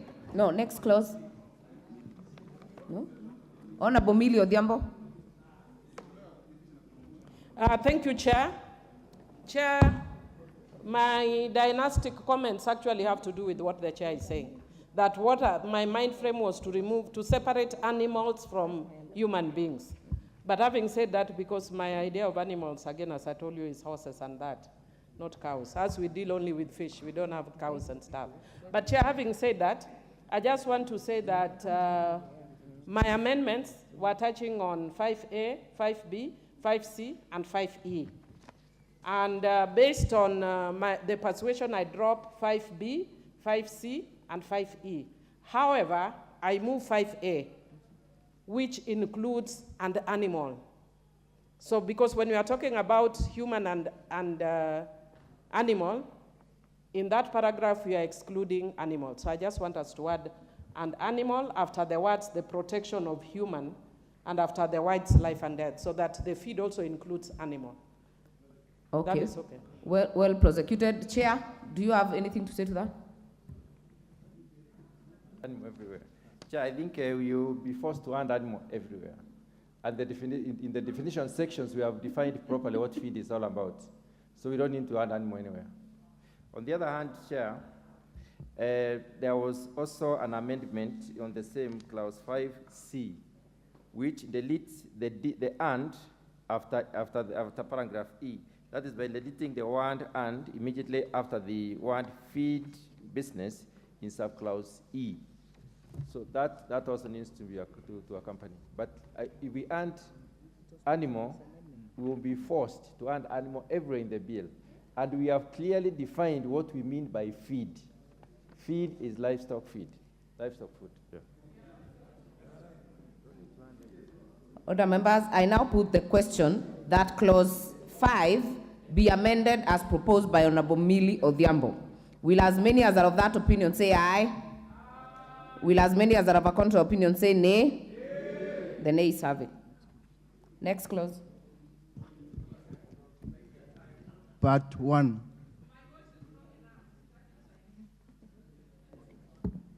I propose the question that part 1 be part of the bill. Mover. Honorable Mili Odhiambo.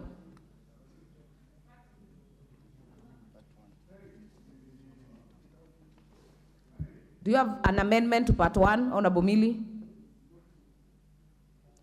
Chair, I'm not too sure if it's part 1 or part 2. On the Office of the Food Safety Controller, the title.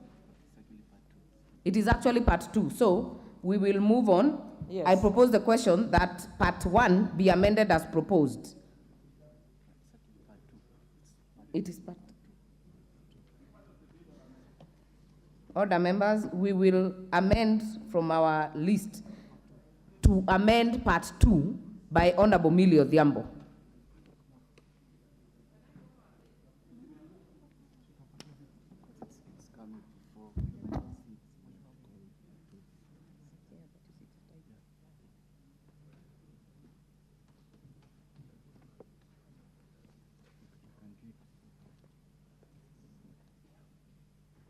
Part 2, Honorable Mili Odhiambo, is on Office of the Food Safety Controller. Your amendment, do you have it? Kindly prosecute it. Yes, Chair. I beg to move that we amend Part 2 so that it reads the Office of the Food and Feed Safety Controller, because it's not just about now food, it's Food and Feed Safety Controller. I propose.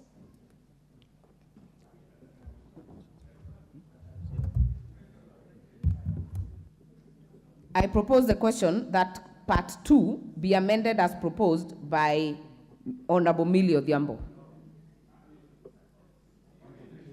Majority Leader.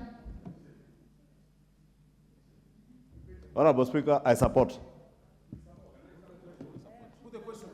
I now put the question that Part 2 be amended as proposed by Honorable Millie Odhiambo. Will as many as are of that opinion say aye?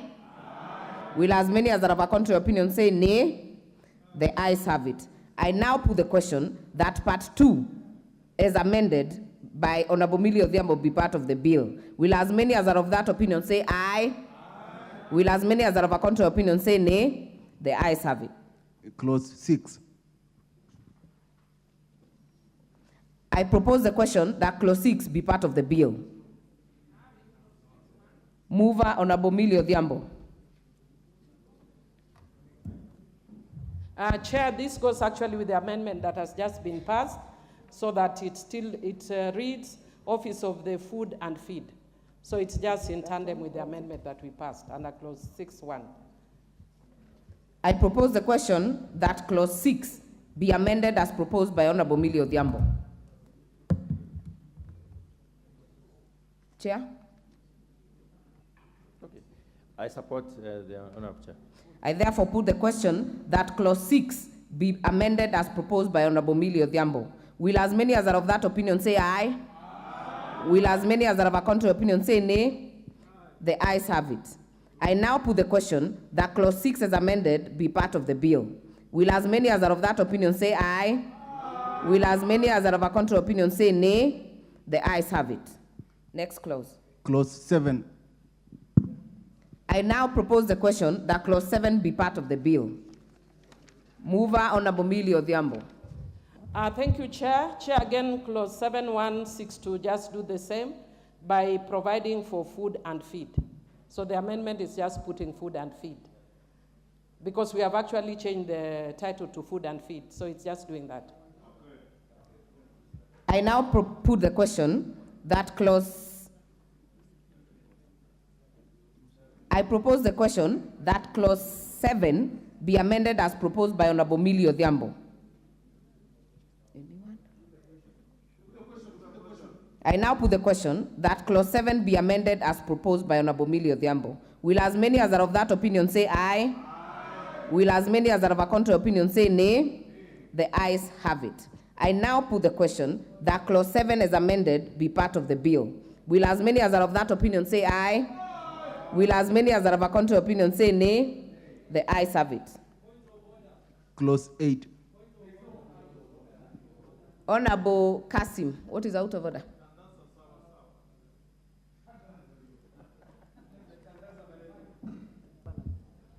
Thank you, Chair. Is Honorable Millie in order that she puts an amendment where we say aye and she keeps quiet because she's used to saying nay? Is she in order? Order, Honorable Tandaza. Honorable Millie Odhiambo, you have very many upcoming amendments. We will be looking at your mouth when we are voting. Next clause. Clause 8. I propose the question that Clause 8 be part of the bill. Mover. There is an amendment by Honorable Karoli Omondi and an amendment by Honorable Millie Odhiambo. Honorable Haji. Yes. The bulk of amendment by Honorable Karoli, which I have the same opinion myself as an expert on this field, since I'll be working under fatality, and I always say remove feed and I'm deleted. Please move your amendment. I therefore drop all feed to substitute all food and feed as most of my amendments are. But the rest of the amendment, as we go, I will raise it. Anything to do with deleting feed, I drop all of them. Noted, Honorable Haji. Honorable Millie Odhiambo. Thank you, Chair. My amendment in clause 8 suffers the same fate. It also has the feed. My earlier mentality, so I dropped them, the ones in clause 8. Thank you. We'll make progress.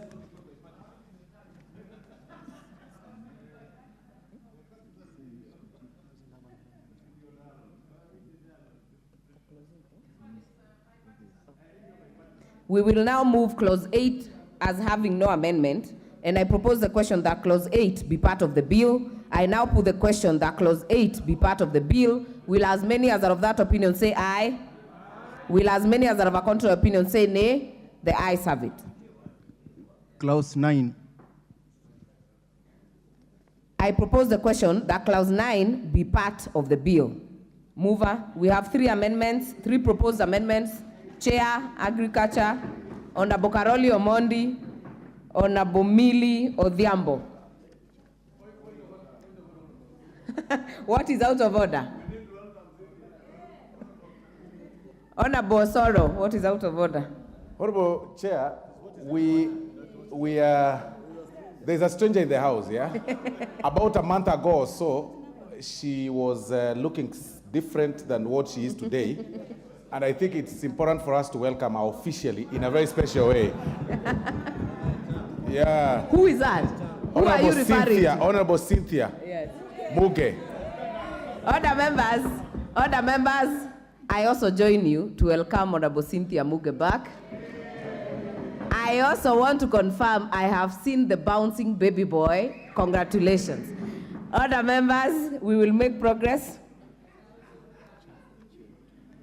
Chair, Agriculture Committee, there is also an amendment by Honorable Karoli Omondi and an amendment by Honorable Millie Odhiambo. Okay. Wait, Honorable Chair. I'll give Honorable Cynthia Muge 1 minute to just say thank you. 1 minute, Honorable Cynthia. Thank you, Madam Chair. Thank you, Madam Chair. Let me take this opportunity to say I miss this house, and it's a pleasure to be back so that I can be able to transact business. I want to say special thank you for being very traditional and coming to my house to say hi to my baby boy.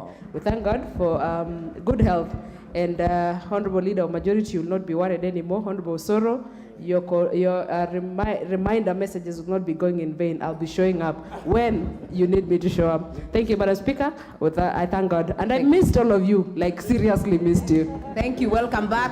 Honorable Chair, please move your amendments. Thank you, Honorable Chair. I move that clause 9 of the bill be amended as follows.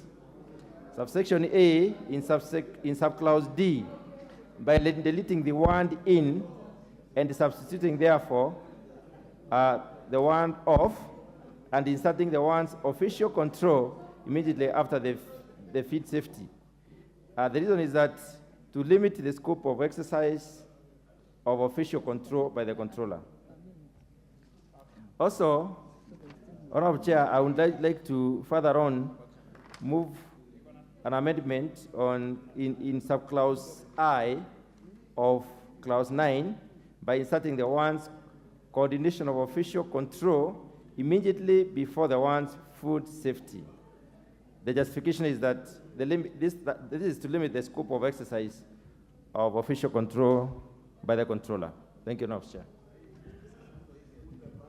I now propose the question that clause 9 be amended as proposed by the chair. I now put the question that clause 9 be amended as proposed by the chair. Will as many as are of that opinion say aye? Aye. Will as many as are of a contrary opinion say nay? The ayes have it. I now put the question that clause 9 as amended be part of the bill.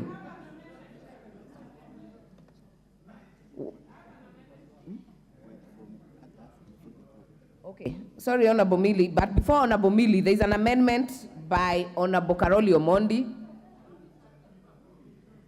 Is it still on or have you dropped it? It has been dropped. So Honorable Millie, kindly prosecute yours. Oh, this is a global question. Thank you, Chair. As I'd agreed, first of all, let me congratulate Honorable Cynthia. The last time I saw her in Bahrain, and she was very fat. And I got a baby girl dress, so I'm a bit disappointed. I was hoping it's a girl, but it's okay. He can still wear the baby girl dress until he becomes big. But Chair, my proposed amendment, I drop all except H. And in H, it provides currently prepare an annual report on the state of food safety in Kenya. If you don't say food and feed, it means the only report that will be given will be on food. So I propose that we add food and feed safety, so that the report that is given is food and feed safety. That's my proposed amendment, Chair.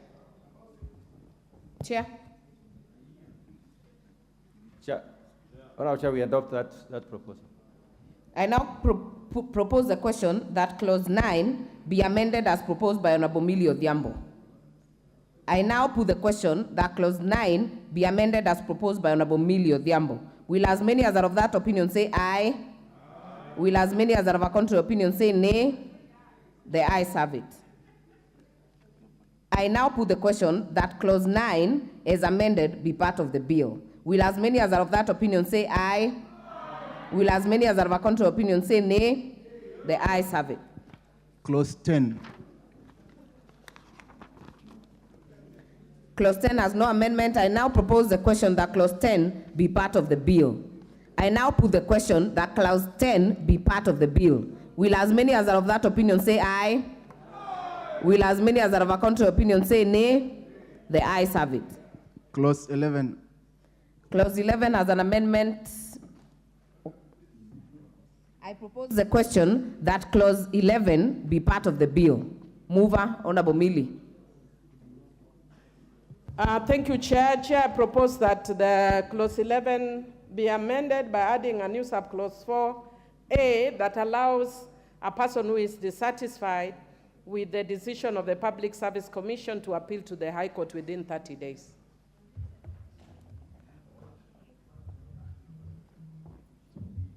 Chair? Wait, I now propose the question that clause 11 be amended as proposed by Honorable Millie Odhiambo. Chair?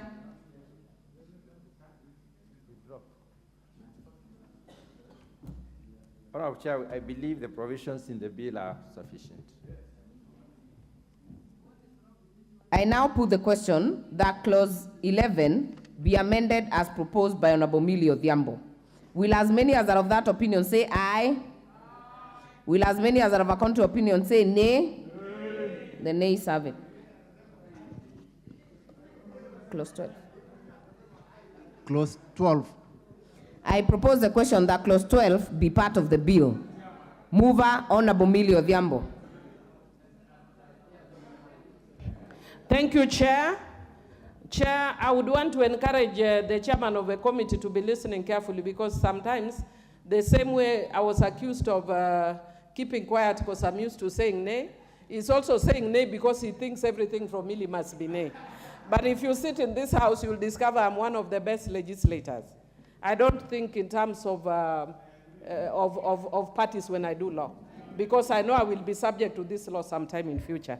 Now, having said that, Chair, I wish to move that a new subclause 12.2, that we renumber clause 12 to 12.1, and a new subclause 12.2 be inserted as follows. In employing members of staff under subsection 1, regard shall be had for gender, regional, and ethnic balance.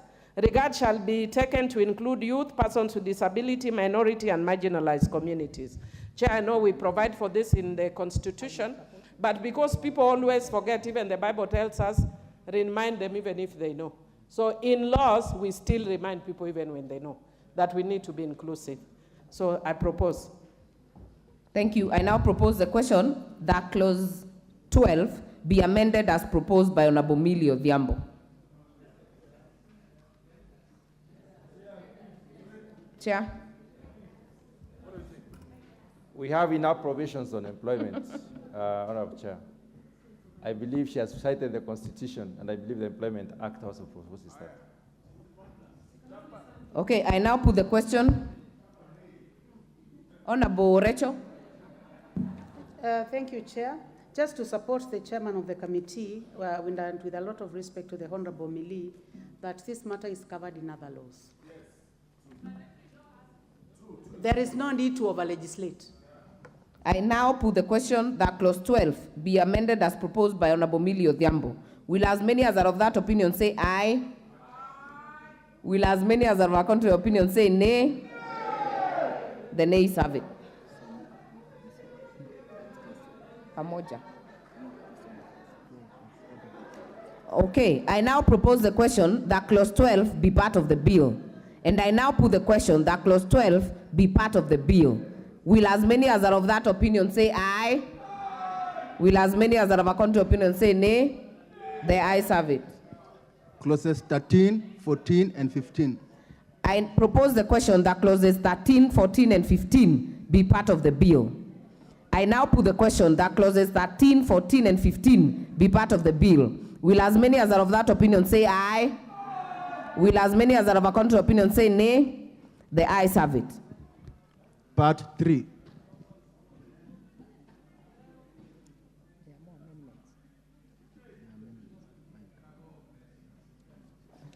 I propose the question that part 3 be part of the bill.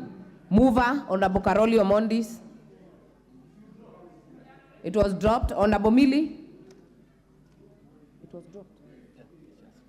Okay.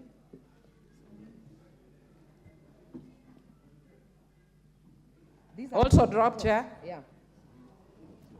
So, I now propose the question that part 3 be part of the bill. I now put the question that part 3 be part of the bill. Will as many as are of that opinion say aye? Will as many as are of a contrary opinion say nay? The ayes have it. Clause 16. I propose the question that clause 16 be part of the bill. They were dropped. So pronounced. Honorable Haji, dropped. Okay, Honorable Mili Odhiambo, dropped. Okay, I then propose the question that clause 16 be part of the bill. And I now put the question that clause 16 be part of the bill. Will as many as are of that opinion say aye? Will as many as are of a contrary opinion say nay? The ayes have it. Part 4.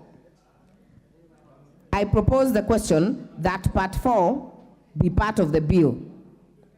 Honorable Honorable Haji, dropped.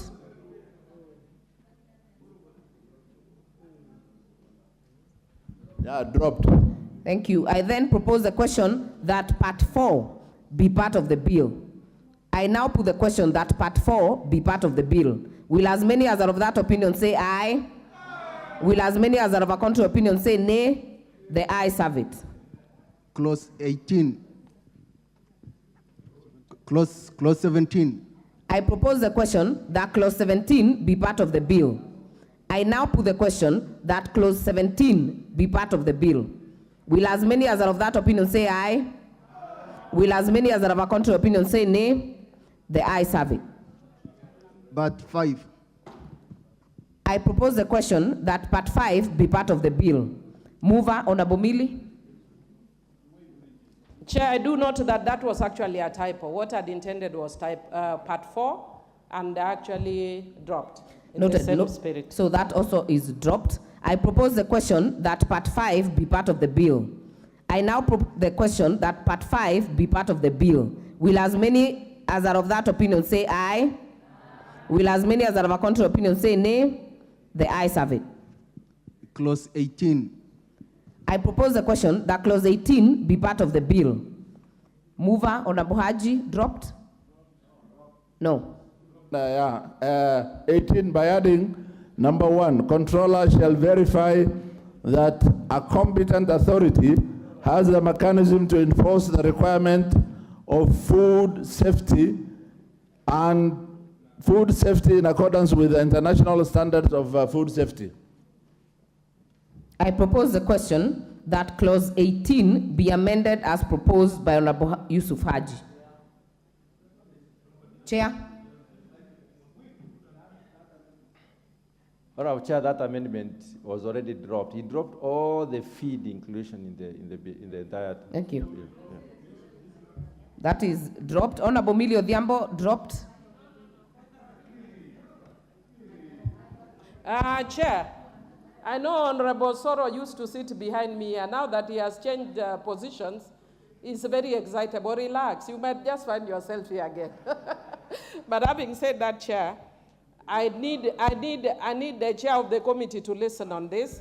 The other ones on feed have dropped, but on 18.2E, Chair, already the counties have been given the mandate under this bill for issuance of certificates, permits, and licenses. And I'm seeing under this, we are again giving the controller. So my concern is that we are actually going to have a clash of coordination.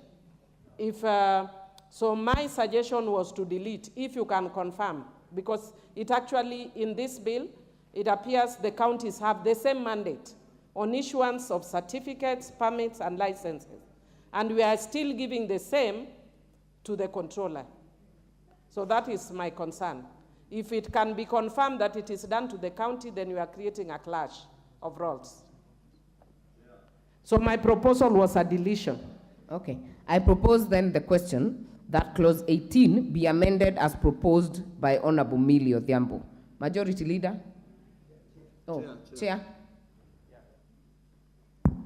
Honorable Chair, there are two levels of licenses and certificates and permits. The controller will issue permits, certificates, and licenses to the competent authorities, and that's what you're referring to here. Not any other food handlers. So we drop that. I do not support that amendment. I now put the question that clause 18 be amended as proposed by Honorable Millie Odhiambo. Will as many as are of that opinion say aye? Will as many as are of a contrary opinion say nay? The nays have it. Clause 19, I propose the question that clause 19 be part of the bill. I propose the question that clause 18 be part of the bill. I now put the question that clause 18 be part of the bill. Will as many as are of that opinion say aye? Will as many as are of a contrary opinion say nay? The ayes have it. Clause 19. This has no amendments. I propose the question that clause 19 be part of the bill. I now put the question that clause 19 be part of the bill. Will as many as are of that opinion say aye? Will as many as are of a contrary opinion say nay? The ayes have it. Clause 20. I propose the question that clause 20 be part of the bill. We have two proposed amendments, Honorable Karoli, Honorable Millie Odhiambo. Honorable Haji, was it dropped? Oh, sorry. We have three proposed amendments by the chairperson, by Honorable Karoli, and by Honorable Millie Odhiambo. Honorable Chair. Honorable Chair, I propose amendment to clause 20, that clause 20 of the bill be amended in subclause 3 by inserting the ones and each county governor immediately after the phrase competent authority. The reason is that for inclusion of the county government in the transmittal of the audit report prepared by the controller.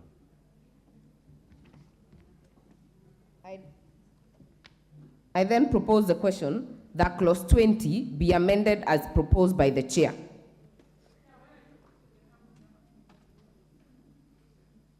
I now put the question that clause 20 be amended as proposed by the chair. Will as many as are of that opinion say aye? Will as many as are of a contrary opinion say nay? The ayes have it.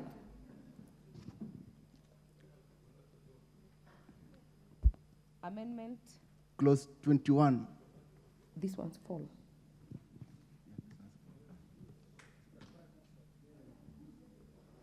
I propose the question that clause 21 be part of the bill. We have two proposed amendments. Honorable Karoli's dropped. Good. Honorable Millie. Then we'll move it as without amendments. I propose the question that clause 21 be part of the bill. I now put the question that clause 21 be part of the bill. Will as many as are of that opinion say aye? Will as many as are of a contrary opinion say nay? The ayes have it. Clause 22. I propose the question that clause 22 be part of the bill. Honorable Karolis dropped. Honorable Millie Odhiambo dropped. Thank you. I now propose the question that clause 22 be part of the bill. I now put the question that clause 22 be part of the bill. Will as many as are of that opinion say aye? Will as many as are of a contrary opinion say nay? The ayes have it. Clause 23. I propose the question that clause 23 be part of the bill. Honorable Haji dropped. Honorable Millie. Thank you. I now propose the question that clause 23 be part of the bill. I now put the question that clause 23 be part of the bill. Will as many as are of that opinion say aye? Will as many as are of a contrary opinion say nay? The ayes have it. Clause 24. I propose the question that clause 24 be part of the bill. Honorable Adam dropped. Honorable Millie. Thank you. I now propose the question that clause 24 be part of the bill. I now put the question that clause 24 be part of the bill. Will as many as are of that opinion say aye? Will as many as are of a contrary opinion say nay? The ayes have it. Clause 25. I propose the question that clause 25 be part of the bill. Honorable Adam dropped. Thank you. Honorable Millie. Thank you. I propose the question that clause 25 be part of the bill. I now put the question that clause 25 be part of the bill. Will as many as are of that opinion say aye? Will as many as are of a contrary opinion say nay? The ayes have it. Clause 26. Sorry. Clause 26. Clause 26 has no amendments. I propose the question that clause 26 be part of the bill. I now put the question that clause 26 be part of the bill. Will as many as are of that opinion say aye? Will as many as are of a contrary opinion say nay? The ayes have it. Clause 27. I propose the question that clause 27 be part of the bill. Mover, we have a proposed amendment from the chair and Honorable Millie Odhiambo. Chair. Yeah, Honorable Chair, I propose that that clause 27 of the bill be amended in paragraph B by inserting the word "of" immediately after the word "makes copies." The reason is to correct the typographical error. I therefore propose the question that clause 27 be amended as proposed by the chair. I now put the question that clause 27 be amended as proposed by the chair. Will as many as are of that opinion say aye? Aye. Will as many as are of a contrary opinion say nay? The ayes have it. Honorable Millie. Chair, I propose that, Chair, I propose that clause 27 be further amended to include feed safety. Because what we are saying, we are giving the compliance officer authority to inspect, examine, and make copies of licenses, registers, records, and other documents relating to food safety only. So what I'm suggesting is that it should do that also relating to feed safety. So it's not just food safety, but feed safety as well. Okay, I propose the question that clause 27 be amended as proposed by Honorable Millie Odhiambo. Chair. Let's adopt that, Chair. Thank you. I now put the question that clause 27 be amended as proposed by Honorable Millie Odhiambo. Will as many as are of that opinion say aye? Aye. Will as many as are of a contrary opinion say nay? Nay. The ayes have it. I now put the question that clause 27 as amended be part of the bill. Will as many as are of that opinion say aye? Aye. Will as many as are of a contrary opinion say nay? The ayes have it. Clauses 28, 29, and clause 30. These ones have no amendments. I propose the question that clauses 28, 29, and 30 be part of the bill. I now put the question that clauses 28, 29, and 30 be part of the bill. Will as many as are of that opinion say aye? Aye. Will as many as are of a contrary opinion say nay? The ayes have it. Clause 31. I propose the question that clause 31 be part of the bill. Honorable Millie. Thank you, Chair. Chair, I propose that clause 31 be amended to correct a typographical error. It says the annual accounts of the office of office of what? So I'm actually adding the word controller. It is missing the word controller. I propose the question that clause 31 be amended as proposed by Honorable Millie Odhiambo. I now put the question that clause 31 be amended as proposed by Honorable Millie Odhiambo. Will as many as are of that opinion say aye? Will as many as are of a contrary opinion say nay? I now put the question that clause 31 as amended be part of the bill. Will as many as are of that opinion say aye? Will as many as are of a contrary opinion say nay? The ayes have it. Clause 32. This one has no amendment. I propose the question that clause 32 be part of the bill. I now put the question that clause 32 be part of the bill. Will as many as are of that opinion say aye? Will as many as are of a contrary opinion say nay? The ayes have it. Clause 33. I propose the question that clause 33 be part of the bill. Mover, Honorable Millie. Thank you, Chair. Chair, I propose that we make an amendment that the Cabinet Secretary in consultation with the Controller may make regulations that would include the traceability of food. But I'm suggesting that it should not be just the traceability of food, but traceability of food and feed. Thank you. I propose the question that clause 33 be amended as proposed by Honorable Millie Odhiambo. Chair. We adopt the proposal.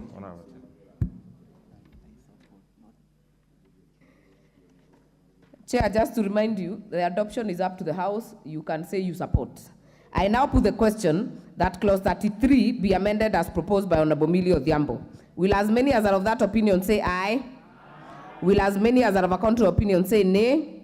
The ayes have it. I now put the question that clause 33 as amended be part of the bill. Will as many as are of that opinion say aye? Will as many as are of a contrary opinion say nay? The ayes have it. Clause 34. This has no amendment. I propose the question that clause 34 be part of the bill. I now put the question that clause 34 be part of the bill. Will as many as are of that opinion say aye? Will as many as are of a contrary opinion say nay? The ayes have it. First schedule.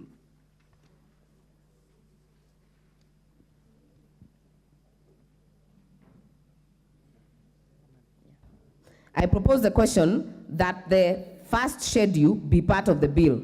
Mover, Chair. Honorable Chair, I propose that the first schedule of the bill be amended by inserting the following new paragraph. That will be number 11, and just after 10, Veterinary Medicine Directorate. The reason is that for inclusion of Veterinary Medicine Directorate as a competent authority, as it is responsible for animal health products such as pesticides and drugs.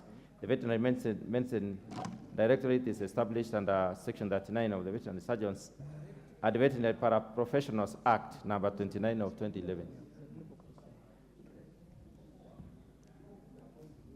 I propose the question that the first schedule be amended as proposed by the Chair. I now put the question that the first schedule be amended as proposed by the Chair. Will as many as are of that opinion say aye? Will as many as are of a contrary opinion say nay? The ayes have it. I now put the question that the first schedule as amended be part of the bill. Will as many as are of that opinion say aye? Will as many as are of a contrary opinion say nay? The ayes have it. Second schedule. I propose the question that the second schedule be part of the bill. Mover, Honorable Karoli. Dropped? Thank you. I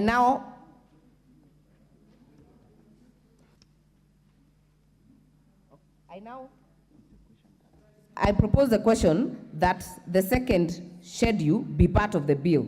I now put the question that the second schedule be part of the bill. Will as many as are of that opinion say aye? Will as many as are of a contrary opinion say nay? The ayes have it. Clause 2.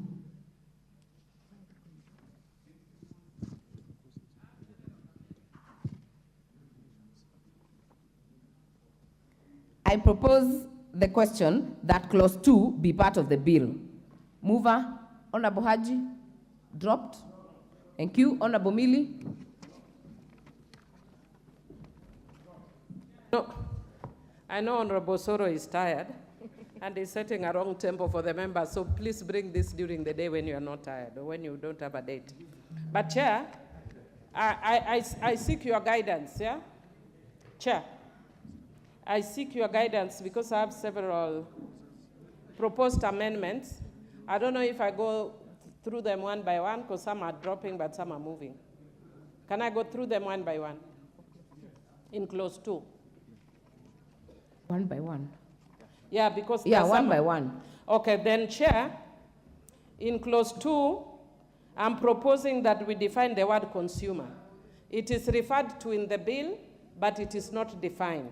So I am suggesting that we define a consumer to mean a consumer as defined under the Consumer Protection Act, Act number 46, 2012 of the laws of Kenya. That's my first proposed amendment.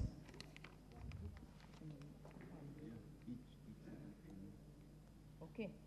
I then propose the question that clause 2 be amended as proposed by Honorable Mili Odhiambo. Chair? Honorable Chair, we support the proposal. I therefore put the question that clause 2 be amended as proposed by Honorable Mili Odhiambo. Will as many as are of that opinion say aye? Aye. Will as many as are of a contrary opinion say nay? The ayes have it. Chair, I drop my proposed amendment to the word feed. Or the first part, I had actually two proposals. The first proposal was to delete that, but my second is to include from the definition of the, delete the following words from the definition of the word feed, which is consumed as food or an animal whose produce is capable of being consumed as food, appearing after the words directly by an animal.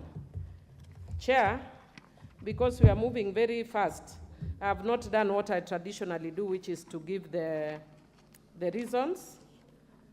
And because I have not given the reason and I don't want to take time, I'll drop it.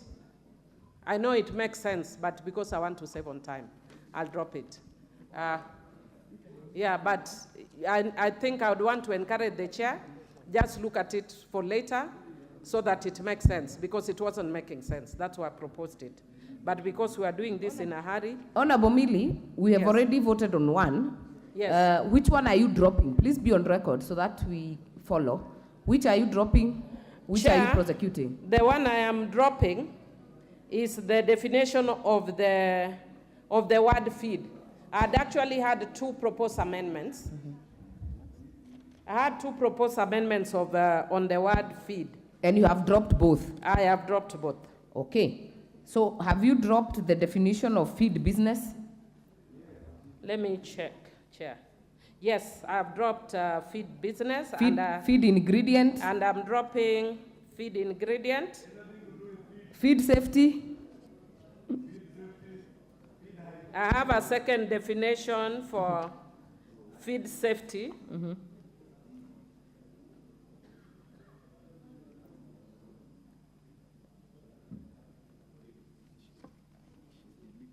And Chair, I think in tandem with what I was saying, actually my proposed amendment was just to make it clear, because there are some things which were making it look like it's actually awkward legally. But again, because of time, I will not move it. I had a second proposed amendment. I'll not move it. So I'll drop it as well. For feeds, that is feed safety. Food. Definition of food. The definition of the word food, I am proposing an amendment to add the words any edible after the words drinking water and after the word substance which has been used.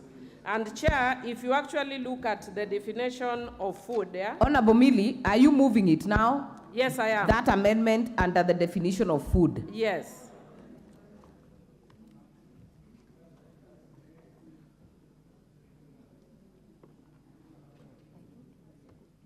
Because if you actually look at food, the definition, it means a processed, semi-processed, or raw substance which is consumed by a human being and includes drinking water and substance which has been used in the production. A substance which is used in the production of food includes sufuria. So, Chair, if we don't say edible, then it means we are saying we are defining sufuria as food. So I'm actually saying that we add the word edible so that we are not saying sufuria is food. Okay, for the record, we have dropped the definitions of feed, food, feed business, feed ingredient, and safety. We are now in the definition for word food.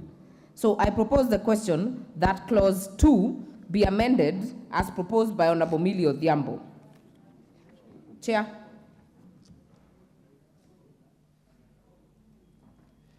Thank you, Honorable Chair. Honorable Chair, the definition of food is sufficient for the following reasons. We are talking about, it means a processed, semi-processed, or raw substance which is consumed. You cannot consume a sufuria. So anything that is consumed is assumed to be edible. So I think we don't support that amendment. And Chair, I have another amendment in view of Honorable Millie's amendment that we adopted. That is the definition. Chair, can we first prosecute Honorable Millie's? Yeah, Honorable Millie. So allow me to propose the question to put the question that clause 2 be amended as proposed by Honorable Millie Odhiambo. Will as many as are of that opinion say aye? Will as many as are of a contrary opinion say nay? The nays have it.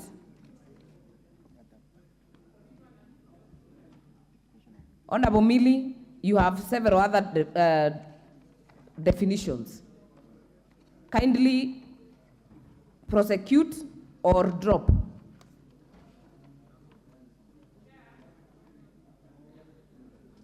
Chair, I propose an amendment to the definition of the word food business to add the words for commercial purposes after the words distribution of food.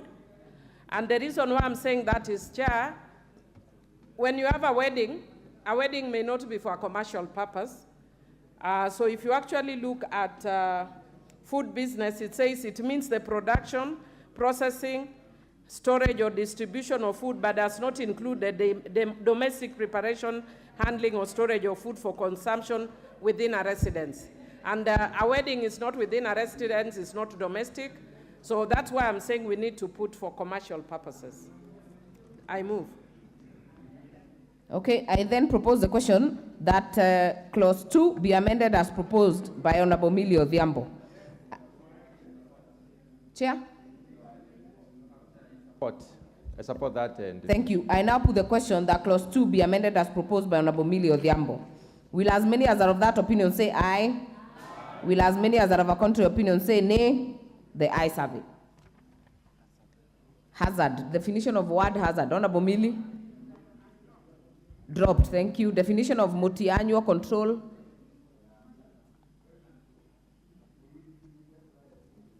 Chair, if you just indulge me a little so that I don't end up dropping even things which make sense in the hurry.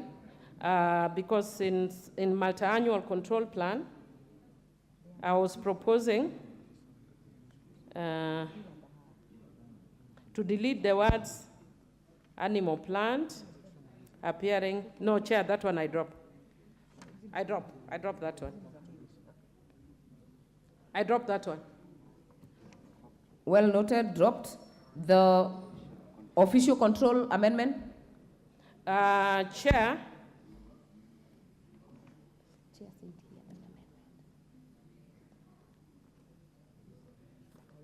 They actually have two proposed amendments, one which has to do with food and one which has to do with the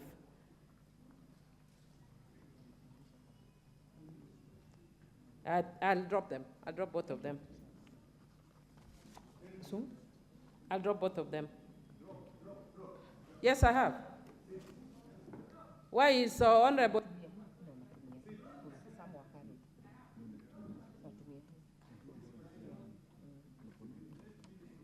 Okay. I therefore now put the question that clause 2 be amended, that clause 2 as amended be part of the bill. Will as many as are of that opinion say aye? Will as many as are of a contrary opinion say nay? The ayes have it. Long title. I propose the question that long title. Honorable Mutunga. Honorable Chair, before you go to the long title, in view of having adopted Honorable Milli's amendments on the definition of the controller, we need to define the controller properly here, which means a food and the feed safety. So we have to add and feed in the definitions to be complete. Yeah. As a further amendment. So are you moving the amendment? Yes.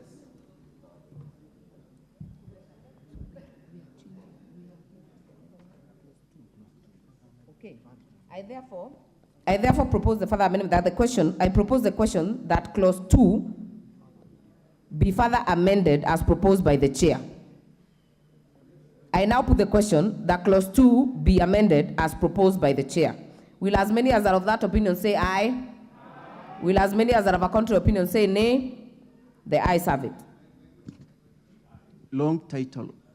I propose the question that the long title be part of the bill. Mover.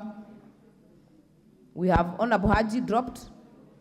Honorable Mili dropped. I then propose the question that the long title be part of the bill. I now put the question that the long title be part of the bill. Will as many as are of that opinion say aye? Will as many as are of a contrary opinion say nay? The ayes have it. Title. I propose the question that the title.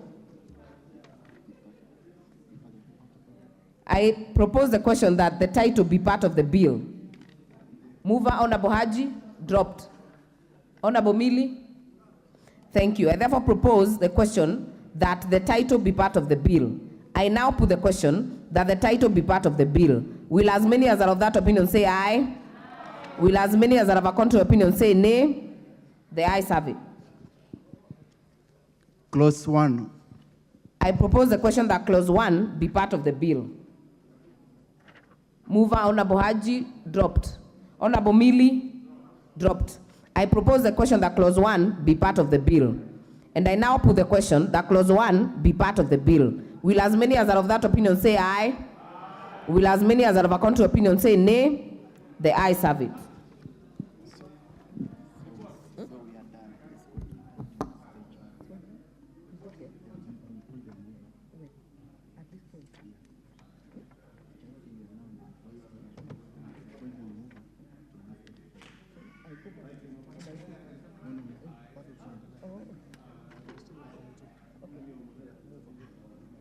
The mover, we are now on the reporting stage. Mover.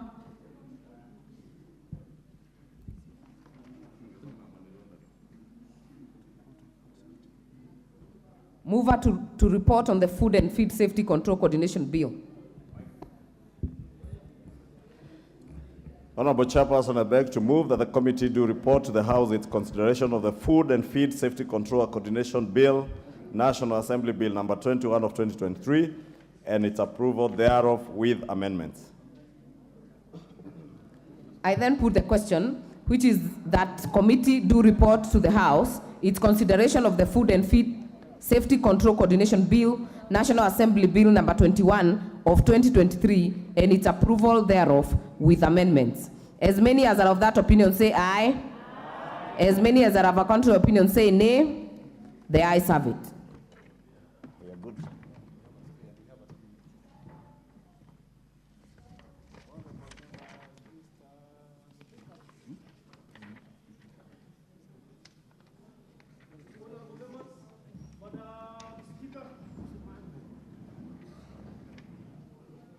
Before.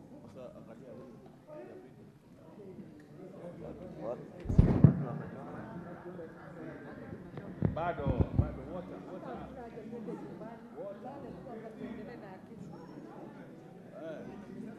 Tukae.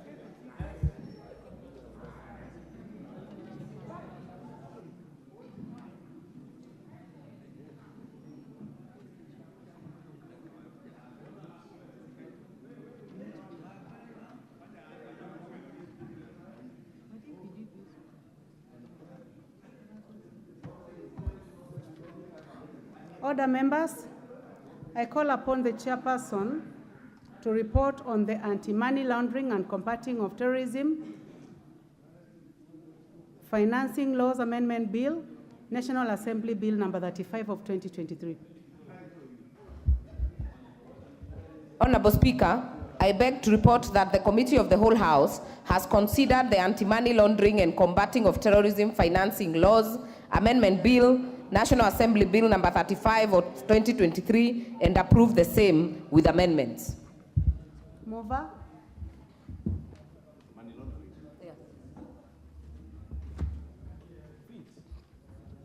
Honorable Speaker, I beg to move that the House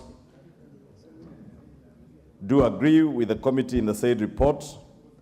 I also request Honorable Beatrice Adagala to second the motion for agreement with the report of the Committee of the Whole House.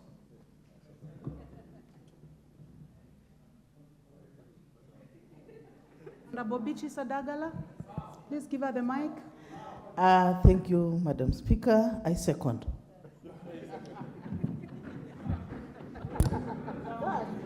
Thank you, Honorable Adagala.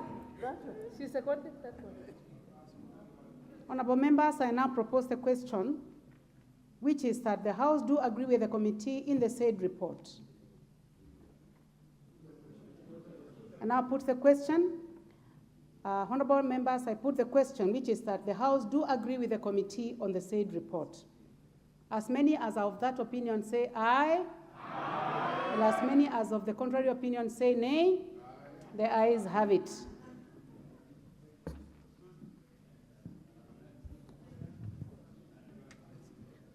Move it.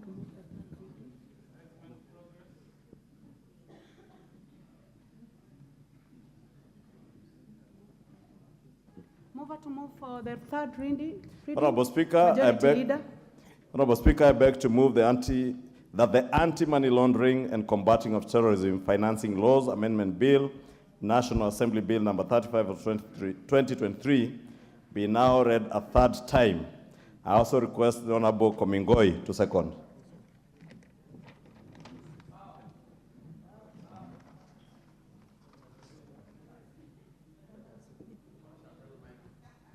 Please give it the mic even if he's just bowing. I second.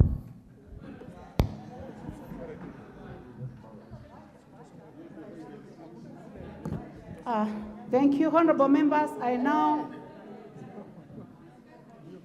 propose the question, which is that the Anti-Money Laundering and Combating of Terrorism Financing Laws Amendment Bill, National Assembly Bill number 35 of 2023, be now read a third time. I now put the question, which is that the Anti-Money Laundering and Combating of Terrorism Financing Laws Amendment Bill, National Assembly Bill number 35 of 2023, be now read a third time. Will as many as are of that opinion say aye? Aye. Will as many as are of the contrary opinion say nay? The ayes have it.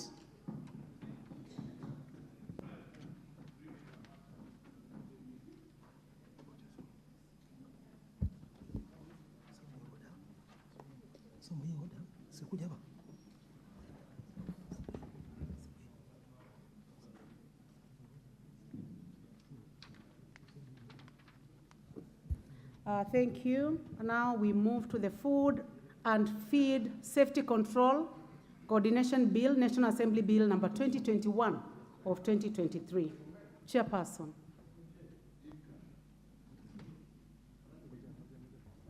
Honorable Speaker, I beg to report that the Committee of the Whole House has considered the Food and Feed Safety Control Coordination Bill, National Assembly Bill 21 of 2023, and approved the same with amendments. Thank you, Chairperson. Mover of the bill. Majority Leader. Honorable Speaker, I beg to move that the House do agree with the committee in the said report.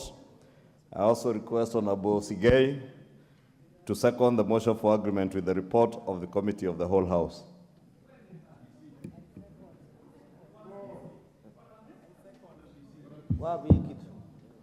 Madam Speaker, I second.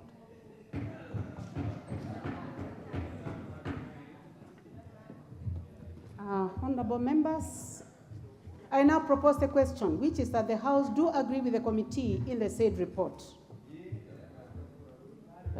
Go ahead and put the question.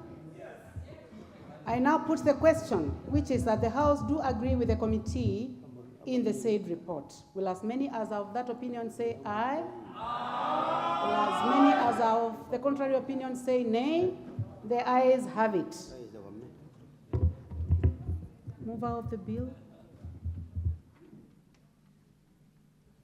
Honorable Speaker, I beg to move that the Food and Feed Safety Control Coordination Bill, National Assembly Bill number 21 of 2023, be now read a third time. I also request the Honorable Jane Ngugi, member for the Tharaka-Nithi County, to second.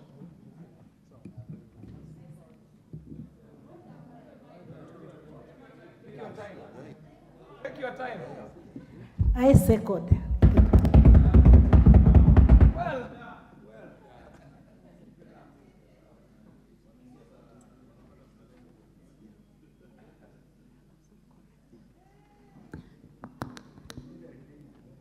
Honorable members, I propose the question, which is that the Food and Feed Safety Control Coordination Bill, National Assembly Bill number 21 of 2023, be now read a third time.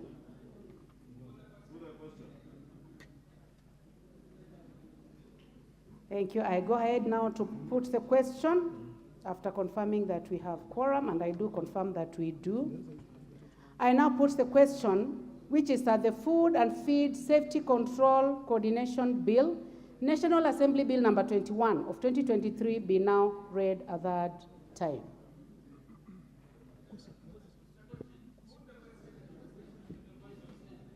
Okay. And now I put the question, which is that the Food and Feed Safety Control Coordination Bill, National Assembly Bill number 21 of 2023, be now read a third time. Will as many as are of that opinion say aye? Aye. Will as many as are of a contrary opinion say nay? The ayes have it. A bill for an act of parliament to provide for coordination of the public institutions in the control of food and feed safety, to establish the office of the food safety controller, to provide for the role of county governments in food and feed safety, and for connected purposes.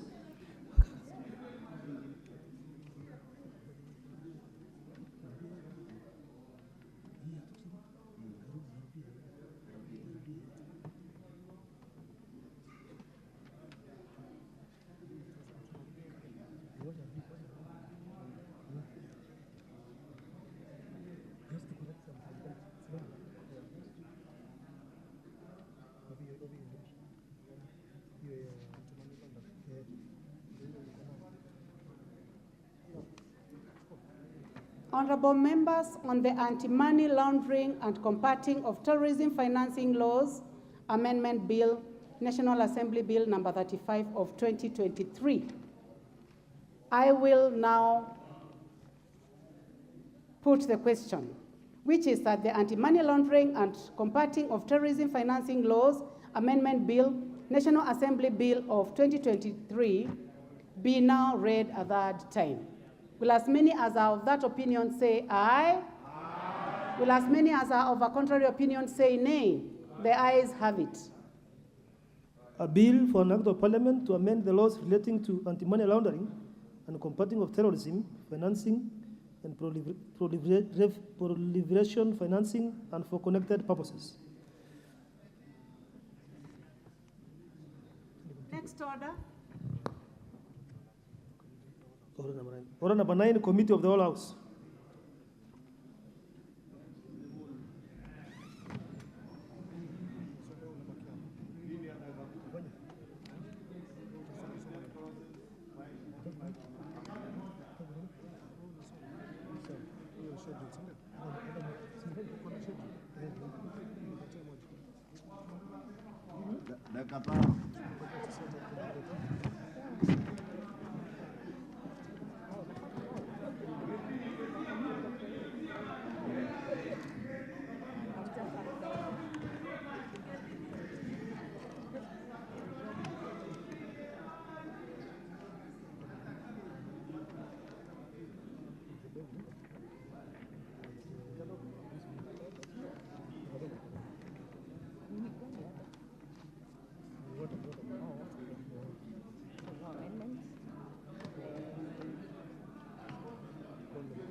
Order members.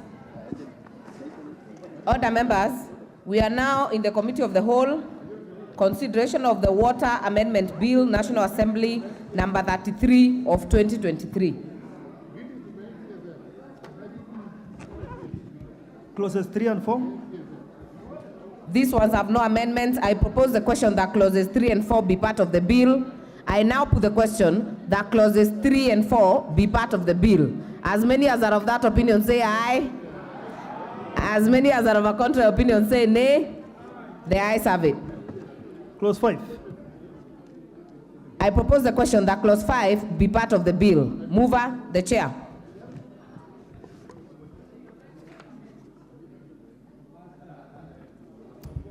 Madam Chair, I move that clause 5 of the bill be amended by inserting subsection 1 by deleting the expression 68B and C and substituting therefore with the expression subsection 68 subsection BA. And Madam Chair, this one is just is a cross-reference error, and this is just to say that the regulatory board will regulate the water bulk supply and budget agreement. Thank you, Chair. I now propose the question that clause 5 be amended as proposed by the Chair.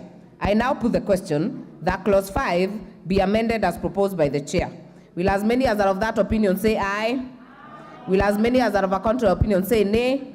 The ayes have it. I now put the question that clause 5 as amended be part of the bill. As many as are of that opinion say aye. As many as are of a contrary opinion say nay. The ayes have it. Clauses 7 and 8, and clauses 6 and 7. These ones have no amendments. I propose that clauses 6 and 7 be part of the bill. I now put the question that clause 6 and 7 be part of the bill. Will as many as are of that opinion say aye? Will as many as are of a contrary opinion say nay? The ayes have it. Clause 8. I propose the question that clause 8 be part of the bill. Amendment, mover, chair. Madam Chair, I move that clause 8 be amended as provided in the order paper. And Madam Chair, the justification is that providing a water service providers is just to make sure that their contacts, like the telephone numbers, the emails, is provided for.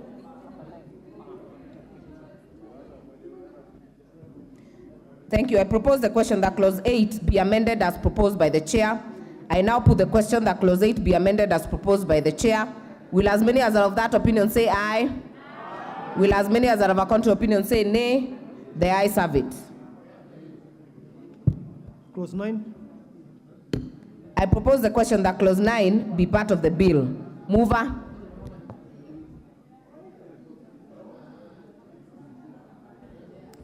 Madam Chair, I move that clause 9 be amended as provided for in the order paper.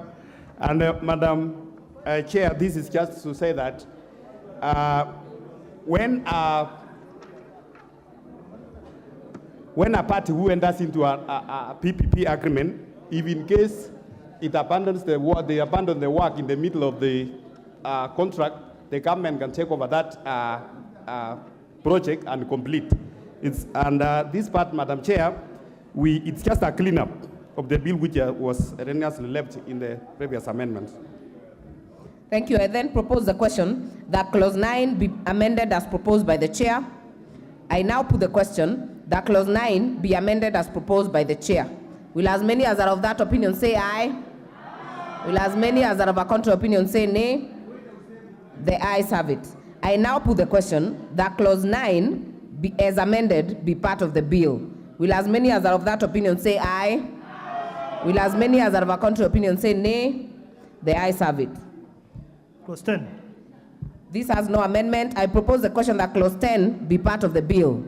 I now put the question that clause 10 be part of the bill. Will as many as are of that opinion say aye? Will as many as are of a contrary opinion say nay? The ayes have it. New clause 11.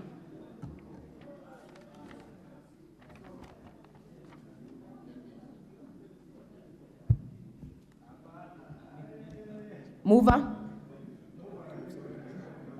Honorable Chair, to move second reading of the new clause. Madam Chair, I move that the new clause 11 be amended as provided in the bill. And Madam Chair, this section is... Order. Should be read a second time. Madam Chair, I move that clause 11 be read for a second time. And Madam Chair, this section... Honorable Chair. Yes. New clause, you have to indicate. The new Madam clause, Chair, yeah. I move that the new clause 11 be read a second time. And the input, Madam Chair, is that under the Water Trust Fund, Madam Chair, currently as it is that the Water Trust Fund can give grants to the counties. What we are adding is that there are also projects which are carried out by water development agencies, yes, and also the Water Trust Fund also should support them. Thank you. I therefore put the question that I therefore propose the question that the new clause 11 be now read a second time. I put the question that the new clause 11 be now read a second time. As many as are of that opinion say aye. As many as are of a contrary opinion say nay. The ayes have it. I therefore propose the question that the new clause 11 be part of the bill. I put the question that the new clause 11 be part of the bill. Will as many as are of that opinion say aye? Will as many as are of a contrary opinion say nay? The ayes have it. New clause 12. Mover to move that the new clause be read a second time.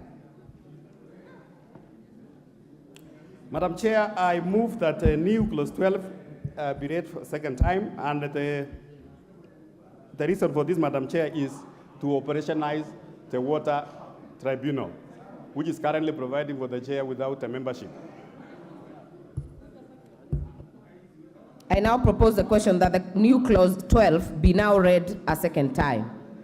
I put the question that the new clause 12 be now read a second time. Will as many as are of that opinion say aye? Will as many as are of a contrary opinion say nay? The ayes have it. I propose the question that the new clause 12 be part of the bill. I now put the question that the new clause 12 be part of the bill. Will as many as are of that opinion say aye? Will as many as are of a contrary opinion say nay? The ayes have it.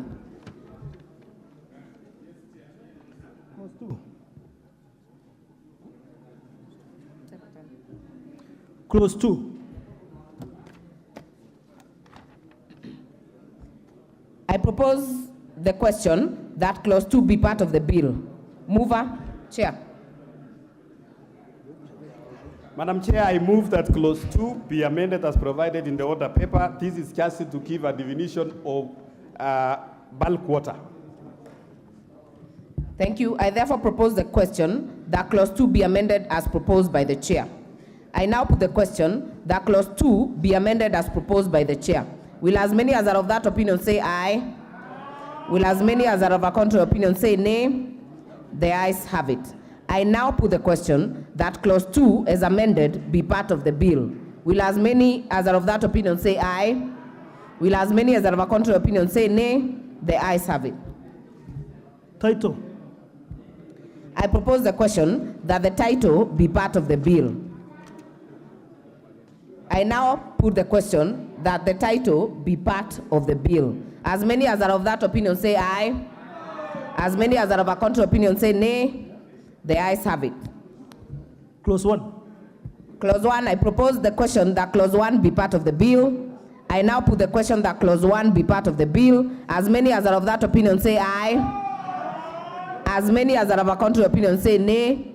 The ayes have it. We are now on the reporting stage. Mover.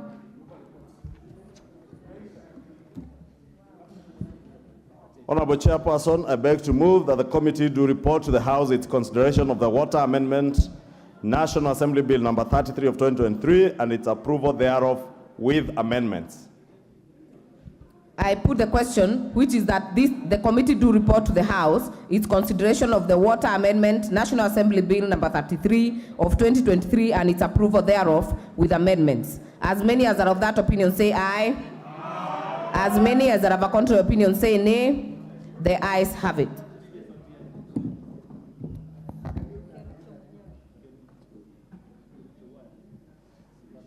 Madam Speaker. Madam Speaker. The first member of parliament. Sergeant amelala, sasa nifanye nini?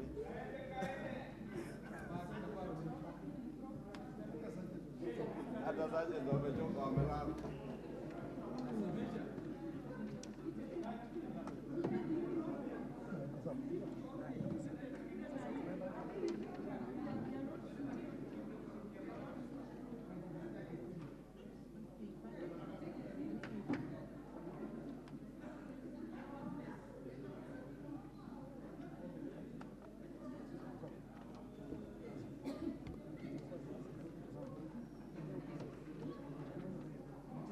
Honorable members, we are dealing with the Water Amendment, National Assembly Bill number 33 of 2023. I would like to call upon the chairperson.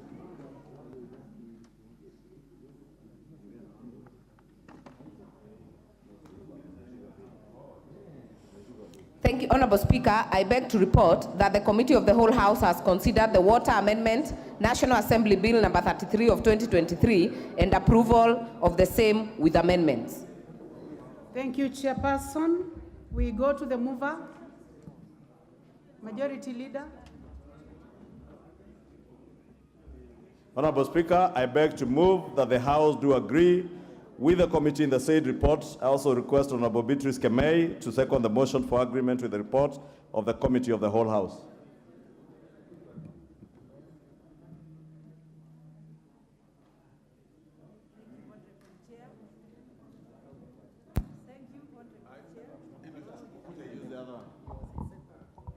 Thank you, Honorable Chair. I second. Thank you, Honorable Thank you. Kemei. Thank you, Honorable Kemei. Honorable members, I propose the question that the House do agree with the committee in the said report. I go ahead and put the question that the House do agree with the committee in the said report. Will as many as are of that opinion say aye? Aye. Will as many as are of the contrary opinion say nay? The ayes have it. Mover of the bill.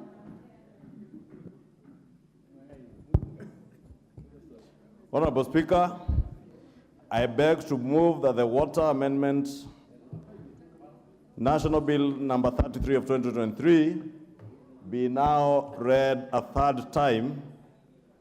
I also request the Honorable Gideon Kimaio, who has just walked in, to second.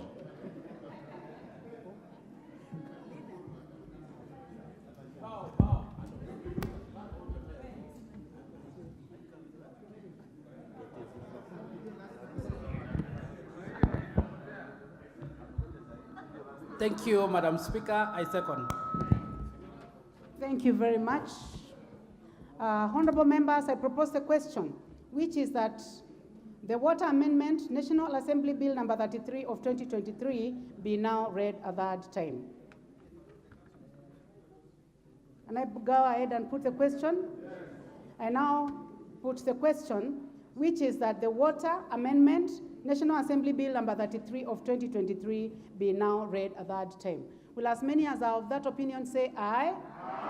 Will as many as are of the contrary opinion say nay? The ayes have it.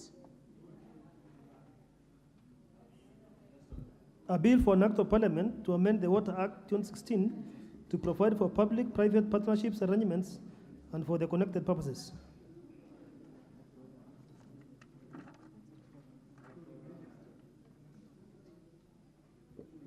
Thank you. Next order. Order number 10, the Sugar Bill, National Assembly Bill number 34 of 2022. Second reading.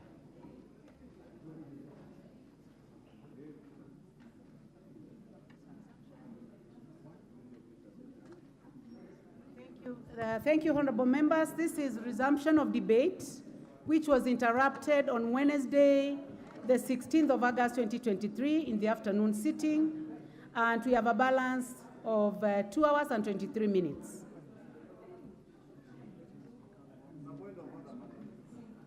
Yes, what is out of order, Majority Leader? Honorable Speaker, thank you. There's actually nothing out of order, just to note that other than the member for Muhoroni, the member for Nyando, the Honorable Angwe, who is a sponsor of this bill, all the other members from the Sugar Belt, none of them is here for this very important bill. And Honorable Speaker, you know, I see very many of our colleagues in Azimio speaking. Of course, and Mary Amase, yeah, I noticed so there is sugar and also in Transmara and South Mugirango. But I was speaking about my colleagues in the minority, Honorable Speaker. You know, I can only see the Honorable Kainan, who has no sugar in Wajir. The member for Magarini has no sugar. The member for Dagoretti North has no sugar where she comes from. Everybody else from the Azimio side, especially the ones I see shouting about sugarcane farmers and sugarcane farmers in Western Kenya and parts of Nyanza. And I see them shouting about their problems in funerals. And when we tell them the place to come and articulate issues to do with sugar is where we formulate policies and laws relating to sugar growing, they are nowhere. You can see the Honorable Salasia now is walking in now. Honorable Speaker, I think we must keep encouraging members, and it is good that at least the Honorable Salasia has heard me from the other corner. You know where Salasia was at this time. But at least he has shown up, and it's good because I've seen him articulate issues to do with sugar. And I want to encourage him to encourage his colleagues in the opposition that the place to demonstrate on issues to do with the cost of living, the way to deal with the cost of living is to make sure that you put money back to farmers' pockets. And the only way to make sure that money gets back to farmers' pockets is to increase productivity of sugar so that the sugar prices come down. We cannot bring down the cost of sugar by demonstrating. And you know, when Honorable Selassie was demonstrating last time in Nairobi, he was a new member in town. He ran into a lot of problems because he didn't know what corners to cut. Now the corners to cut to bring down the cost of living is by you sitting here up to this time to articulate issues to do with sugarcane farmers, to ensure that the cost of sugar comes down by increasing productivity. The Kenya Kwanza administration, under the able leadership of President William Ruto, has ensured that there is even now subsidized fertilizer at the price of 2,500 shillings, even to sugarcane farmers. Majority Leader. And therefore, Honorable Speaker, I just want to say that, just to note, because the Honorable Angwe has been at pains pleading with the leader of majority to ask members of the Kenya Kwanza Alliance to keep him company through this debate. But the leader of minority is not there. The minority whip is not there. I cannot whip the majority and whip the minority. I cannot be able to lead the minority when they have leadership. But you know, this leadership is also absent even outside Parliament, Honorable Speaker. Majority Leader, you've made your point, and I would like, for the record, you know, it was on a point of order. What is out of order, Honorable Wangwe? Thank you, Honorable Remember Speaker. that you are the mover of this motion. Yes, thank you, Honorable Speaker. I would wish to clarify that whereas the majority leader has really spoken very well, but he has driven the motion to look like it's an Azimio motion. I want to clarify that this is a motion that is affecting both sides of the House. We have members who are cane farmers from the other side.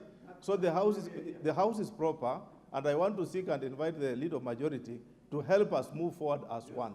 This bill cuts across. It's not for Azimio, neither is it for Kenya Kwanza. It's for the entire nation. Let's move as one. Thank you. Very well. Would you like to be informed by the majority leader? No, not for now. Let's move on, Honorable Speaker.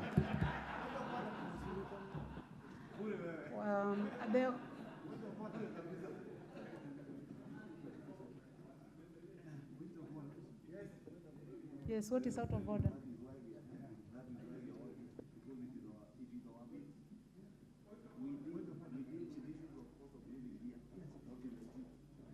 Can you kindly give it the mic? Thank you very much, Madam Speaker. I rise pursuant to Standing Order number 83.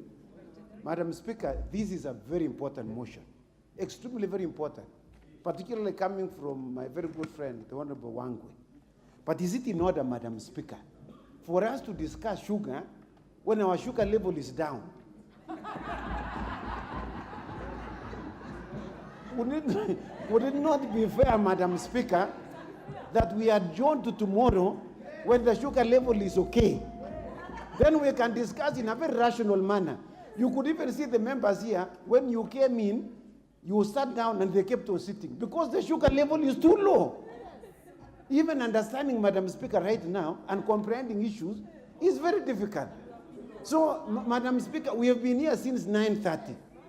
Just in terms of even, we've eaten everything in the restaurant. In fact, there is nothing now to be eaten, including the sergeant at arms. They couldn't even say, rise up, the speaker is coming in. Their sugar level is also very low. So, Madam Speaker,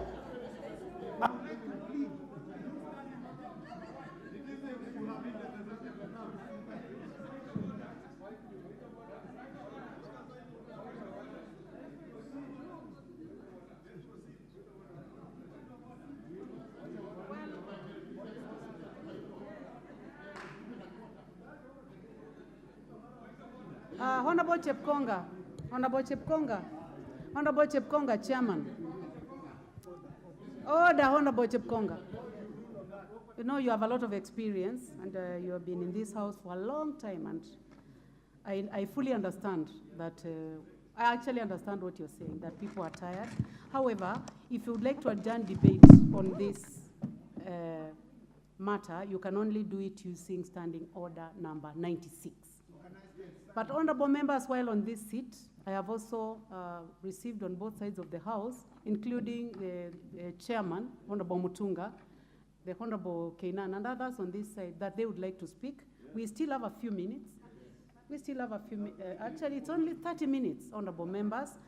I would like to order that we make progress. He's actually one of those who would like to speak. He approached the table and indicated that he would like to speak. So, honorable members, those who have spoken on this bill is the mover of the motion, the Honorable Emmanuel Wangwe, the seconder, the Honorable Nabi Nambwera. Others are Honorable Julius Merli, Honorable Badi Badi, Honorable Martin Wanyonyi, Honorable James Nyikal.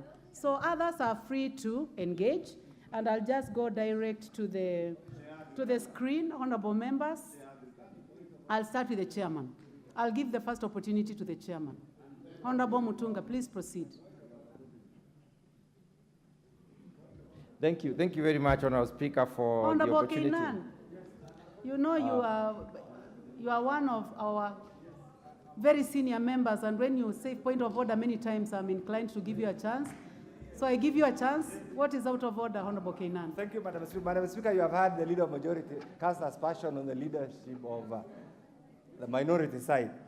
We, both the nominal and active members of Azimio, have consulted and hereby appoint the Honorable Selassie as our active minority leader until the end of this debate. Thank you, Madam Speaker.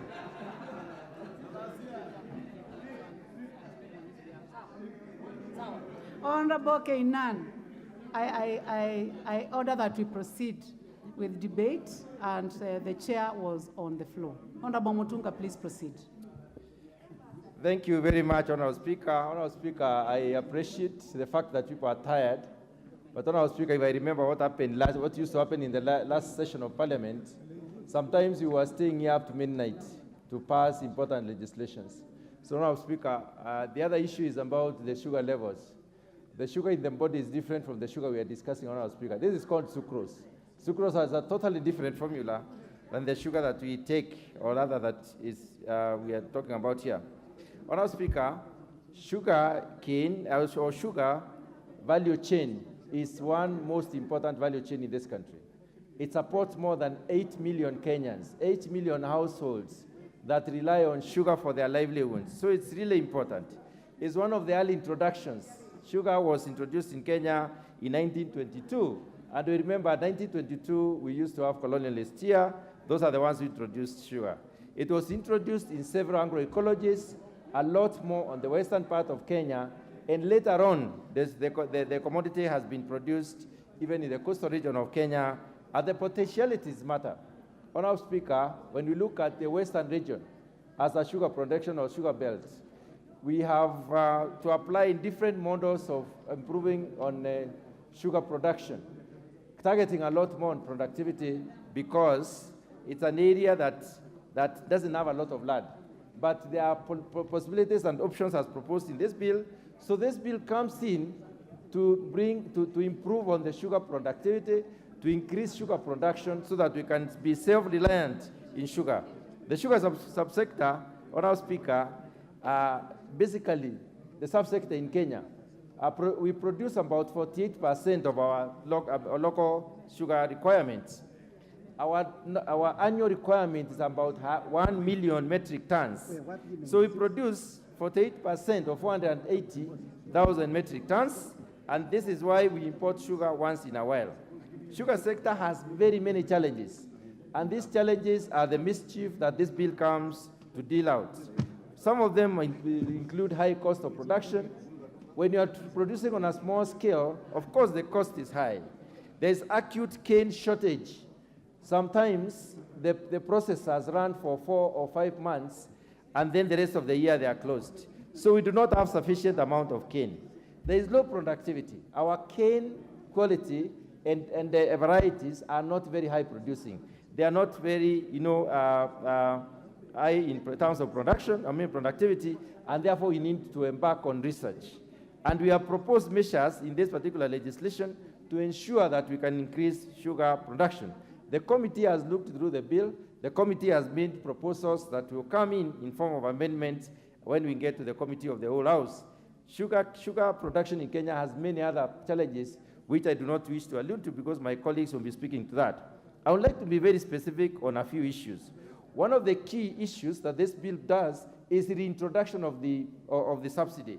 We're introducing subsidy at 4% for the off-factory sugar and for all the imported sugar. The reason why we have even doubt is because we import sugar from the Comesa region and they are very much resistant to any form of discrimination. So anything beyond 4%, if you are charging the Kenyan producers 4%, then it will be termed as discrimination, and they do not want to go that direction. Honorable Speaker, when we get this levy, we have proposed strongly that the levy will be managed by the Commodities Fund. There is an entity called the Commodities Fund in AFA, which has proposed a legislation to be recognized as a parastatal to be managing all the agricultural funds. So we are proposing that the fund will be managed by commodities funds and not necessarily the Kenya Sugar Board, because Kenya Sugar Board will not manage the funds and manage its affairs of regulatory crop development and also marketing. So we leave them to be regulators, and then the fund is managed by commodities fund. Out of this fund, the levy, 40% will go to cane development. We prioritize cane development because that is where we need to invest in terms of improving productivity. 15% will go to the research station, which we have renamed in this particular legislation as the Sugar Research and the Training Institute. 15% again will go to the management, or rather the issues of the Kenya Sugar Board. 15% will go to the factory rehabilitation and modernization. 10% will go to infrastructural development. I pause to explain how we have structured the infrastructural development in this bill.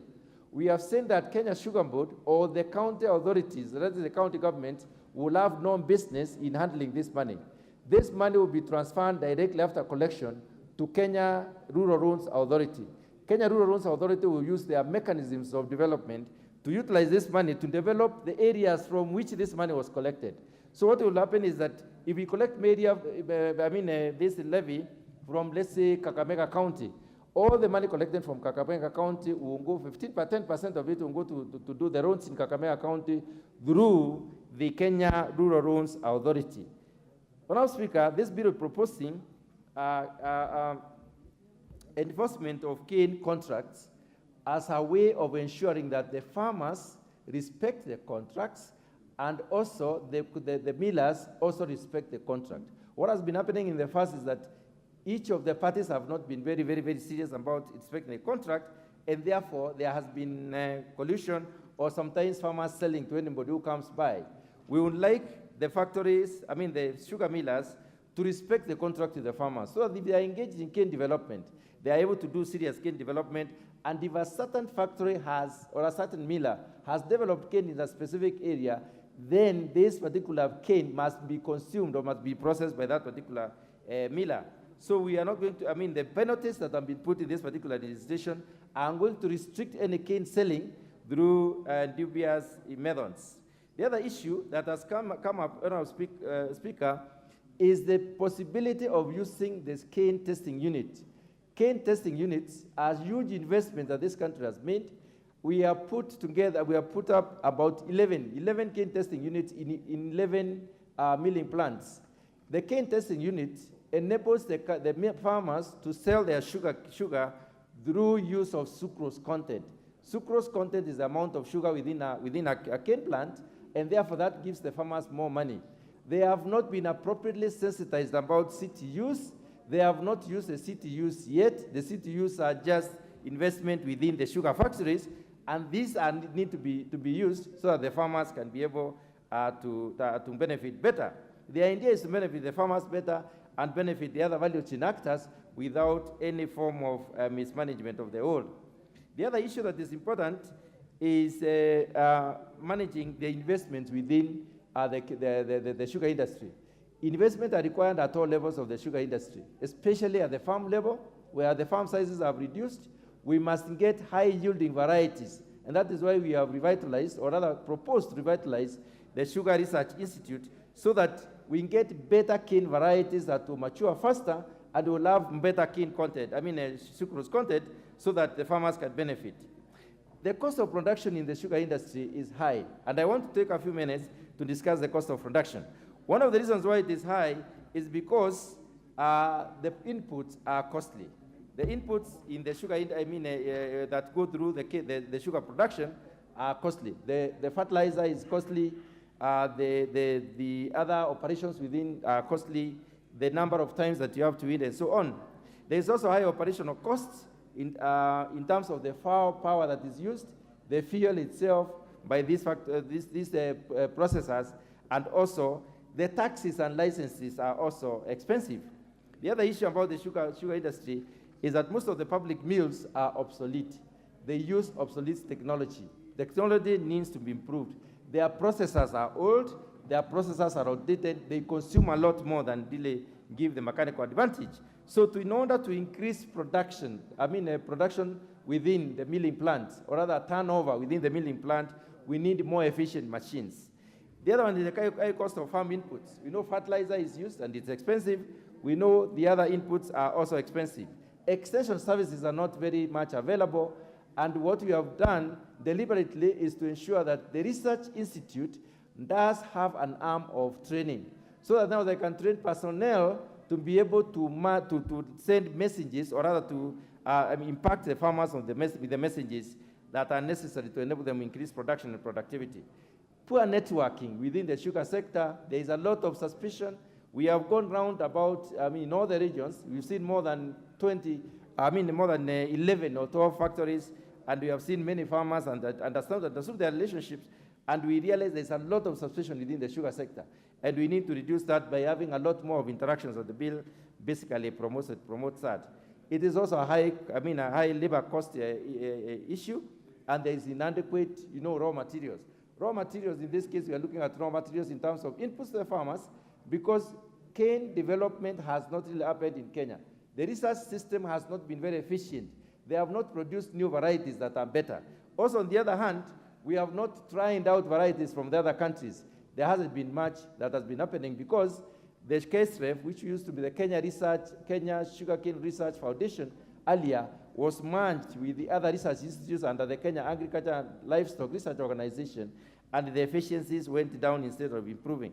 Finally, Honourable Speaker, if we have to contain production in the sugar belt, if we have to make sure the farmer benefits, we must invest intensively in the productivity. And that's a topic for another day. Honourable Speaker, I do support this bill to the extent that we need to invest a lot in the sugar industry to ensure that the farmers benefit and the livelihoods of those people. More than 8 million farm families are supported.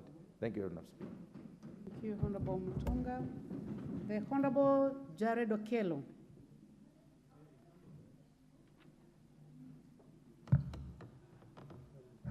Madam Speaker, I thank you very much. This bill could not have come at a better time. And I want to thank my brother, Honorable Wangwe, for carrying the mantle that we almost abandoned in the last regime. Sugar, and sugarcane by extension, has suffered the most amongst all commodities in this country. And the reason is simple, Madam Speaker.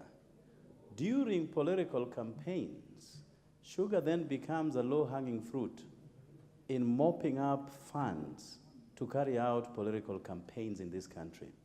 And this has been abused by successive regimes. And therefore, without any input, particularly paying credence to this bill, that kind of behavior will continue for the longest. And therefore, this bill is timely.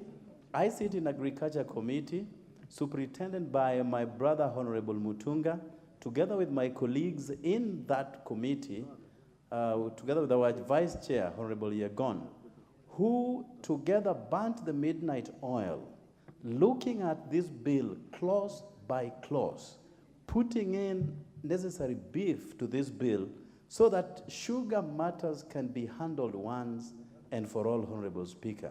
And we hope that this House will rally behind this bill so that those farmers who have been languishing for the longest will at least find recourse on this, Honorable Speaker. Honorable Speaker, there are millions and millions of families that depend on sugarcane and sugar. If you look at the value chain, all from the farm to the end user, sugarcane has millions of people who are directly and indirectly dependent on this product, Honorable Speaker.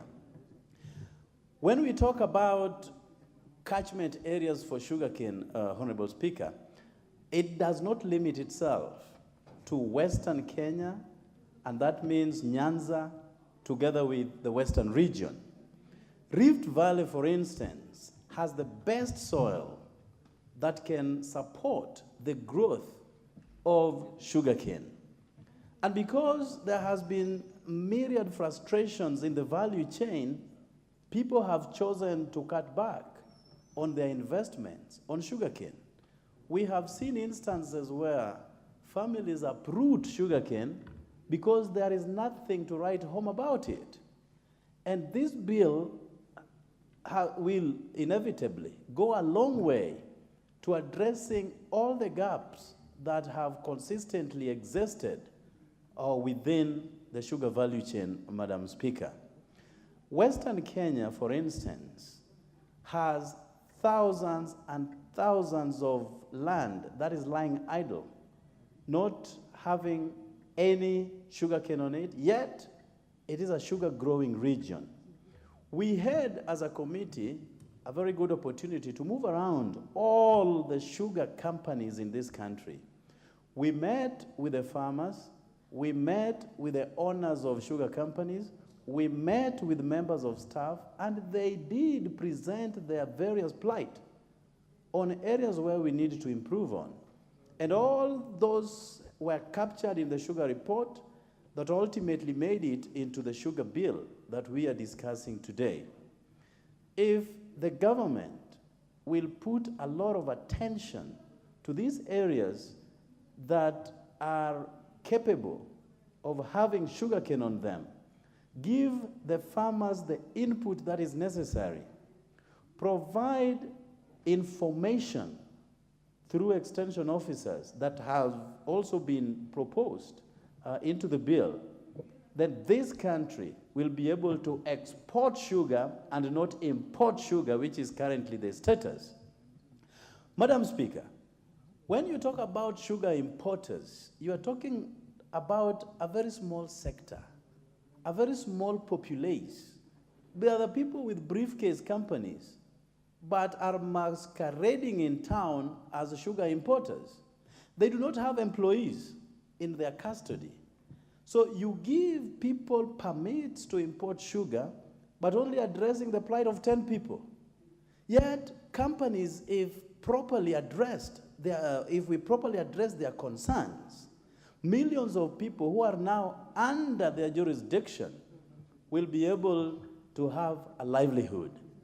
And we only hope, therefore, that going forward, and we have put this into the bill, we understand that we have a shortage, and sometimes our country produces much less than what the country needs. Now, during that period, when there is a shortage, we have given a provision upon which licenses can be issued, superintended by a competent authority, so that we do not have a glut of sugar into the country by sugar barons who only benefit to the detriment of our suffering farmers, Madam Speaker.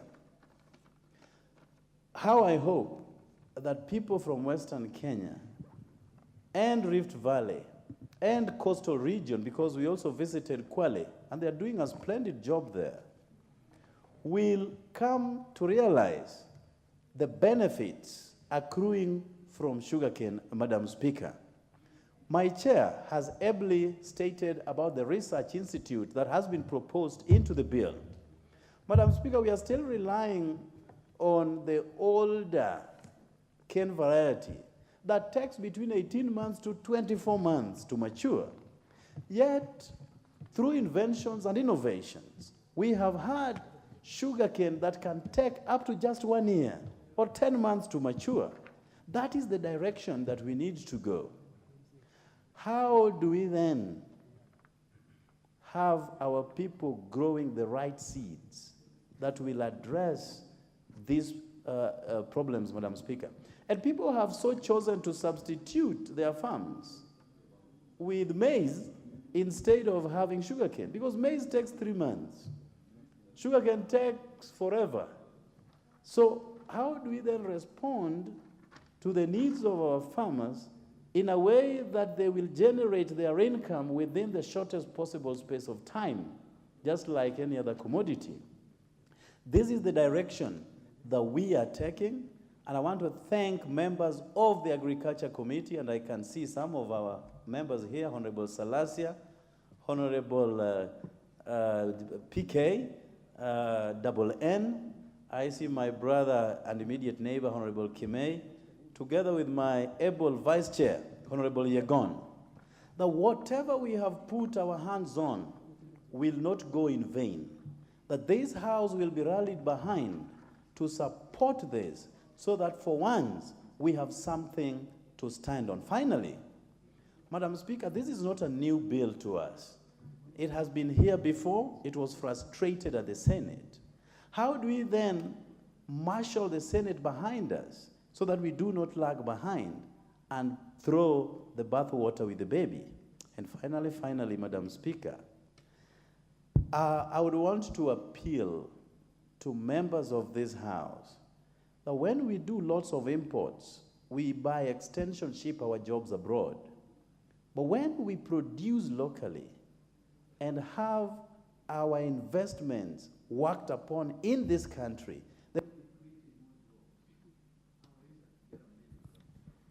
Honorable members, there is a lot of interest in this motion. So I'll just give an opportunity to Honorable John Kiarie, member for Dagoretti South.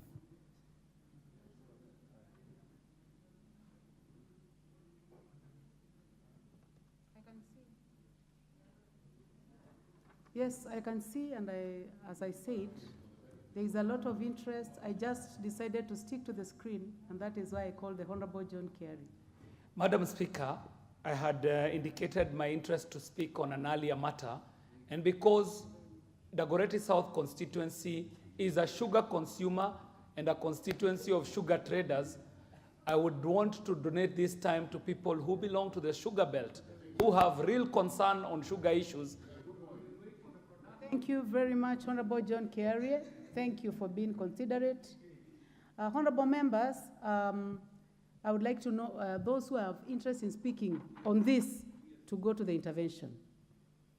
Honorable Beatrice Elachi, you are appearing as the first one on the screen. Is it your intention to speak on this one? Thank you, Madam Speaker. Madam Speaker, I also rise to support this bill and to really thank the Honorable Wangwe. Madam Speaker, I'm a sugarcane farmer, and my father is, and I started when I was in Senate. And so the challenges we face are many challenges.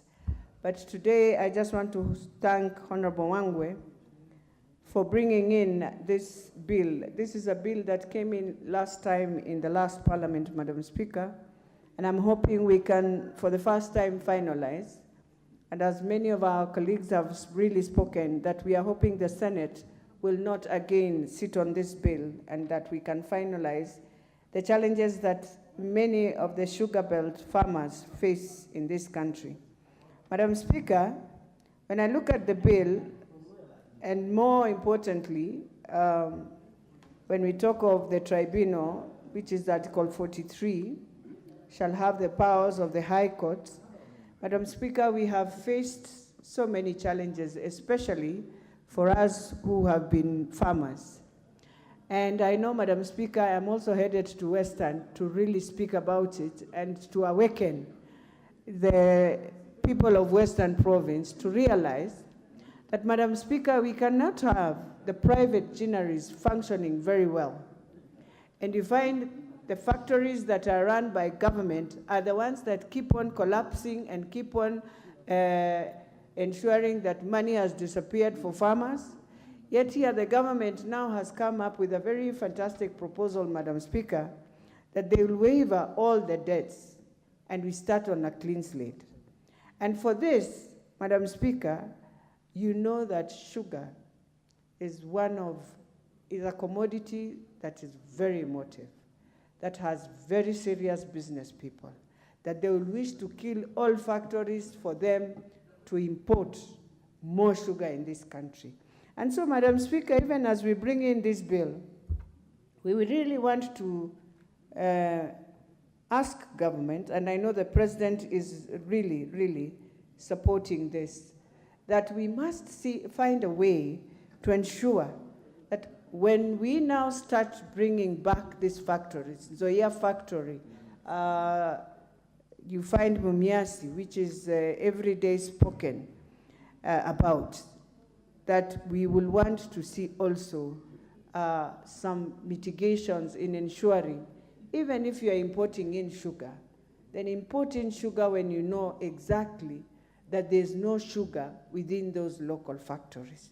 And if we are saying buy Kenya, build Kenya, Madam Speaker, it is important for us then as a country to appreciate that we are not going to have business as usual the way we've been joking with our country and joking with our factories. And so, Madam Speaker, when you look at the catchment areas, the upper western, the lower western region, most of these farmers have decided even now to go to other farmings, to do other farming, Madam Speaker.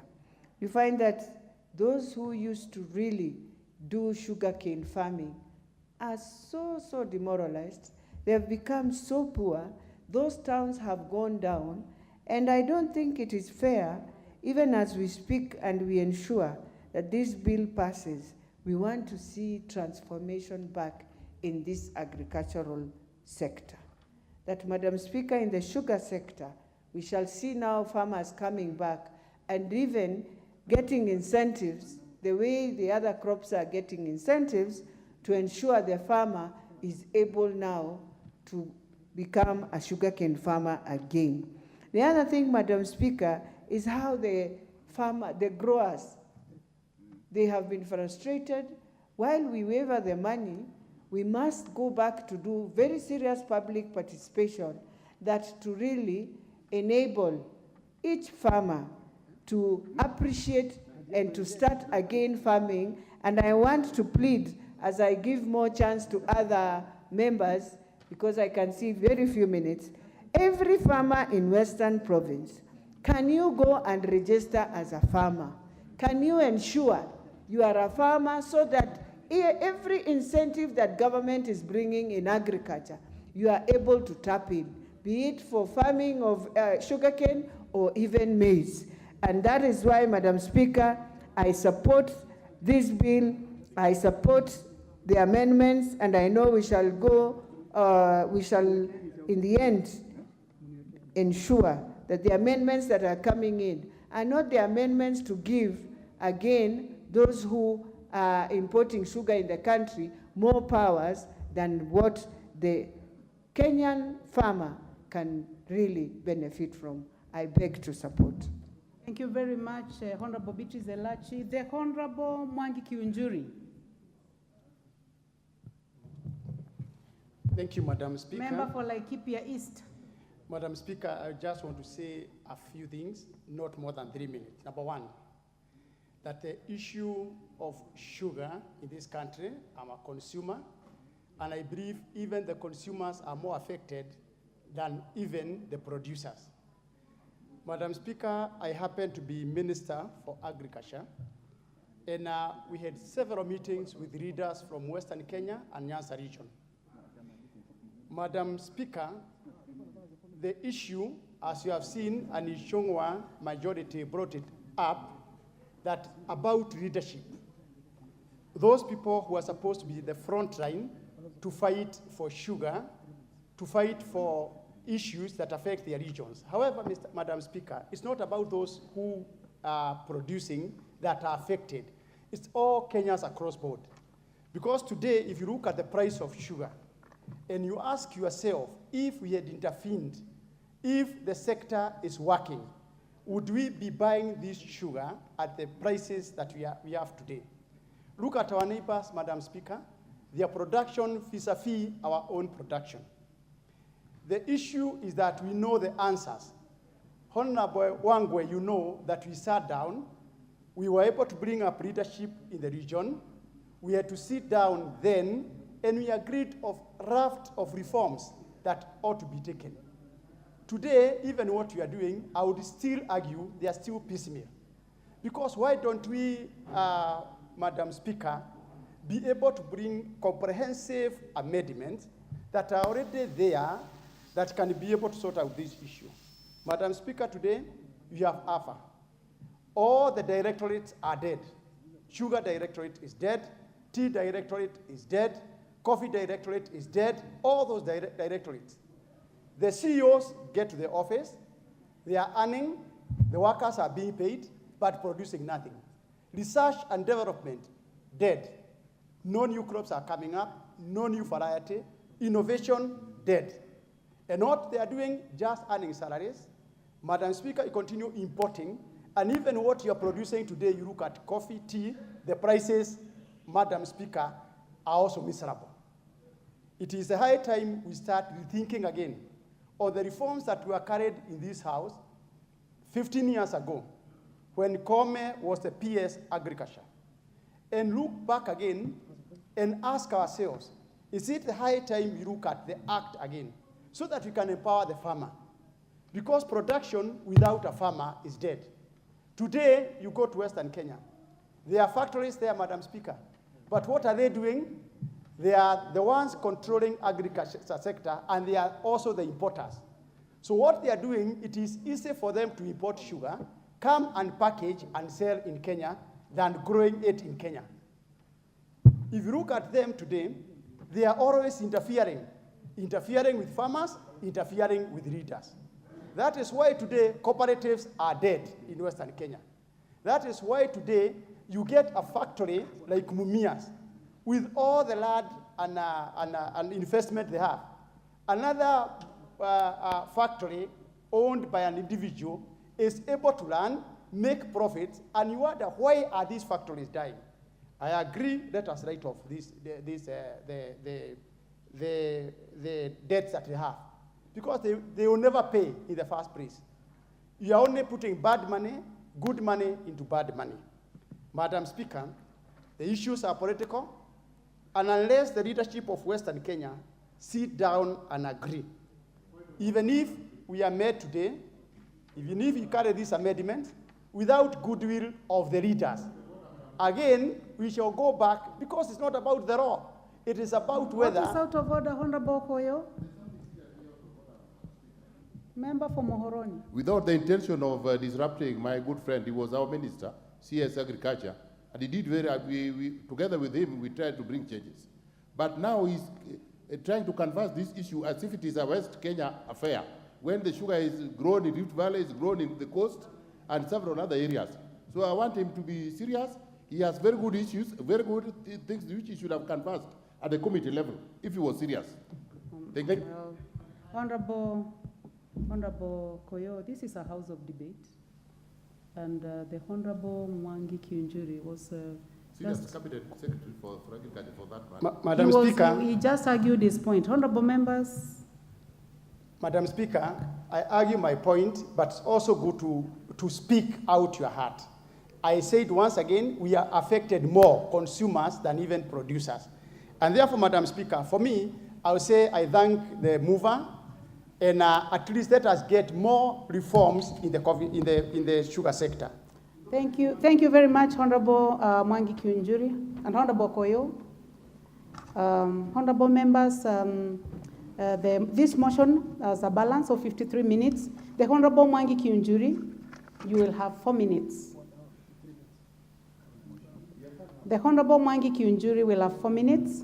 I would like to take the balance of time again. This motion has a balance of 1 hour and 53 minutes. So honorable members, you'll have another chance to debate on this motion. Honorable members, and the time now being 9 p.m., this House stands adjourned until Thursday, 24th of August, 2023 at 2:30 p.m. Thank you, members.